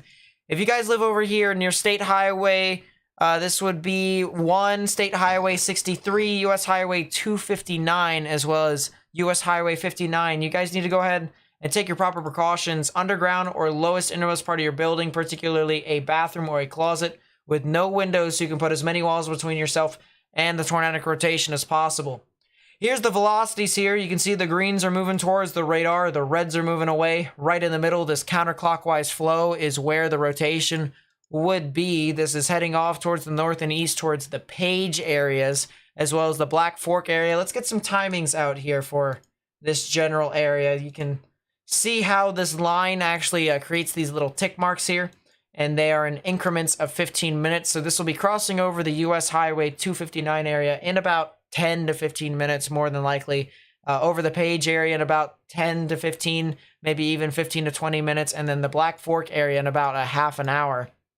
Here's the reflectivity for you guys. You can see how the hook is actually wrapping around a little bit more elongated than it typically would be for a supercell, but it does wrap around its rear flank downdraft a little bit further down, and so we do have a little bit of a tornadic indication right here with a little bit of a swirl down at the bottom. It also has its inflow streaming in right within here, so the combination between the cold air and the cold rainy air being wrapped around, and then the warm moist air out in front of it in between, you can see there is definitely a bit of convergence there, which would indicate something a bit tornadic. So this is definitely something to be very mindful of. If you know anyone who lives within these areas, well south of the Fort Smith areas, here in both Oklahoma and in Arkansas, you need to tell them to go ahead and get into their safe spaces. And please share this with friends and family and on social media if you know anyone who lives in these areas too. Even Facebook and Twitter, if you copy the link to the live stream and share it onto those social media pages, we can hopefully get our information out to people who might be getting the notification that there is a tornado warning within these areas. And if that's the case, then hopefully this live stream would be very helpful and beneficial to them as well. So please be sure to do that. And also by hitting that like button down below, you actually help me get this information out to more and more people on YouTube, essentially helping me spread the information because that's how YouTube's algorithm works. So please be sure to do that to help me spread the information as much as possible. Looking at the latest velocity scans here again, it looks like this is becoming a little bit more inflow dominant. You can see how there's a lot more brighter greens than there are there with the reds. And that is indicating that there's a lot more of a flow towards the radar rather than away. And so that's kind of concerning me a little bit in regards to the intensities with this storm. How fast the actual winds are within the system. Within the actual rotation, we have, what is this, 46 miles per hour on top of 15.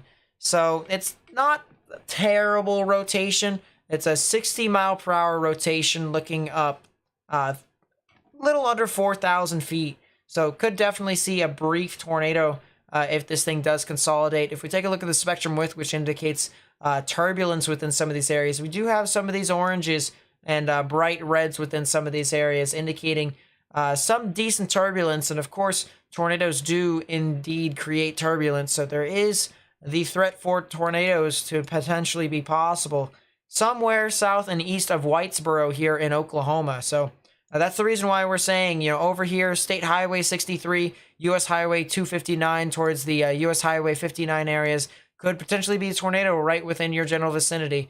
And we're just hoping that you guys over there are in your safe space. As I said, underground or lowest innermost part of your building, particularly a bathroom or a closet with no windows, so you can put as many walls between yourself and the tornadic rotation as possible. Looking off into some of the other areas here too, doesn't really seem to be a whole lot of a tornadic area to watch, except for maybe a cell that's further off towards the north of Whitesboro and south of the Worcester areas. Could potentially be a cell that is trying to develop over here and heading off towards the Heavener areas, maybe even towards Howe and Monroe as well. I'm trying to see if there is an ELF, which would be a left flank velocity enhancement. This basically is a air current that flows right into the actual rotation and allows it to sustain. And I see a little teeny bit, a little tiny one here that is kind of showing up here on radar. It's very hard to tell, but we do have a little bit of a current here that is trying to curl somewhat into this. So we do have a little bit of an air current that's coming from the main body of rain that is a little bit further off towards the north, where most of the smaller amounts of hail actually resides.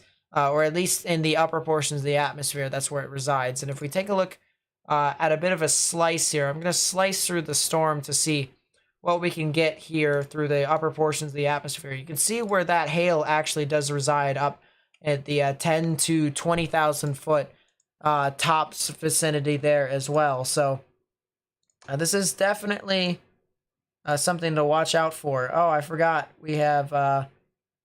We do have people in chat, so I can rely on them now. Nice. Oh.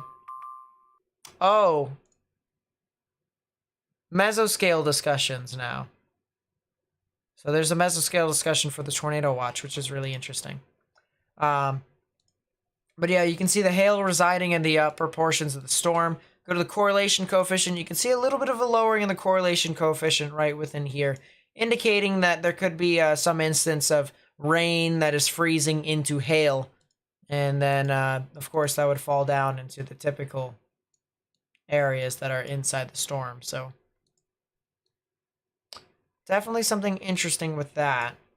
Trying to see if I can find anything else. This would be a good tool to determine as well as to how high the debris has been lofted into the atmosphere. So if there was a debris signature within some of these areas as well, we could be able to determine as to whether or not a tornado is, possible. But I don't see a debris signature here according to the actual radar, which is the good news here. But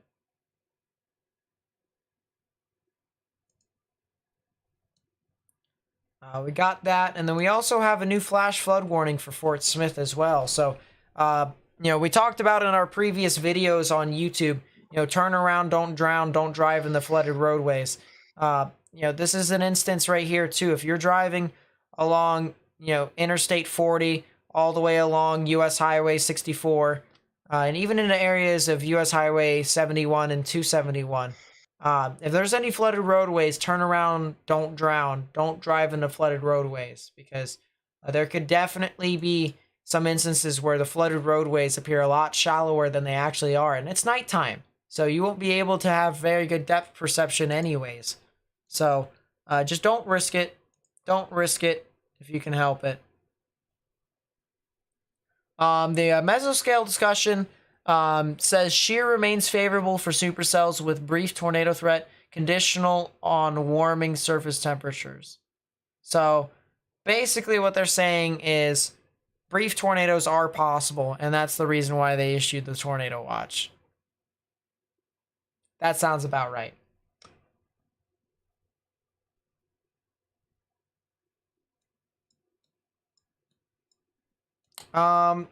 One thing I will say is the top of these thunderstorms here, we're looking at the enhanced echo tops.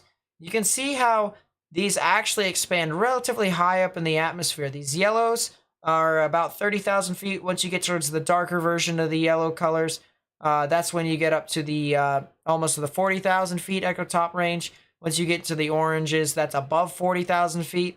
Of course, the latest scan came in, they went down a little bit. So what thunderstorms typically do is they kind of go over a pattern of they rise and then they sink and then they rise and sink, kind of like a wave in the ocean, more or less. So we'll see if this rises again here in a bit to see if the storm continues to go out strong. But for the most part, we're going to continue to cover this storm as it continues to move on through another half an hour until this tornado warning does expire. Once again, this is a tornado warning here for LaFleur County here in Oklahoma, and that will be in effect until 12:15 a.m. Central Standard Time. This is moving northeast at 50 miles per hour, so this is kind of racing across towards the north and east. And it also has the threat of quarter-sized hail as well. So if you're not even impacted directly by the tornado, you also could get the quarter-sized hail on top of that, which could, of course, do dents to cars and even create cracks in your windshield. And, of course, that does cost pretty penny. So definitely something to consider if you live in areas over here in Page and Black Fork. Of course, if you guys live over there, you probably should be in a safe space, underground or lowest innermost part of your building if you could. Because if a tornado does form here and move over your areas, you're going to want to put as many walls between yourself and this tornado as possible. So underground, of course, is a good place, or in the lowest innermost part of your building, like a bathroom or a closet, is a good one as well.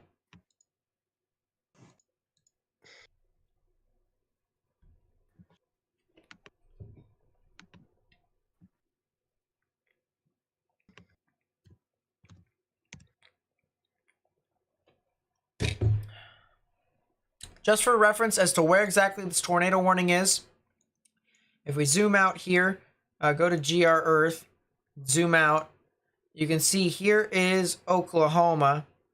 Terrible outline of Oklahoma, that is. Right down here is the tornado warnings, the small red box down here. That's where the tornado warning is. This giant red box is a tornado watch.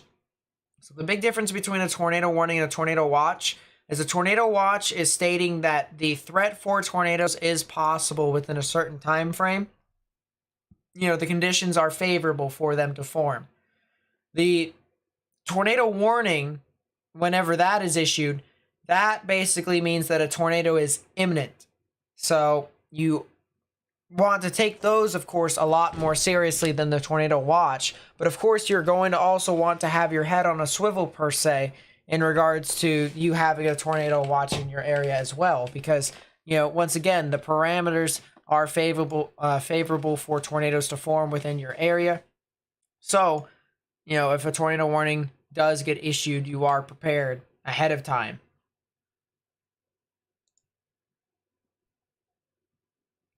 So we still have that tornado warning ongoing over there. I do want to shift over here towards northern Texas, see what the severe thunderstorm warning is doing. A lot of strong damaging winds here with this as this moves off towards the Sherman area.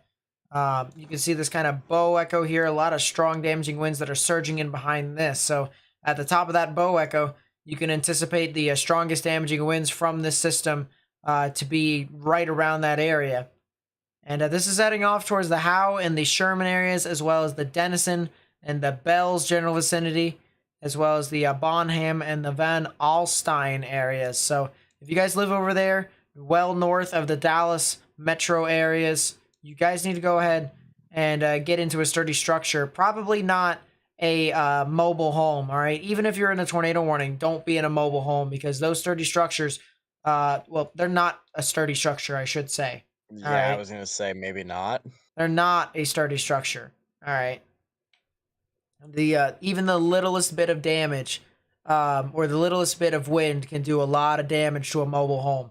So that's the reason why, you are going to want to get into a sturdy structure and have a plan of action just in case.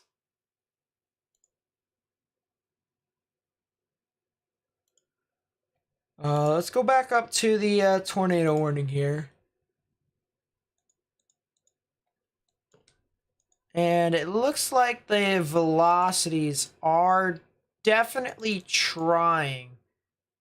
They're trying to get its act together, but what it looks like right now is it looks like the forward flank downdraft originally from the storm is starting to kind of rain wrap the actual rotation. So we have the hook right within here, just like that. You have the hail core, which is a bit more displaced from the actual updraft now. So that's a bit lagging behind. You have a lot of turbulence in that area, so it's still looking like there could potentially be something tornadic enveloped within this general area. And we do have a new tornado warning that just got issued. Tornado warning for northern Franklin County in west central Arkansas. Yep, and I immediately found it as soon as I looked over. There is a new tornado warning here. This is for Interstate 40. Goodness. Interstate 40 on Arkansas, or in Arkansas, I should say, right in here. Look at this hook. Look at this hook, Morgan. Look at that hook that's right within there. Big time hook that's surging on through. Definitely could be something tornadic right within there, and you can even see the velocities. Man, oh man. The velocities at the ground are a little bit weak, but it only takes a little bit. Yeah, For I mean, a storm with that kind of structure. So if you are north of Ozark by Cass, you need to be in your safe spaces. oh yeah. Just anywhere north of Interstate 40, north of Ozark, south of Cass, near the Yale and Ork areas, even State Highway 23, need to be in your sturdy structure right now. All right, now is the time for you to get into your sturdy structure. Underground or lowest innermost part of your building, particularly a bathroom or a closet with no windows, so you can put as many walls between yourself and the tornadic rotation as possible. Here's the radar presentation. You can clearly see the hook right within here as the rain gets wrapped around near where the rotation actually is. And so right about there is where the tornadic rotation would be if I were to try and figure out as to where a tornado could potentially spawn. If we take a look at the spectrum width, of course, not really a whole lot of turbulence at this time. We're looking relatively low to the ground here, which is very fortunate for us. So that we can try and determine as to what could potentially be happening here within the storm. If we take a look at the velocities, you can see very bright greens, or not greens, on the contrary, reds, pinks, and even oranges. I was going to say bright greens if we were going to go to the storm relative velocities, but I decided that's not probably the best case scenario for us to look at, because Nathan, day one. Day one got issued. That is... Can't find it. I can't find it. It's go not on- on Twitter yet. go on Earth. They literally copied it. It's a croissant. It's a slight. Is it really a croissant? It's not only a croissant, it's a fortune cookie. They kept they copied what's its face. They copied what's its face. They did. They copied NATO cast.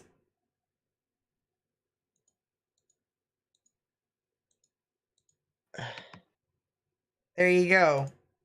So there's your Oh new my lord. there's your new convective outlook for tomorrow. All right, this is what the outlook is for tomorrow. It is still a 2 out of 5 in the severe weather scale. However, it is a pretty expansive 5% chance for tornadoes, including places like Little Rock, Russellville, Batesville, Jonesboro, Poplar Bluff, Cape Girardeau, Paducah, Bowling Did they Green, fill the gap Nashville. again? Yeah, they did. Columbus Air Force Base, Yazoo City, Philadelphia, Grenada, Batesville, Memphis. So there is a quite an expansive space here. I'm going to turn off the radar.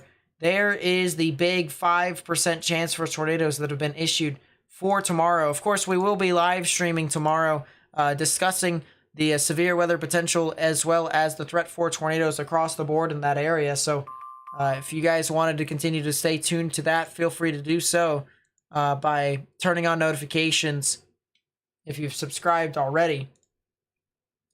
But back to the tornado warning here. And we can see how things are starting to progress here.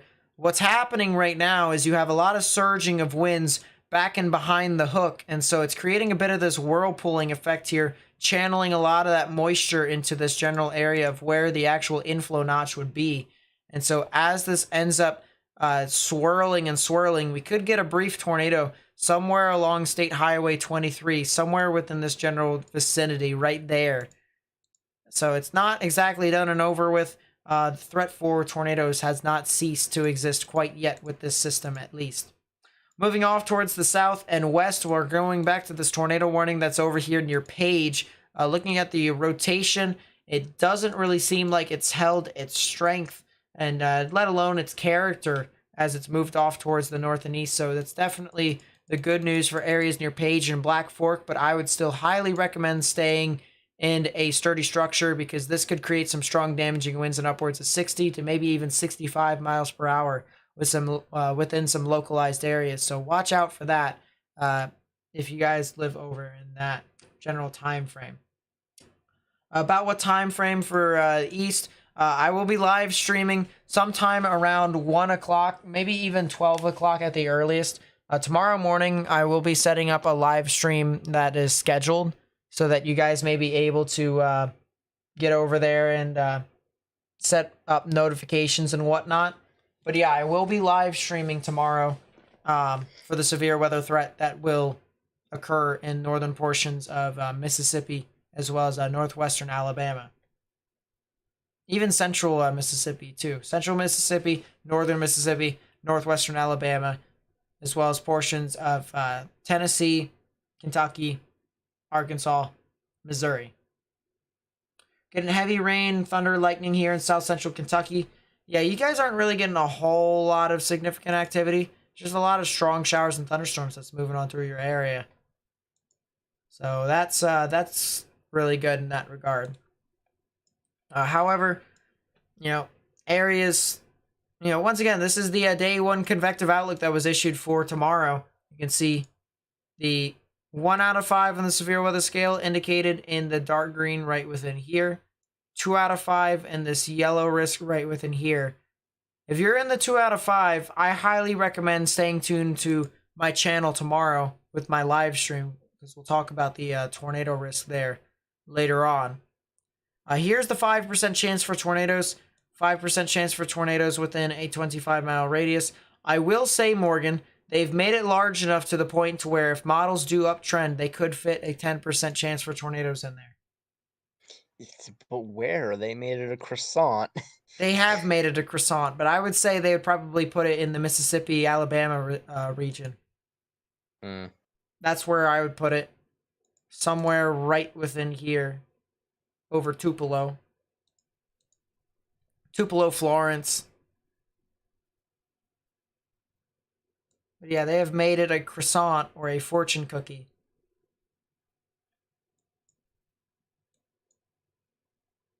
Muskogee or Muskogee, right, Morgan? It's Muskogee, right? I think it's Muskogee. Yeah, Muskogee, under a tornado watch. Are you in danger? Not at this time. You guys are expected to get some strong damaging winds, however. So I would stay in a sturdy structure if you can. Let's take a look back at the velocities over there north of Ozark. It looks like the velocities are starting to tighten. It looks like it's starting to kind of tighten to congeal to be a bit more of a consolidated tornado threat. Definitely something to watch out for right here. You can clearly see red's moving away, green's moving towards, right in the middle. Counterclockwise spin right within that area is where the tornadic rotation would actually exist.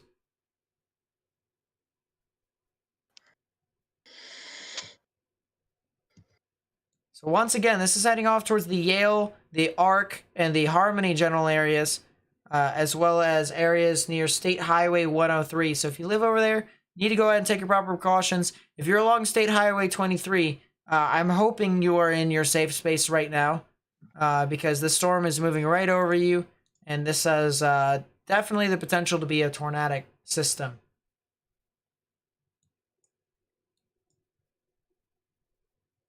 Circe needs to be aware around the time frame of, I'd say, 2 to 3 be a safe time frame.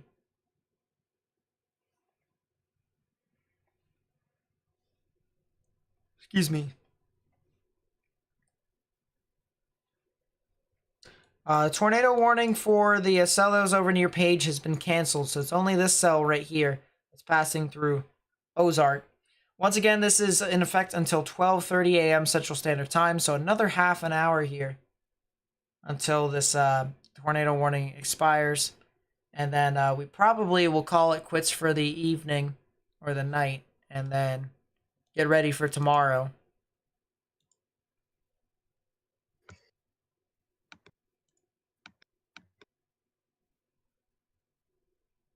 I gotta be up at like 10:30-ish because I'm leaving at 11. And then going home, and then, yes.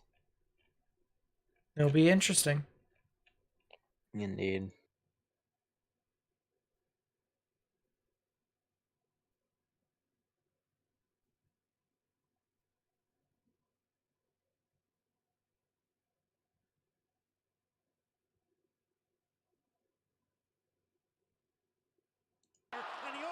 Oh, Morgan.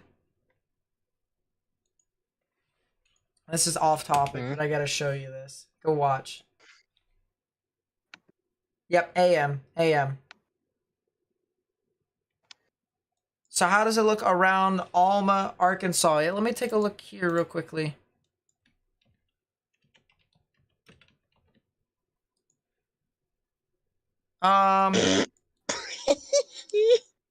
So Alma, the main big threat is starting to pass over you. The main big threat is starting to pass over you.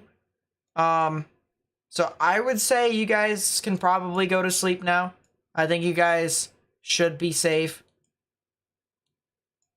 But once again, you know, on the off chance that something does happen, please be sure to have something that would be able to wake you up, you know, if you do go under a tornado warning. But the main threat seems to be starting to pass over you, or at least the main tornadic threat starting to pass over you. You guys might see some strong damaging winds, maybe some spotty hail within your area. I actually don't doubt that, but... What am I live streaming tomorrow? I'm going to be live streaming the tornadic threat for supercells that are across Mississippi, Alabama, Tennessee, Arkansas, and Missouri. Even Kentucky.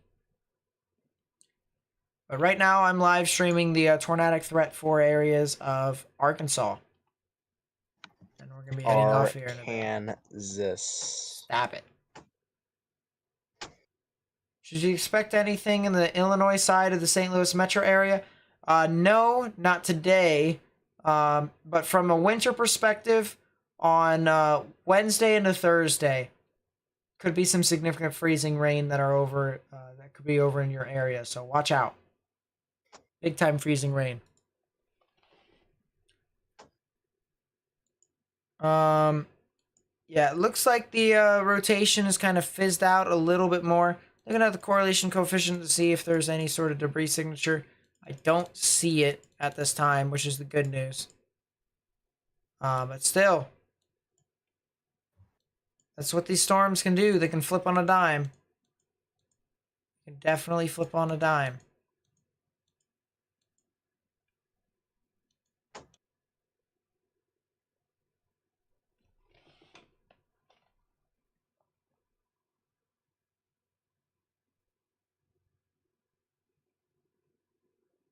Shirley, Arkansas. Yeah, let me take a look here. Time frame for Middle Tennessee tomorrow.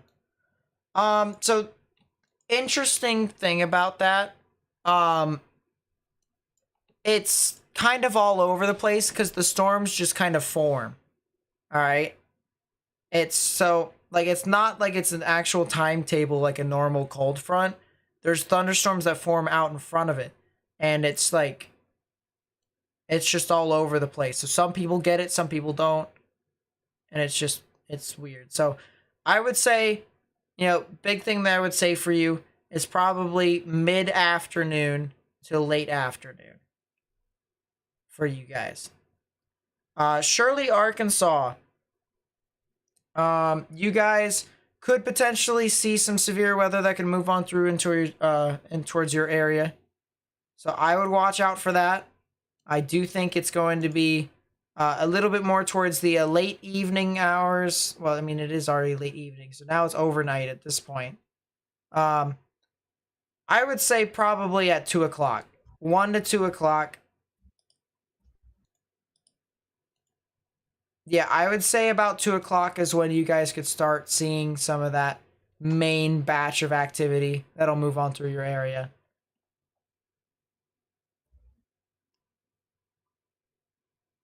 But yeah, something to watch out for.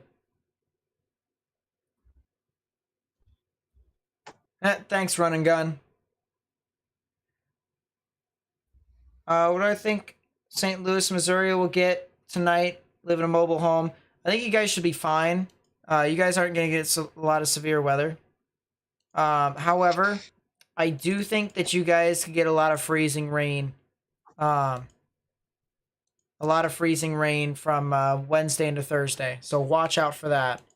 That'll definitely be an issue.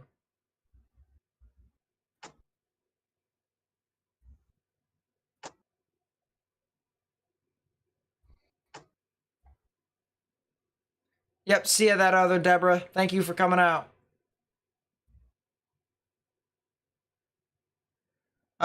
What's expected in Avondale, Colorado? Yeah, I'll take a look here. Margaret, pull it up here.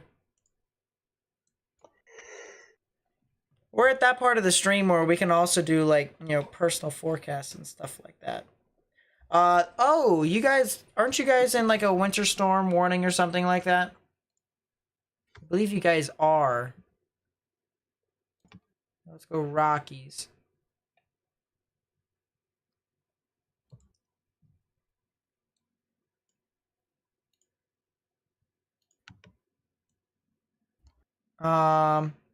So yeah, you guys are expected to continue to get snow, or at least flurries at the minimum, from now all the way through until, I'd say about Thursday night into Friday.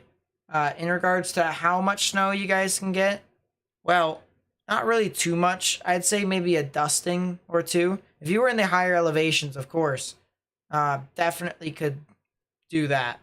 But, of course, because you're a little bit further out towards the actual plains portion of Colorado, not as much of a winter wonderland for you all. That does seem to be the case. Any tornadoes touching the ground today? Nope. Today actually was an unintentional severe weather live stream. We were only going to do forecasts for this live stream here because I really did not want to make a video. And now here I am at 1:05 in the morning. But, you know, it is what it is, honestly. You know, we still got a live stream tomorrow. It'll be in the afternoon, so I'll just sleep in. It's not that big of a deal, but... What's going to happen in Ohio? Good question, good question. I'll pull that up here in a second. Do you think Tulsa will get a little more severe weather later? I think you guys could get potentially some strong damaging winds, but if you're asking about tornadoes, probably not. Probably not. Ohio Valley. There we go. Let's pull up Euro. Okay, so this is what could happen in the Ohio River Valley. So, from Tuesday morning into Tuesday afternoon and the evening, you guys are going to see a lot of rain that's going to just move on through. It's going to happen. Then from Wednesday night, all right, into Thursday morning, you guys are going to see maybe a shot of snow before the real wave moves on through. Now, if you're from Columbus and south, Dayton and south, maybe southern side of Dayton and south, you guys are probably going to see some rain. You guys are probably going to see some rain. If you're Dayton and north, if you're a little bit further north of Columbus and north to like, I gotta remember my Ohio geography here. Delaware and north, Canton and north to Youngstown, you guys could potentially see some freezing rain, sleet, and snow. So I would watch out if you guys are over in that general area.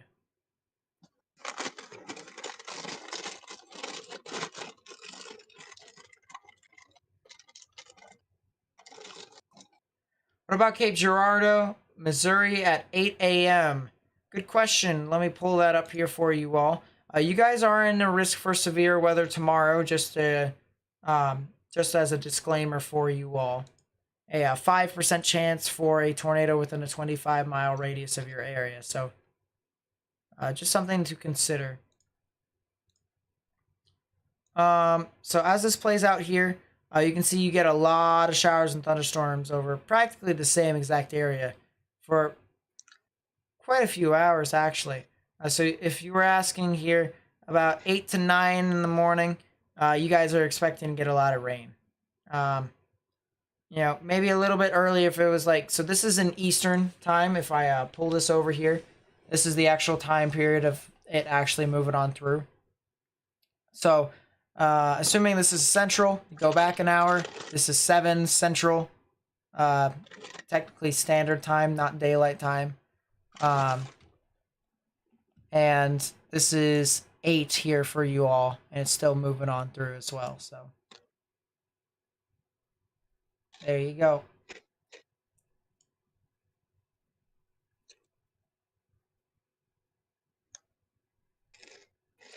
Anything for northwestern Georgia? Not until this weekend. Not until this weekend. This weekend is a little interesting, and it's a little too far out to say anything specific. But I will be making videos Wednesday night and Thursday night to update you guys as to what could potentially be happening this weekend. It'll be from Friday to Saturday and Sunday when that could be moving on through. And there could be something for northern Georgia. You can see how there could be some residual snow here by, you know, the very early morning hours of Monday. So that's the reason why I'm saying, you know, could be something. But we're a little too far out right now to say specifically as to whether or not this is true. So if you want a little bit of a better answer, I would come back to the channel and I'd give you a good one. Probably Thursday. Wednesday at the earliest. How's Durant, Oklahoma looking for the rest of the night? You guys are more than likely going to continue to see some severe weather for practically the rest of the night. And now the good news is it's going to be a strong damaging wind risk and hail risk. More of a strong damaging wind risk more than anything. I don't foresee it to be a bit of a tornado threat. So you should be fine. Should be fine in that regard. Excuse me. Southwestern Missouri. You guys need to watch out for. I mean, you guys can get some scattered showers and thunderstorms. I mean, you're getting it right now. But the thing that I'm more concerned about for you all is from Wednesday into Thursday. Like Wednesday and Thursday, significant amounts of freezing rain could be way worse than these thunderstorms. So power outages, very hazardous travel. You guys need to watch out very closely. What are my thoughts on West Plains, Missouri? You guys have the potential for some severe weather tonight into tomorrow. But honestly, same thing as to the counterparts that are in southwestern Missouri that I just talked to.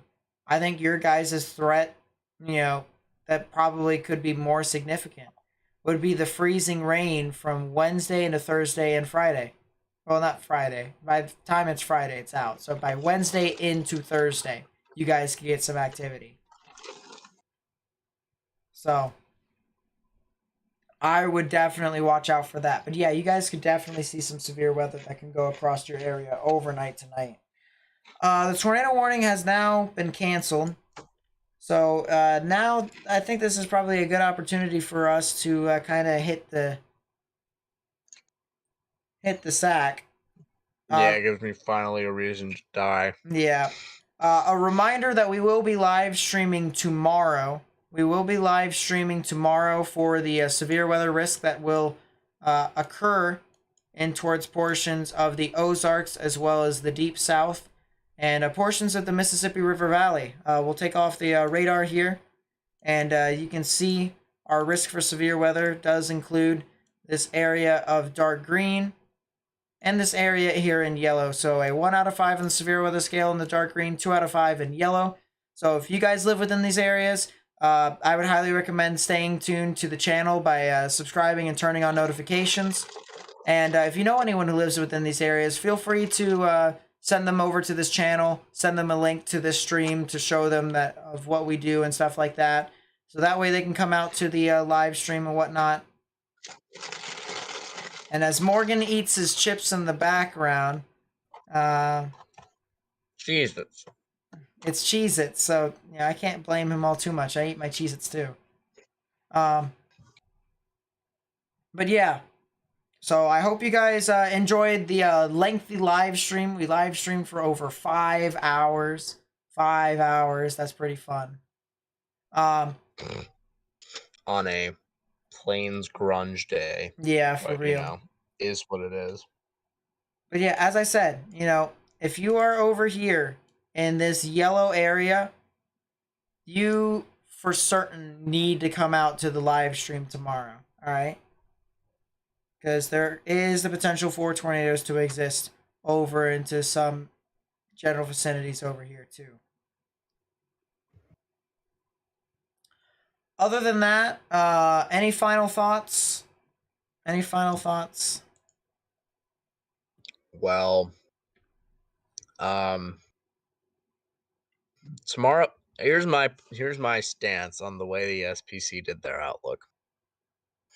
Tomorrow will either be very something or nothing at all. Yeah, that's true. So this is they're kind of straddling in between the point of, is this going to do anything, or is this just going to turn out to be a grunge fest? This is very similar to last Thursday.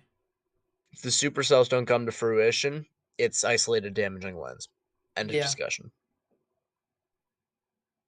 So they're trying to find middle ground between what they can officially deem acceptable for an outlook. Yeah, this is very similar to last Thursday. So 5:15.5. But yeah, guys, that's gonna be it from me. If you guys did enjoy it, please be sure to subscribe.